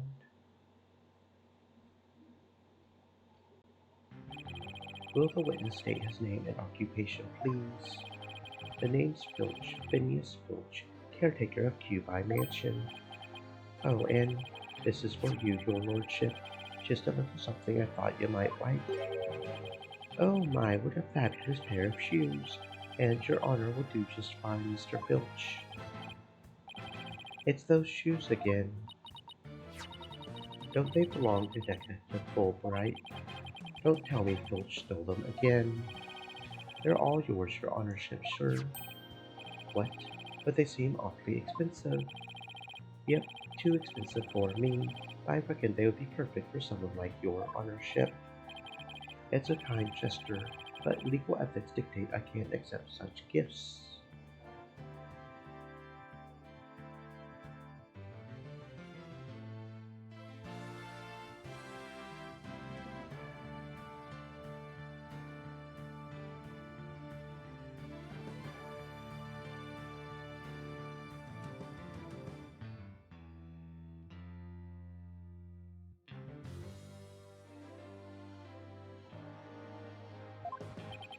Ethics, mythics, just take them if you want them.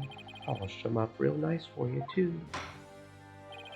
I'm sorry about the shoes, Mr. Filch. I will accept your testimony. The court would like to hear whether you saw Tenmataro in the foyer after the murder.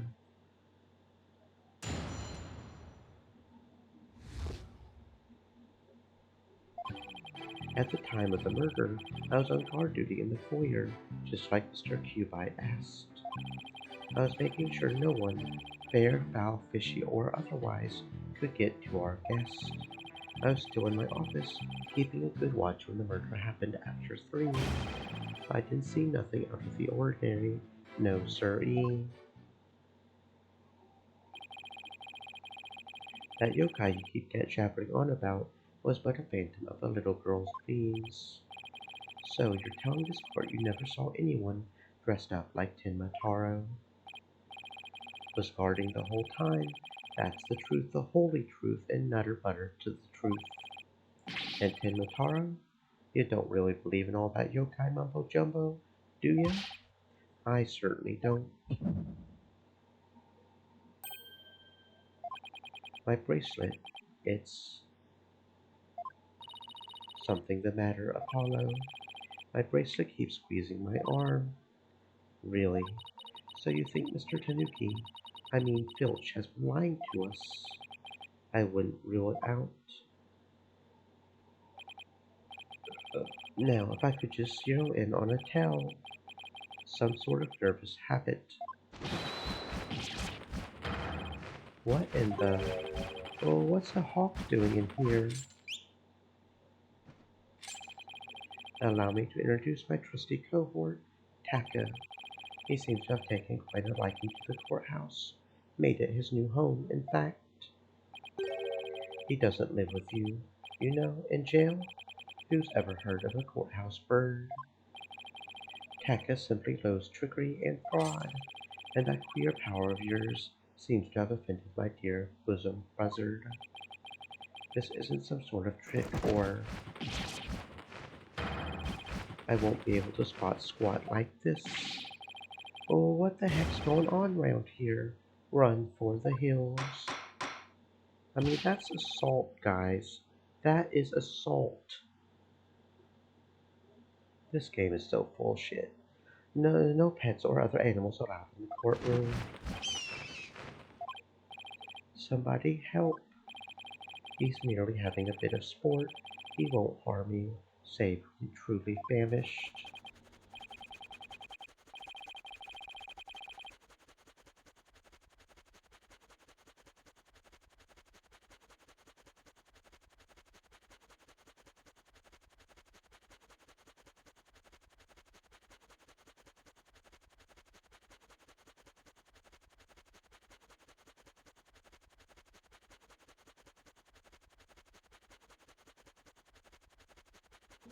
In that case, Prosecutor Blackquill, you will ensure your valued friend is properly fed. Looks like we have to do this the old-fashioned way. We'll be fine. I think if there was someone dressed as Tenma Taro there, Filch should have seen him. We'll just have to put our faith in Jinxie's statement for now. Mr. Justice, please proceed with your cross-examination.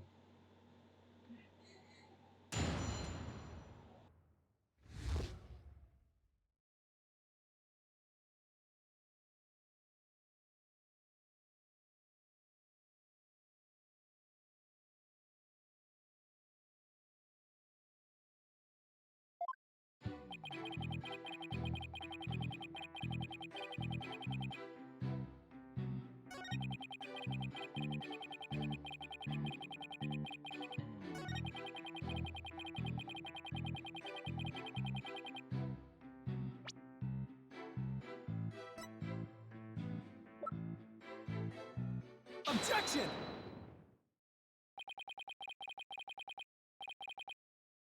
Don't lie to the court like that, Mr. Filch. It ain't right to push back a fella like that.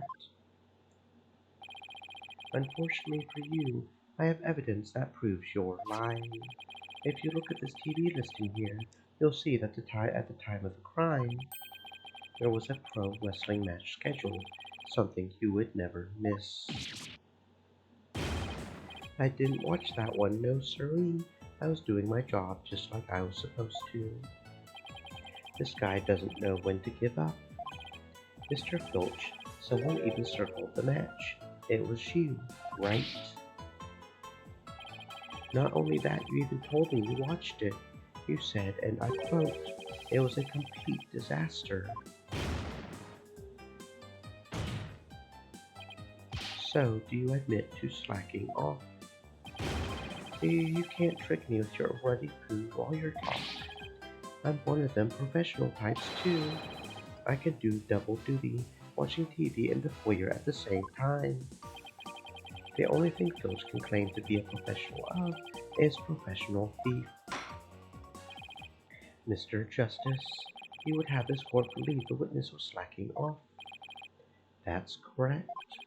He claims to have been watching TV and the foyer at the same time. But that's nothing but a bald-faced lie. Bald, you say, but I'm not the only one who's lying. Perhaps you meant the witness, Mr. Justice. And in that case, let's see what evidence you can offer. You can claim Mr. Filch is lying about watching TV and the foyer simultaneously. Now prove it.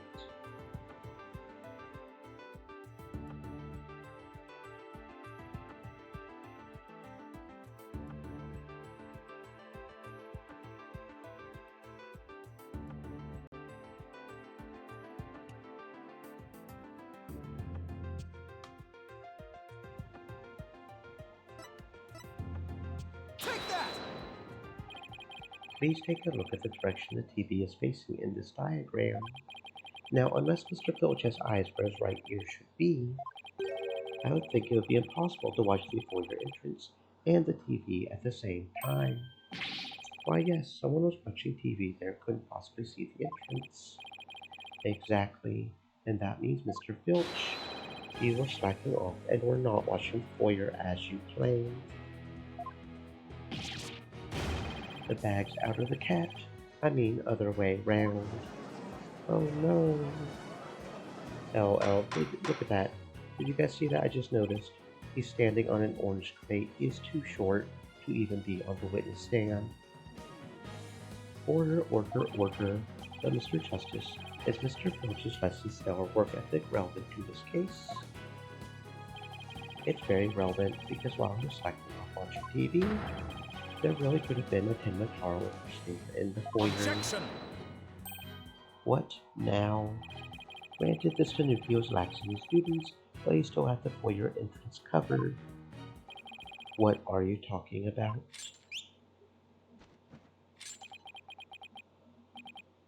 This... I'm not a mind reader. Auditory sense. His eyes may have been slacking off, but his ears were still hard at work. Right, Tanuki? They were? I mean, yes, they were. But you already admitted to slacking off. Now you say you weren't. My eyes might be lazy, but my ears ain't. I would have heard anyone in the foyer. You see, the foyer floor and stairway get all creaky squeaky when someone walks on them. Loud enough to wake the dead, I reckon. So you're saying you didn't hear anybody walk by? My ears were working full time, so who's the liar now? You no good shyster. A lying thief calling me a shyster. This has to be the low point of my fledgling career. Gotta hand it to you, Mr. Blackquill, sir. You really are something else. I mean, you don't miss a thing, and the bags under your eyes, they're darker than mine. Fair warning, Mr. Filch. Taka is particularly fond of Tanuki.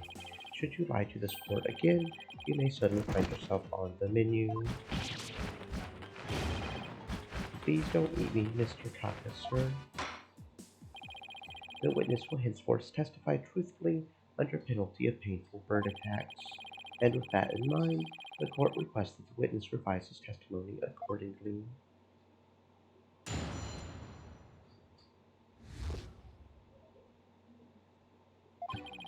It's true I was watching a pro wrestling match on the office TV.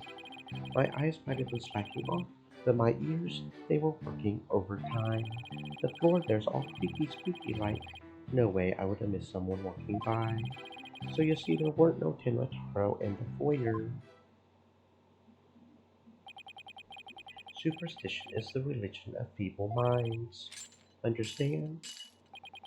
A simple, rational explanation is best. Forget yokai, demons, and such. You must use common sense, for lacking that, the entire world would be but upside down. Says the convict prosecutor who is totally a sign of the end times for the legal world. And besides, if there were any yokai roaming about, I would nab them and sell them to the zoo. I wonder whether Jinxie was just seeing things. That seems to be the general consensus, but I'm sticking to my guns. But if we can't prove she saw Ten Mataro, the mayor's sure to be convicted. Then we had better hope my guns fire bullets, not BBs. The defense may cross-examine the witness.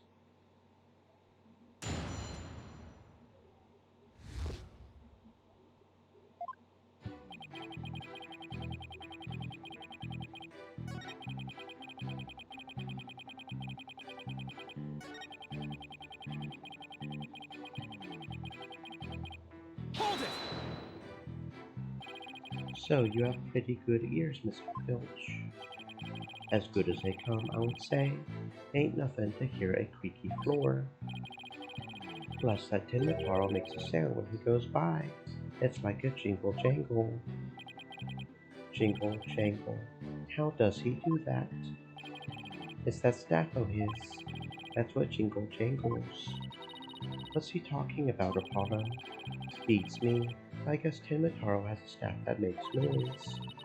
Come to think of it, didn't Jinxie mention something like that too? She said she saw Ten Mataro holding a staff-like object that made a jangly sound. I guess that's the source of the noise then. Well, Mr. Justice, Mr. Filch says Tinmataro jingle jangles. Would you consider that vital information extremely vital? I request that be added to his testimony.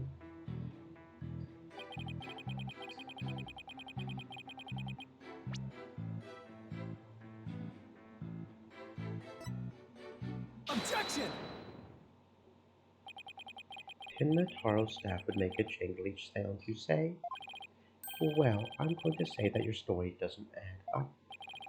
Is there something the defense would like to share with the court? Mr. Filch, you say that you didn't see Tinmataro on the day of the incident. Why then did you assume just now that Tinmataro would be holding a staff?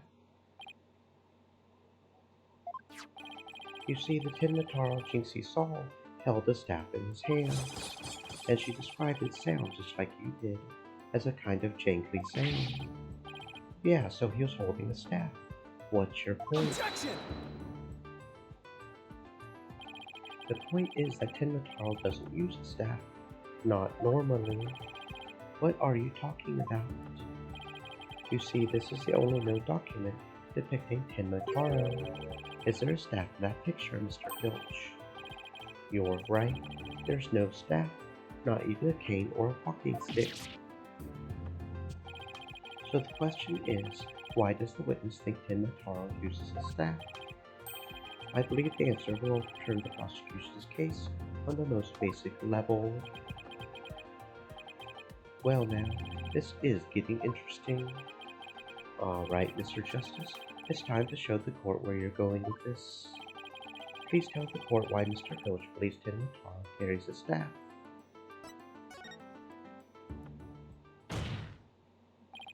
Mr. Filch actually saw Tinmataro right after the crime occurred. That's the only way he could possibly know about the staff. Busted again.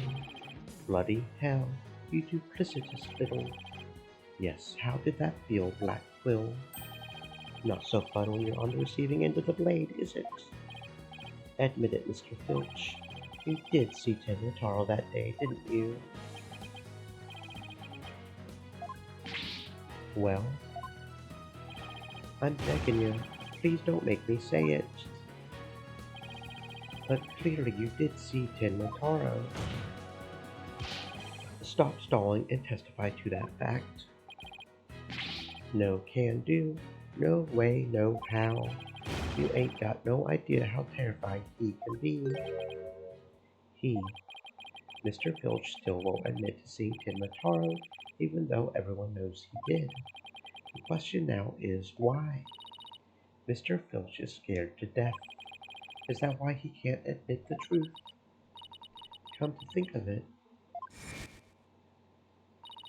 they say you must not gaze upon Tinmataro, but in the event that you do look, and then tell anyone what you saw, Tinmataro will claim your soul.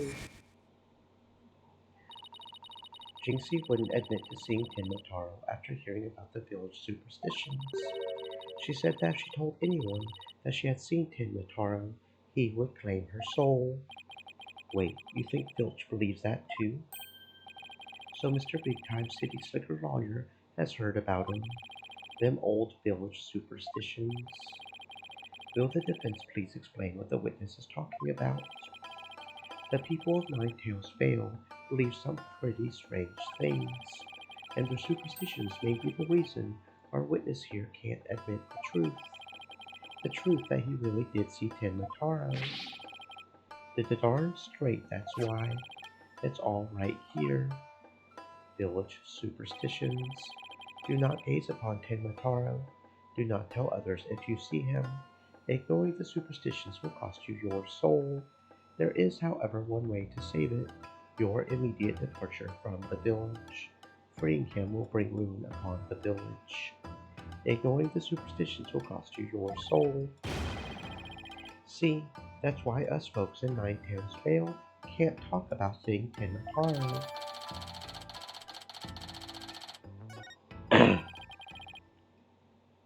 That clears up one mystery. The killer took advantage of the superstitions by wearing a Tinmataro costume. They knew that that way no one could talk about him, so it was as if he never existed. The deacons hold that this Tenmataro impersonator is the true killer. What?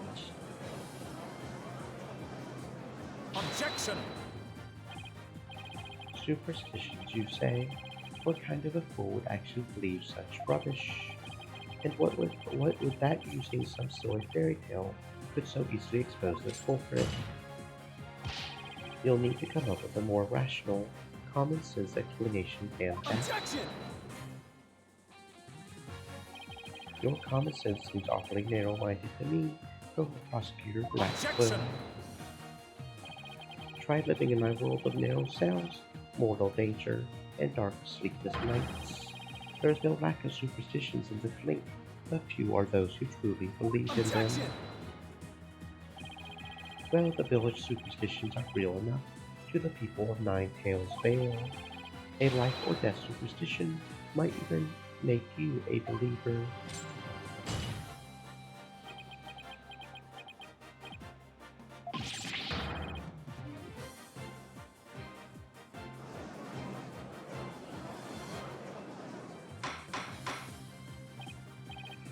Order, order, I say. You fool of a Tanuki, 2 times now your lives have cost me. Sorry, sir. I promise not to do it again. Taka, my fine feathered friend, have at him. He's gonna eat me alive. Head for the hills. He took off. Bailiff, what are you waiting for?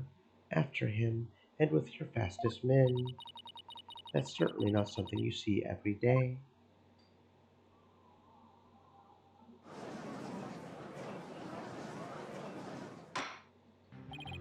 Well, it would seem a new and important fact has come to light. A third party disguised as the yokai Tenmataro was at the scene, and now we have 2 witnesses who can attest to that fact. Any objections, Prosecutor Blackwell?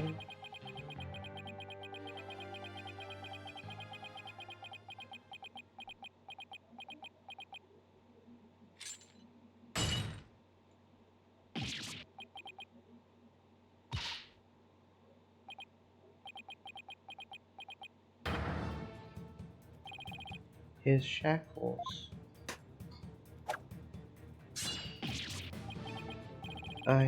I'm too young to die. Justice Dono, long has it been since I've been forced to draw my blade. You had best say your prayers.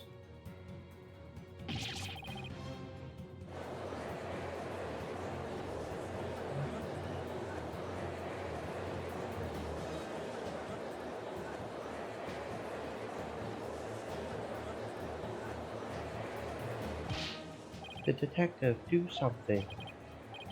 Have no fear, Fulbright is here.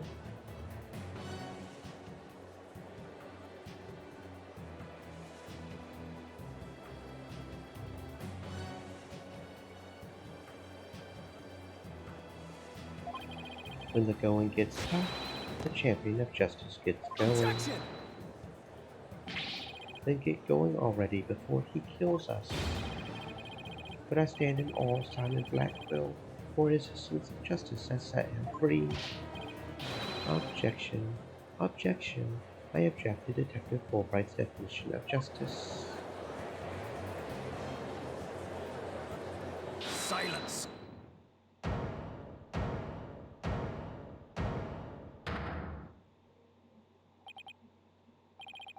I'm not in the habit of cutting down unarmed cowards.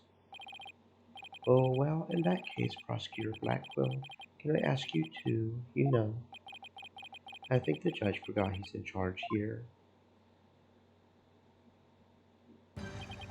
So, Justice Dono's assertion is this: Tenmataro is the real killer, not Mayor Tenma. According to him, there was a yokai at the scene of the crime. Right, and that yokai, or rather, whoever was impersonating him, killed Alderman Cubi. Silence!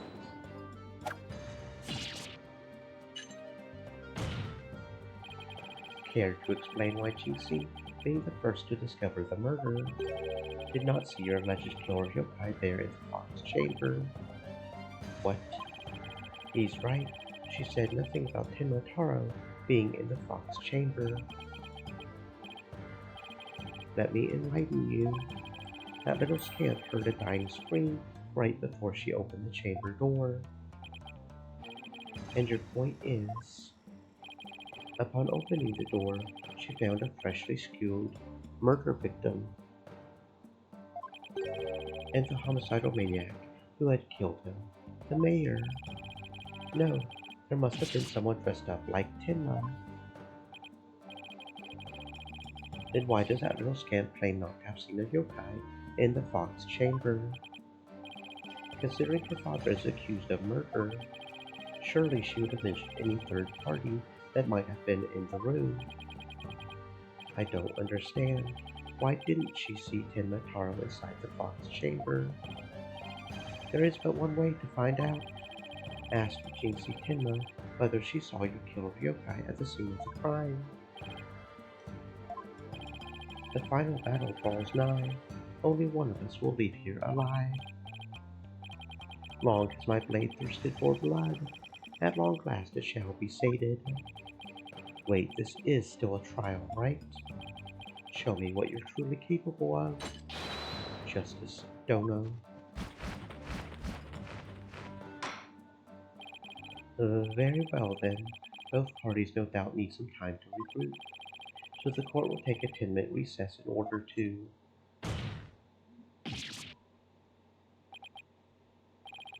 Three minutes. I'm sorry, but a 3-minute recess? Just so. Plenty of time if your destination of intent is the loo. The loo? You mean the bathroom? At least include enough time to wash our hands. See that you take no more than 3 minutes. All latecomers will be punished. Yes, sir. I hereby declare 3-minute recess before the battle begins. I declare Prosecutor Blackquill the winner of this round of Simon Says. Doesn't bode well for us that the prosecutor is running the show, does it?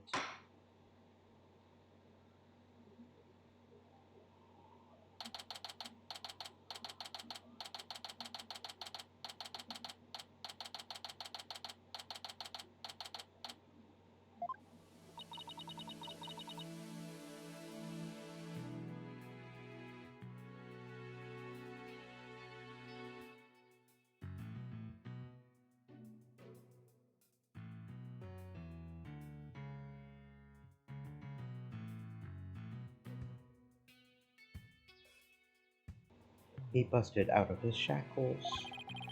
Yeah, what was that all about? Guess they don't make shackles like they used to. Better be careful, Apollo. You've really brought out the samurai in him. Especially after you proved there was a Tenma Taro impersonator at the manor. What's with that guy in the whole samurai act anyway? Such fine swordsmanship. That is no mere act. Mr. Justice, it's high time I challenge this jailhouse prosecutor to a duel. No, wait. Let's save dueling until after we prove your innocence. I suppose it could wait until later. Does anyone remember we're conducting a trial here? Athena, I'm going to go wash up. Remember what Blackquill said, Apollo? Don't be late.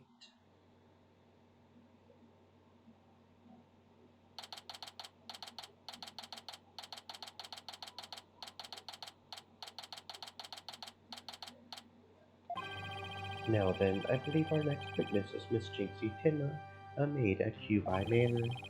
I believe we can proceed now, if the witness is ready, that is. Nura Rihan, leader of the 100 Demons. He really does exist. Wow, that's one well-polished tray. The witness will show her face while in court, or her testimony will be inadmissible. What is it, my child? Begone, Nura Rihan, leader of the 100 Demons. You think I'm a yokai? Well, I was once known as a judicial monster of sorts. The beast of the bar, the demon of due process, if you will. My charm has no effect. The demon of due process. Not sure I can see that one.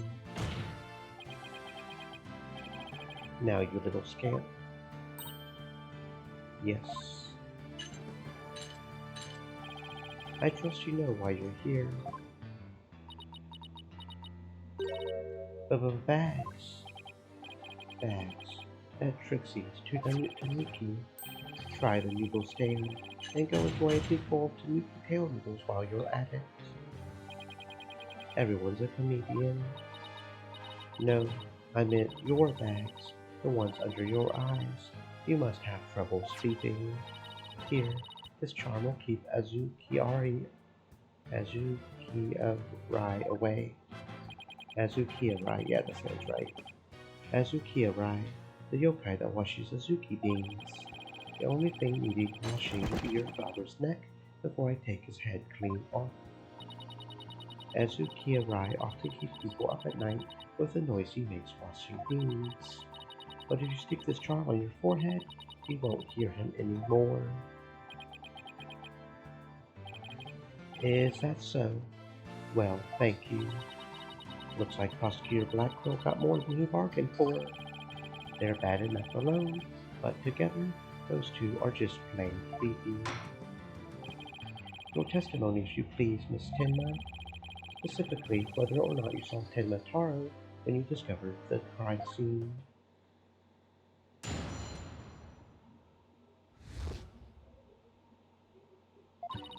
Did I see Tenma Taro in the Fox chamber? Well, when I opened the door, I saw, yes, now I remember, the yokai right there in that room.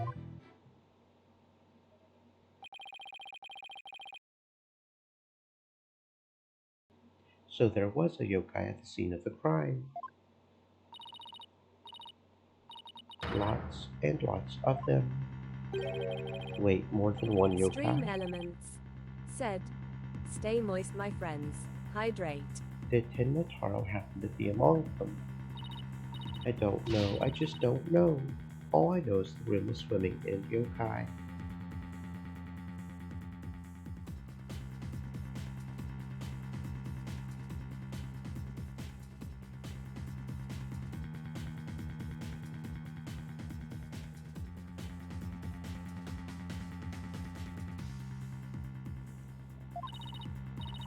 Kasha, Nurikabe, Seto, Taisho, they were all there. Well, this is an unexpected turn of events. We've gone from no yokai to a flood of them. This is ludicrous. You would have this court listen to this delusional little scamp's testimony. Hold it!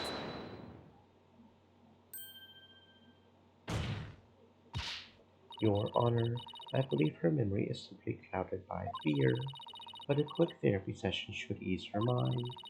With the court's permission, of course. What a fabulous idea. Please proceed, Miss Sykes. You sure you know what you're doing, Athena? She's obviously not herself. The trauma of discovering that crime scene and fear of testifying have her dazed and confused, a regular ball of confusion. But my analytical psychology-based approach should be able to help. Any objections, Prosecutor Blackquill? Shall we let Miss Sykes proceed? It makes no difference to me. Do as you will, but I doubt we shall get any viable testimony. She would be better served by bearing witness to the sword skills I forged in a distant land. I'll show you.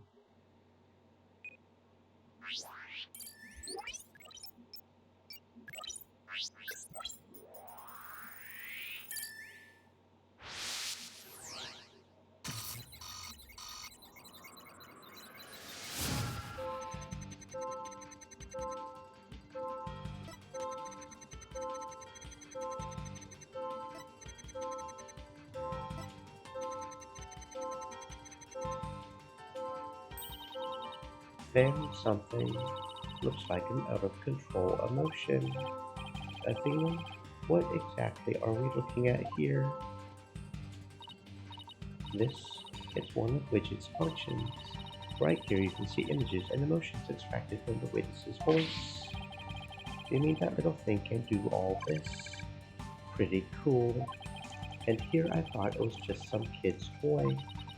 Unfortunately, all I'm getting is an overflow error right now.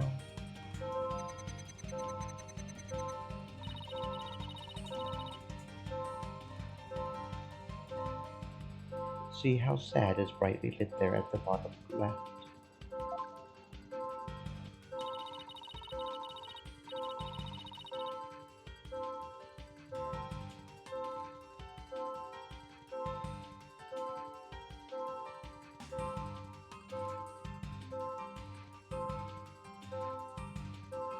She's under an uncontrollable amount of distress, which is masking her other emotions.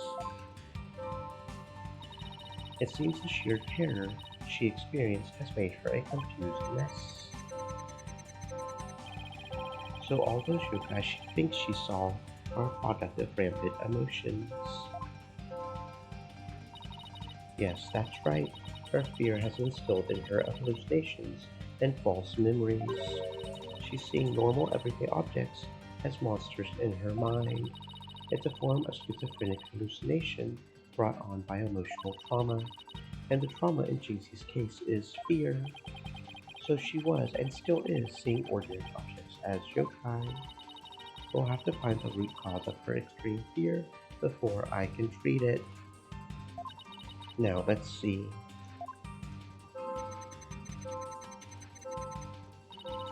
Apollo, can you point out the yokai on the wheel of fire? She seems particularly terrified of that one. Start by pressing probe. Next point was causing Jinxie's out of control emotion. Finally hit probe again to try to get to the heart of the matter. Okay, let's give this a try.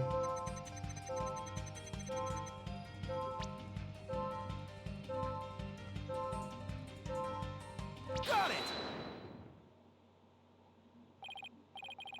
Jinxie, what's the name for that yokai on a wheel of fire? That's a Kasha, a yokai that steals the bodies of the recently deceased. I bet it came to steal the Altarmans. It's almost creepy how well that fits the actual situation. Exactly. It's a form of hallucination where the patient can't see things for what they are. There must be something at the scene of the crime that she's mistaking for a Kasha. Apollo, you need to point out what she thought she saw was a yokai on a wheel of fire.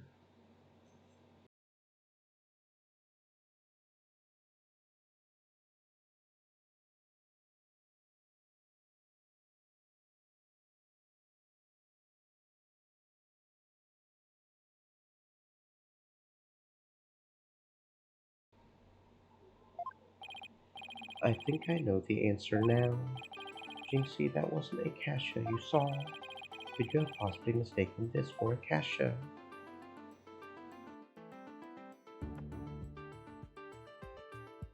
Take that! The light fixture. This one right here. It has a flame design and is up there on the ceiling. There was never a yokai on a wheel of fire. The Kasha you saw was just a light fixture.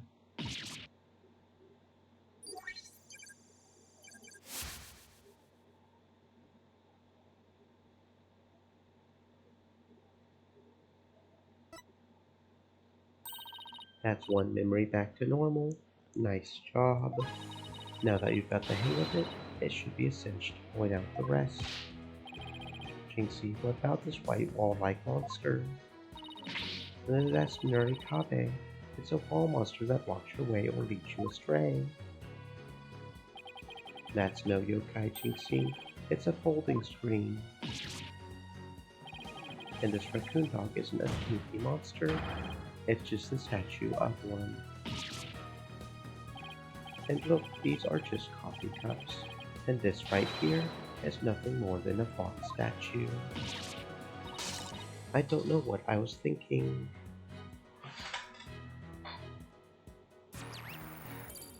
Nora's got half of it down. You did it, Apollo. Her extreme fear is under control now. It was all just my eyes playing tricks on me. There weren't any yokai after all. See, a clear-cut statement. That's the power of my psychology and your intuition, Apollo. And just like we thought, there never really were any yokai in the Fox Chamber. Right, there were never really any yokai there.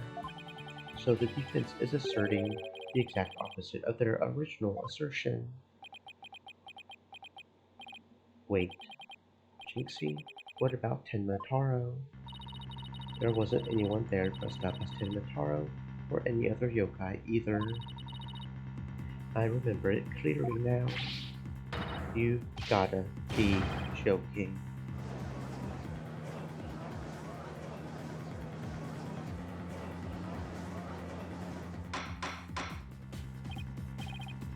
Order, order in the court. I think we just dug our own grave. Allow me to push you on in. It's the least I could do.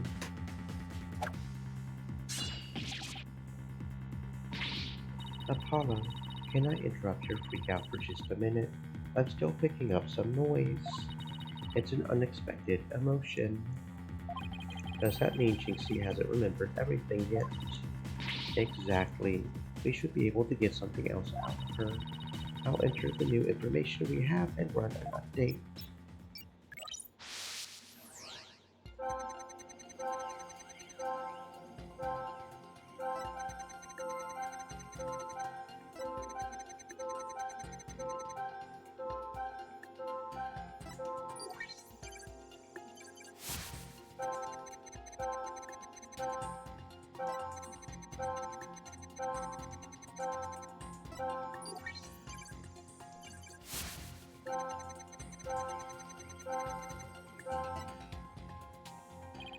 Wait, what am I supposed to do? Try to find the emotions that contradict your statements. So if I find a contradictory emotion, I should point it out. That's right, but it's not just contradictory emotions you should look out for. You should also keep an eye out for sudden changes in an emotion's intensity. Our emotions might get stronger or weaker as you move from statement to statement.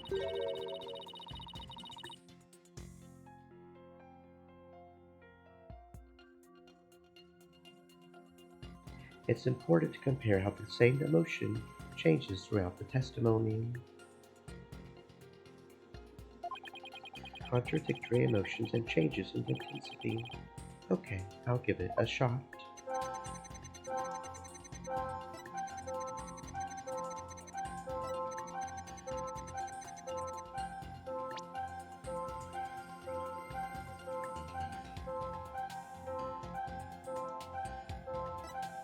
Got it! The amount of fear you felt is rather low, despite your legs having given out from fright. Could something have lessened your fear? Actually, I did experience a sudden burst of courage at that moment. You did. Where did it come from? Let me think. It was Mama. I suddenly felt as if she was there with me. Okay, I'll enter sudden burst of courage. Now let's see. Foxy Mother Lily Marianne said, Noma. Noma. Noma? Welcome, Mary Ann. Welcome to the stream. I hope you're having a fantastic existence.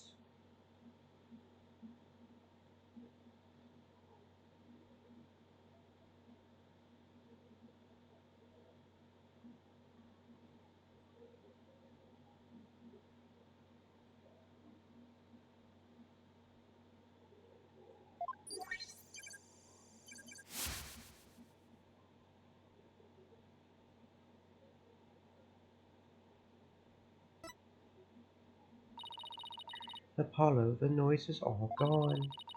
Jinxie seems to have remembered everything now. Alright. A sudden burst of courage. Now where could that Foxy have Mother come Lily from? Marianne said, I did a face reveal. Oh, I see. That's what's up. I hope it went well.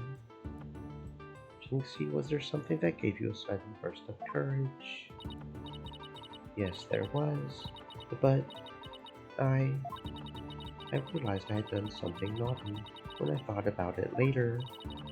Any idea what could have given Jinxie that courage?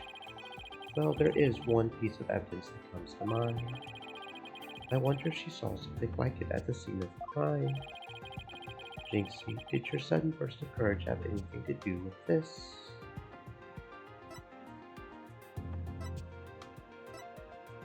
Take that! Jinxie, you didn't happen to see a Ninetales flower there at the scene, did you? The demon lawyer strikes again. I can't hide anything from you. I found a small case with a picture of a Ninetales flower on it. I liked it so much, I kept it. You what?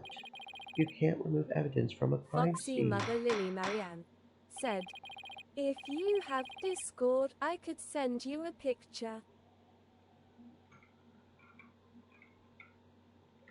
Stream Elements said, https://discord.gg/mx5jzfvctf.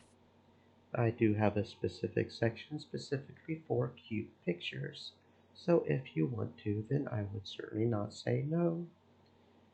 That's right, young lady, removing evidence is a big no-no. Although I will not look at it quite yet, because I have a policy not to look at the phone and Discord until after stream. So I'll get to that after stream. That's right, young lady, removing evidence is a big no-no. Now the witness will produce said evidence this instant. So sorry. It does seem to be some sort of case. Look, something slid out. It appears to be a key. Might I have a look, your baldness?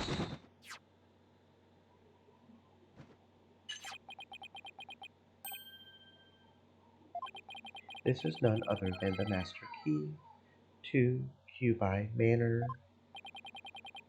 Are you certain of this, Prosecutor Blackquill? It matches the serial number of the key that went missing after the murder. A master key that went missing. Foxy Mother Lily Marianne said, I sent. Okie dokie, friend. Why don't I like the sound of that? Our little scamp here has stumbled upon article of unimaginable consequences. That's a little melodramatic, don't you think? Heed these words, for I shall say them but once. The sole key to the Fox Chamber has been in this little scamp's constant possession.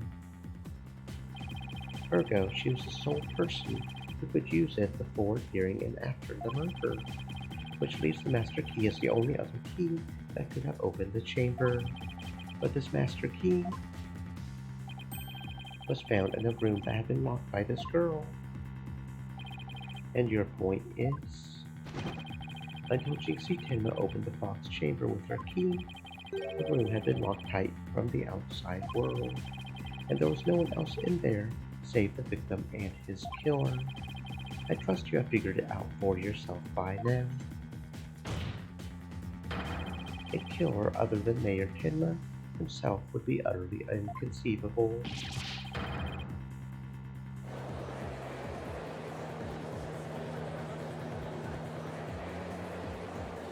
Objection! How could this happen? The defense's assistant will refrain from growling her frustrations. Athena, are you alright? I know Mayor Tenma's innocent, but there's nothing we can do. This sucks. Sykes, Dono, allow me to put you out of your misery. Can I decline your offer? Abandon your client and your misplaced faith in him. Let the relief of a clear head and a clean conscience come rushing in. Foxy Mother Lily Marianne said, Me EP, so I go EP now. It is important to get enough sleep. I hope you have a fantastic rest, friend. Thank you for coming in and saying hi. That will make the inevitable guilty verdict far easier to accept. Great. Now he's playing Simon Says with us. Well, he's not going to fool us with his stupid mind games. Athena, don't fall for his tricks. Now I'm the one who's dazed and confused. I can't even think straight. Hey, are you alright? She fell right into his trap. Now I suggest you make a mad dash from the courtroom and into the wild blue yonder. Only by running shall your mind be cleared and your consciousness cleansed. Alright, I'll be back in 10. Stay with me, Athena. Don't let yourself be twisted by that samurai. Apollo? Mr. Justice, I heard the word objection, but what is it you object to? Right. That objection was more of a reflex than anything else. Though I was hoping something would come to me while I was trying to stop Athena. The court is waiting, Mr. Justice, though as it stands now, I will be forced to declare your client guilty and your legal skills suspect if this is it.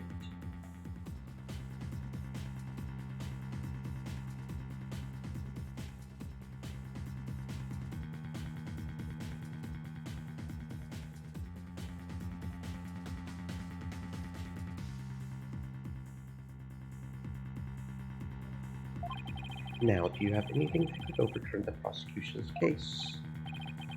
Well, actually, I do. I'm Apollo Justice, and I'm fine. Apollo, you do have something more than your swords of steel, don't you? Not really, but we'll be fine.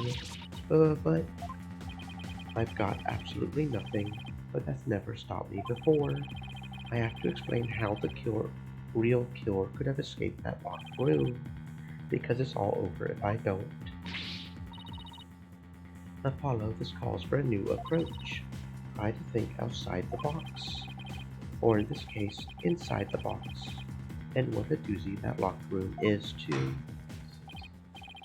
Well, Mr. Justice, do you have anything that can counter the prosecution's argument? You bet I do. The real killer must have escaped from the locked room, one way or another. Vague conjecture shall only earn you a taste of my blade, Justice Dono. Time to do or die, literally. The defense will now explain how it would be possible to escape the locked room.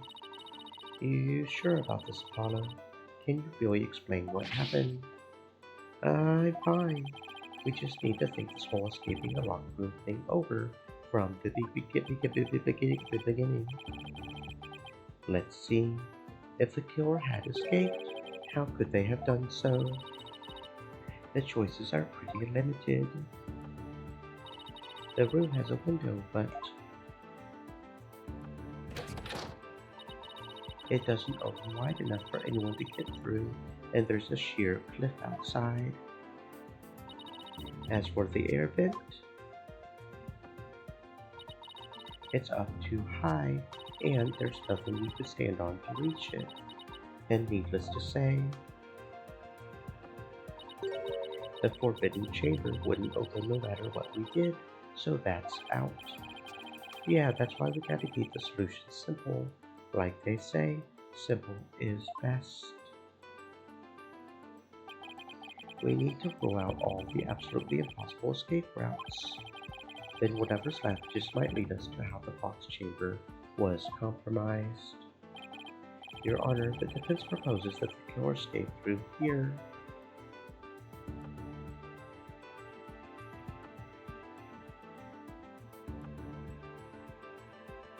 Take that! The hallway door? Well, yes, I suppose that would be the only way out. It would appear you've already forgotten. The only available key until GC Tenma came on scene was within that locked room. But how would one exit the Fox chamber and then lock it without a key?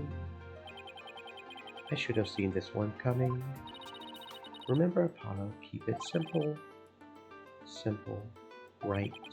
I could understand if the killer had exited the room with the key, but... Well, Mr. Justice, the prosecution has some fine Japanese steel waiting unless you explain yourself quickly. I'm fine. I can explain myself. The reason the Fox Chamber's hallway door was locked was because the perp locked it from the outside. What if the room was locked from the outside? In other words, the killer took the key through the hallway door, then locked it. Consider this. The master key was found inside the tightly locked Fox chamber, and the assertion that the key was removed from that room is a blatant contradiction of fact. Exiting the room before locking the door would require taking the key outside, but the key was found inside the room, which does seem like a contradiction.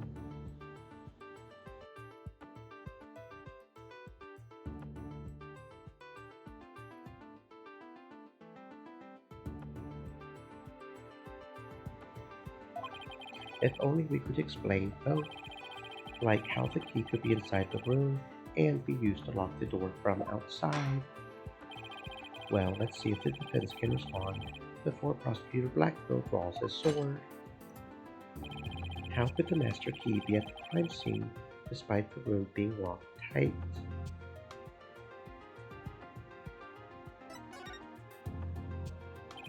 What if someone threw it into the room from outside? You know, something like go out the hallway door, lock the room, and then toss the key back in through the window. That would explain how the master key could be inside the locked room. And where would you throw it from? There is a cliff outside the Fox Chamber's window. Throwing the key in from there is an impossibility. Right. I wonder if the key could have been tossed in from somewhere other than the window. Somewhere other than the window. Could the key have been tossed in through somewhere other than the window? Take that! The air vent. Yes, the window may be out of the question, but the air vent's not. That's right, the Fox Chamber's air duct leads out into the hallway. That's right, the real killer entered the air duct from the vent outside the Fox Chamber, then dropped the key into the room through the vent outside the chamber. That's preposterous. That explains how the key got in there after it was used to lock the door perfectly. Mr. Justice, I'm afraid I'm a bit confused. Don't worry. I'll explain it so even your honor can understand. First, the real killer, disguised as Tenma Taro, murdered the alderman in the Fox Chamber. Then they fled the room through the hallway door and locked it. Next, they entered the air duct from the vent outside in the hallway.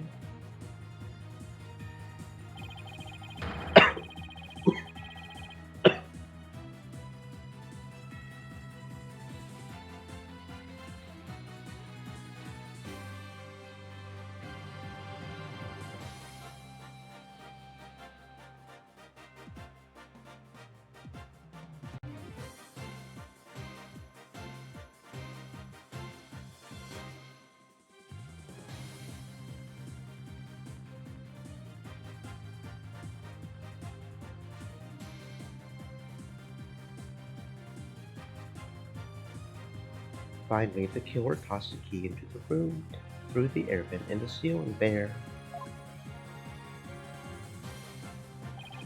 All that was left to do after that was go back through the duct and flee the manor. Well, your honor, could that be any clearer? Amazing. Even I could follow that. The judge seems really pleased. That explains everything. The real killer was someone dressed up like Tenma Taro, and there was someone else other than the mayor and the alderman in that room. It looks like that lawyer has beaten the jailbird prosecutor. That was a total turnabout. That massive forehead of his seems so much more attractive now. Order, order, order, I say. Now that's a possible third party. I don't see how our client could be guilty. Silence! A valiant effort, Justice Dono, but your final thrust missed its mark.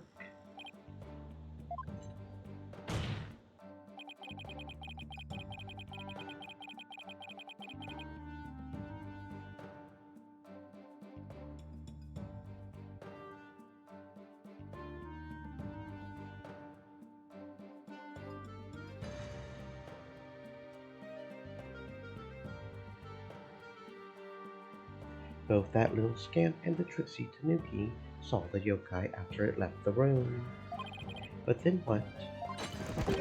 Did that irksome yokai simply go through the foyer and waltz right out the front door? That's exactly what happened. The killer fled from the... But that is impossible without being spied by the foyer's security camera, that is. The electric eye here would have captured any pesky little yokai trying to escape. However, there's no sign of Tenmataro anywhere in the security footage. Oh, what? Save for the foyer entrance, there is no other way to flee the manor, is there? I don't feel so good. Wait, I believe there is one other way to escape besides the foyer entrance. There is a large window in the foyer. It's possible to escape through there without being seen by the security camera. You're right. Silence!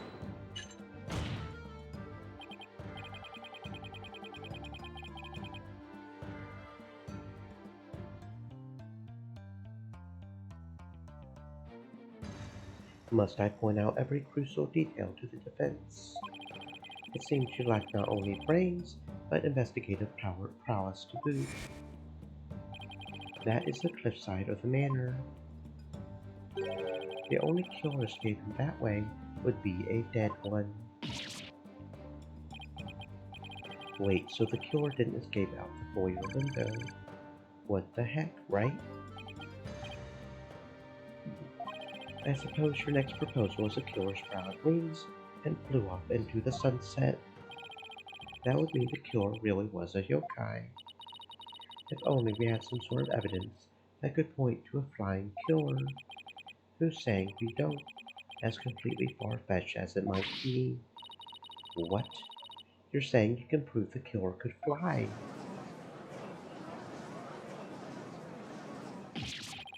I thought I was the one with swords of steel.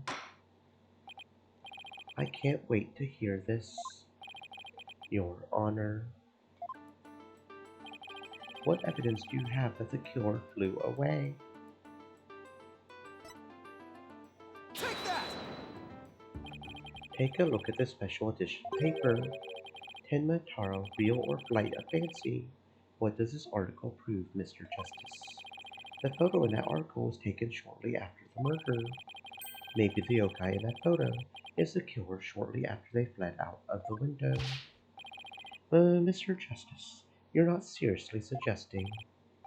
Oh, I'm serious. I mean, it all adds up. The killer, disguised as Tenmataro, flew away, you know, by some way or another. Silence! It is your brain that has flown the coop. That image is not a trick photography or some other form of artifice. Okay, then how about the Tenmataro figure Mr. Filch saw?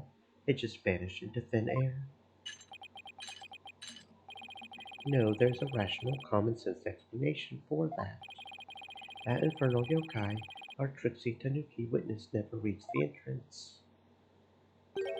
He, or should I say she, turned back before the camera's electric eye. She. I don't like where this is going one bit. Now, the fact that we know the yokai had come from the Fox Chamber means that it was likely either Mayor Dame Tenma or his daughter Jinxie Tenma. However, We know that Mayor Tenma was already unconscious at that time. Not good. Not good at all. Do you understand the gravity of the situation now, Justice Dono? The falsified yokai remnants and the appearance of Tenma Taro were the work of one individual, and that individual is none other than Jinxie Tenma.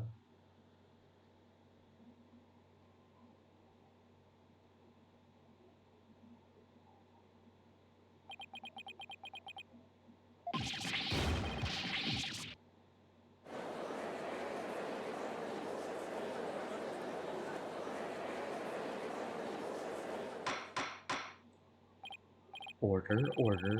The defense will stop competing for the greatest freakout ever. The little scamp was, no doubt, simply trying to protect her father, and it's no wonder that her superstitious mind conjured up this mad masquerade. Prosecutor Blackwell's assertion makes perfect sense to me. It's far more convincing than saying the killer escaped by flying out of the window. Did you truly believe this could end any other way? Did we fall right into his trap? What do we do now, Apollo? Our case no longer stands without a real yokai. If only we had one.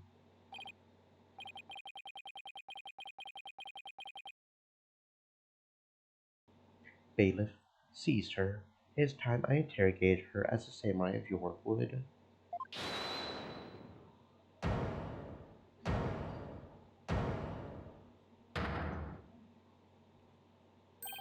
Mayor Tenma.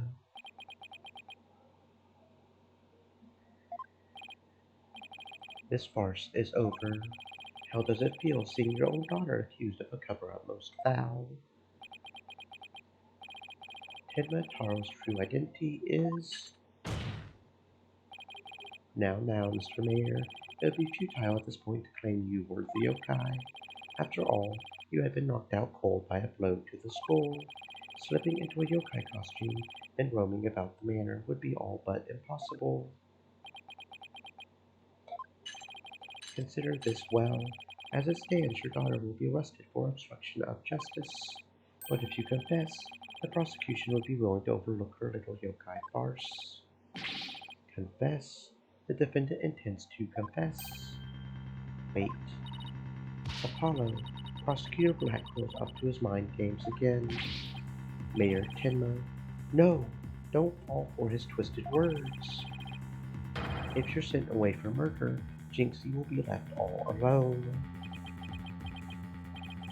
The real killer is... Mayor Tenma's going to confess unless we do something.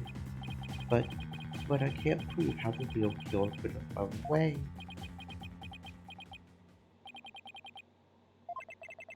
Look upon me in despair, for ripe is the time for my return. I should watch what I wish for.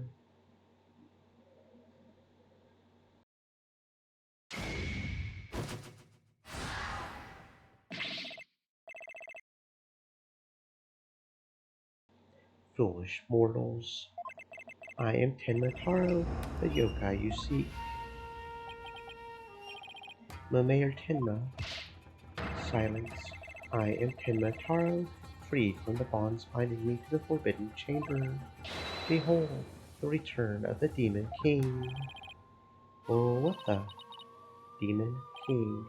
Well then, I think it's time for me to take a vacation.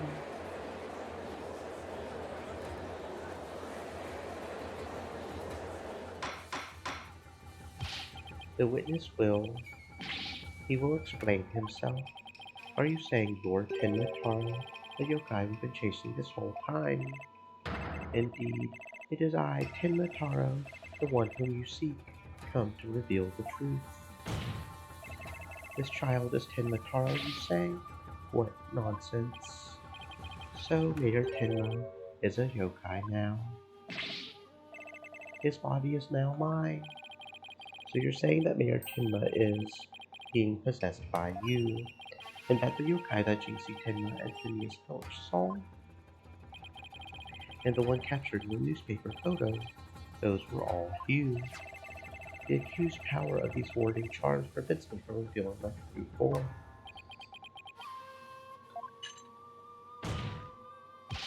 Your baldness.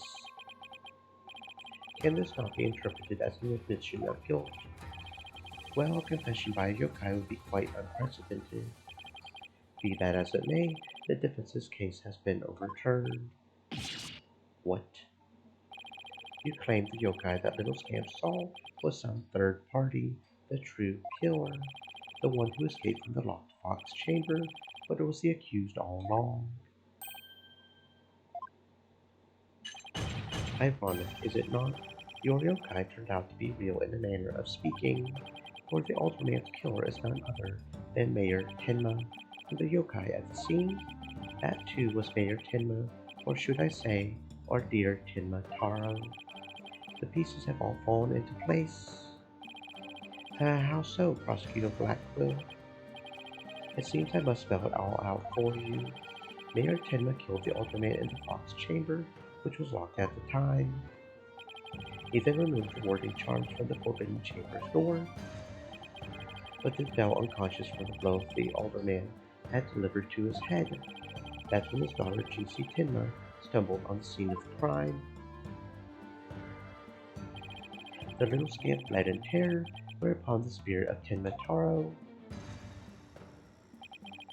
freed at last from the charm's warding effect, took possession of the mayor. The newly freed Tenma Taro then fled from the Fox Chamber. So you see, the yokai Jinxie Tenma saw was her father possessed by Tenma Taro.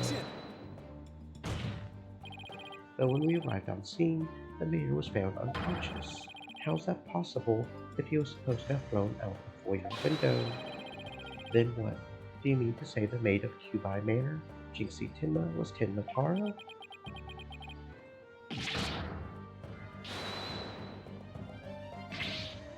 That too is easily explained. Flew about for a time but presently tired, I made for the Forbidden Chamber, but the last exhaustion took me unawares into the Fox Chamber, and I knew no more. Those seem the pieces are still in place. Is Blackquill up to his tricks again? I don't know what to say. Is the defendant a real lie? So that rumor about Mayor Tenma is true. I knew yokai were real. You mean he really did kill the Ultraman just so he could release Tenma Taro? Order, order. Now he's got everyone in the courtroom believing in yokai. It's Simon Says on steroids.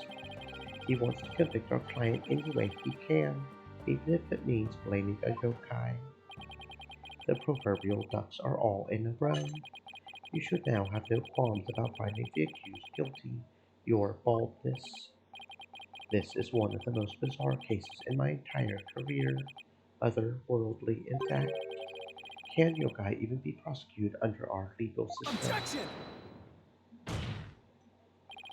Mayor Tenma is just pretending to be Tenma Taro to protect his daughter. Plus, I already proved how a third party could have escaped from the locked room. A verdict at this point would be premature. Since both sides have raised valid points, I have no choice but to...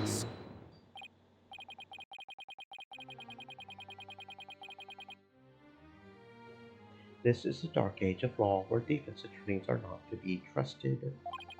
This is but a ploy to gain time for them to fabricate evidence. How will I sleep tonight?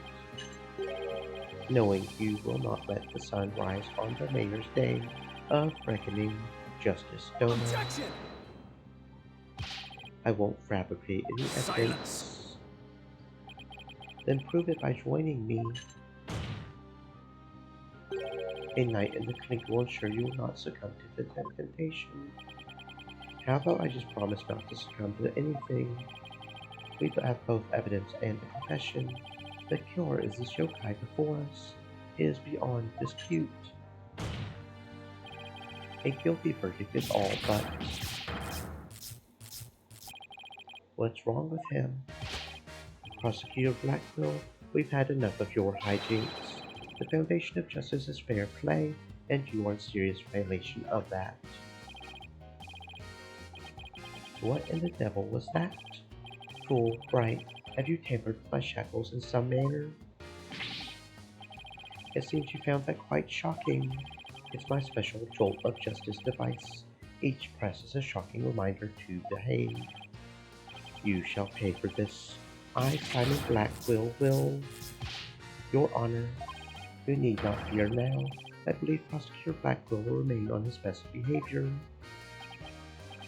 A bit late with the reassurances, aren't we, Detective? Oh well, in that case, this concludes today's deliberations. The prosecution and defense will use this opportunity to further their investigations. This court is adjourned.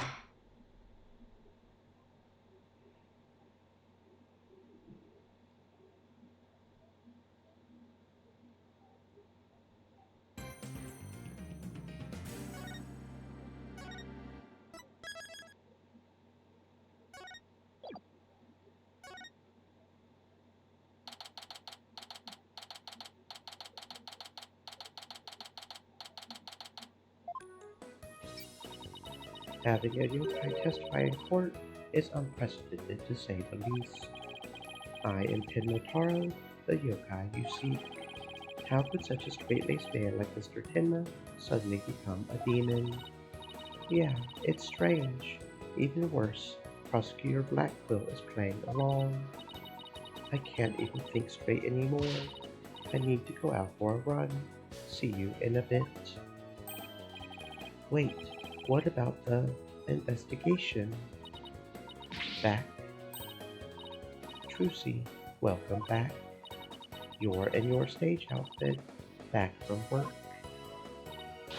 I've really nailed this new magic trick I've been working on.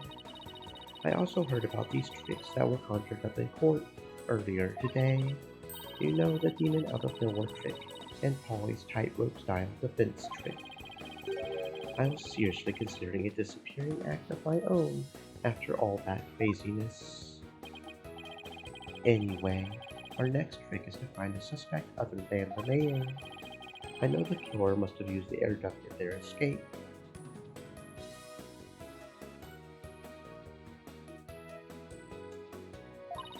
And whoever did that was the Tenma that Mr. Filch and Jinxie solved. Right. Maybe there's some evidence in the air duct. The real fight starts now. Before you go, let me make the evidence you no longer need disappear.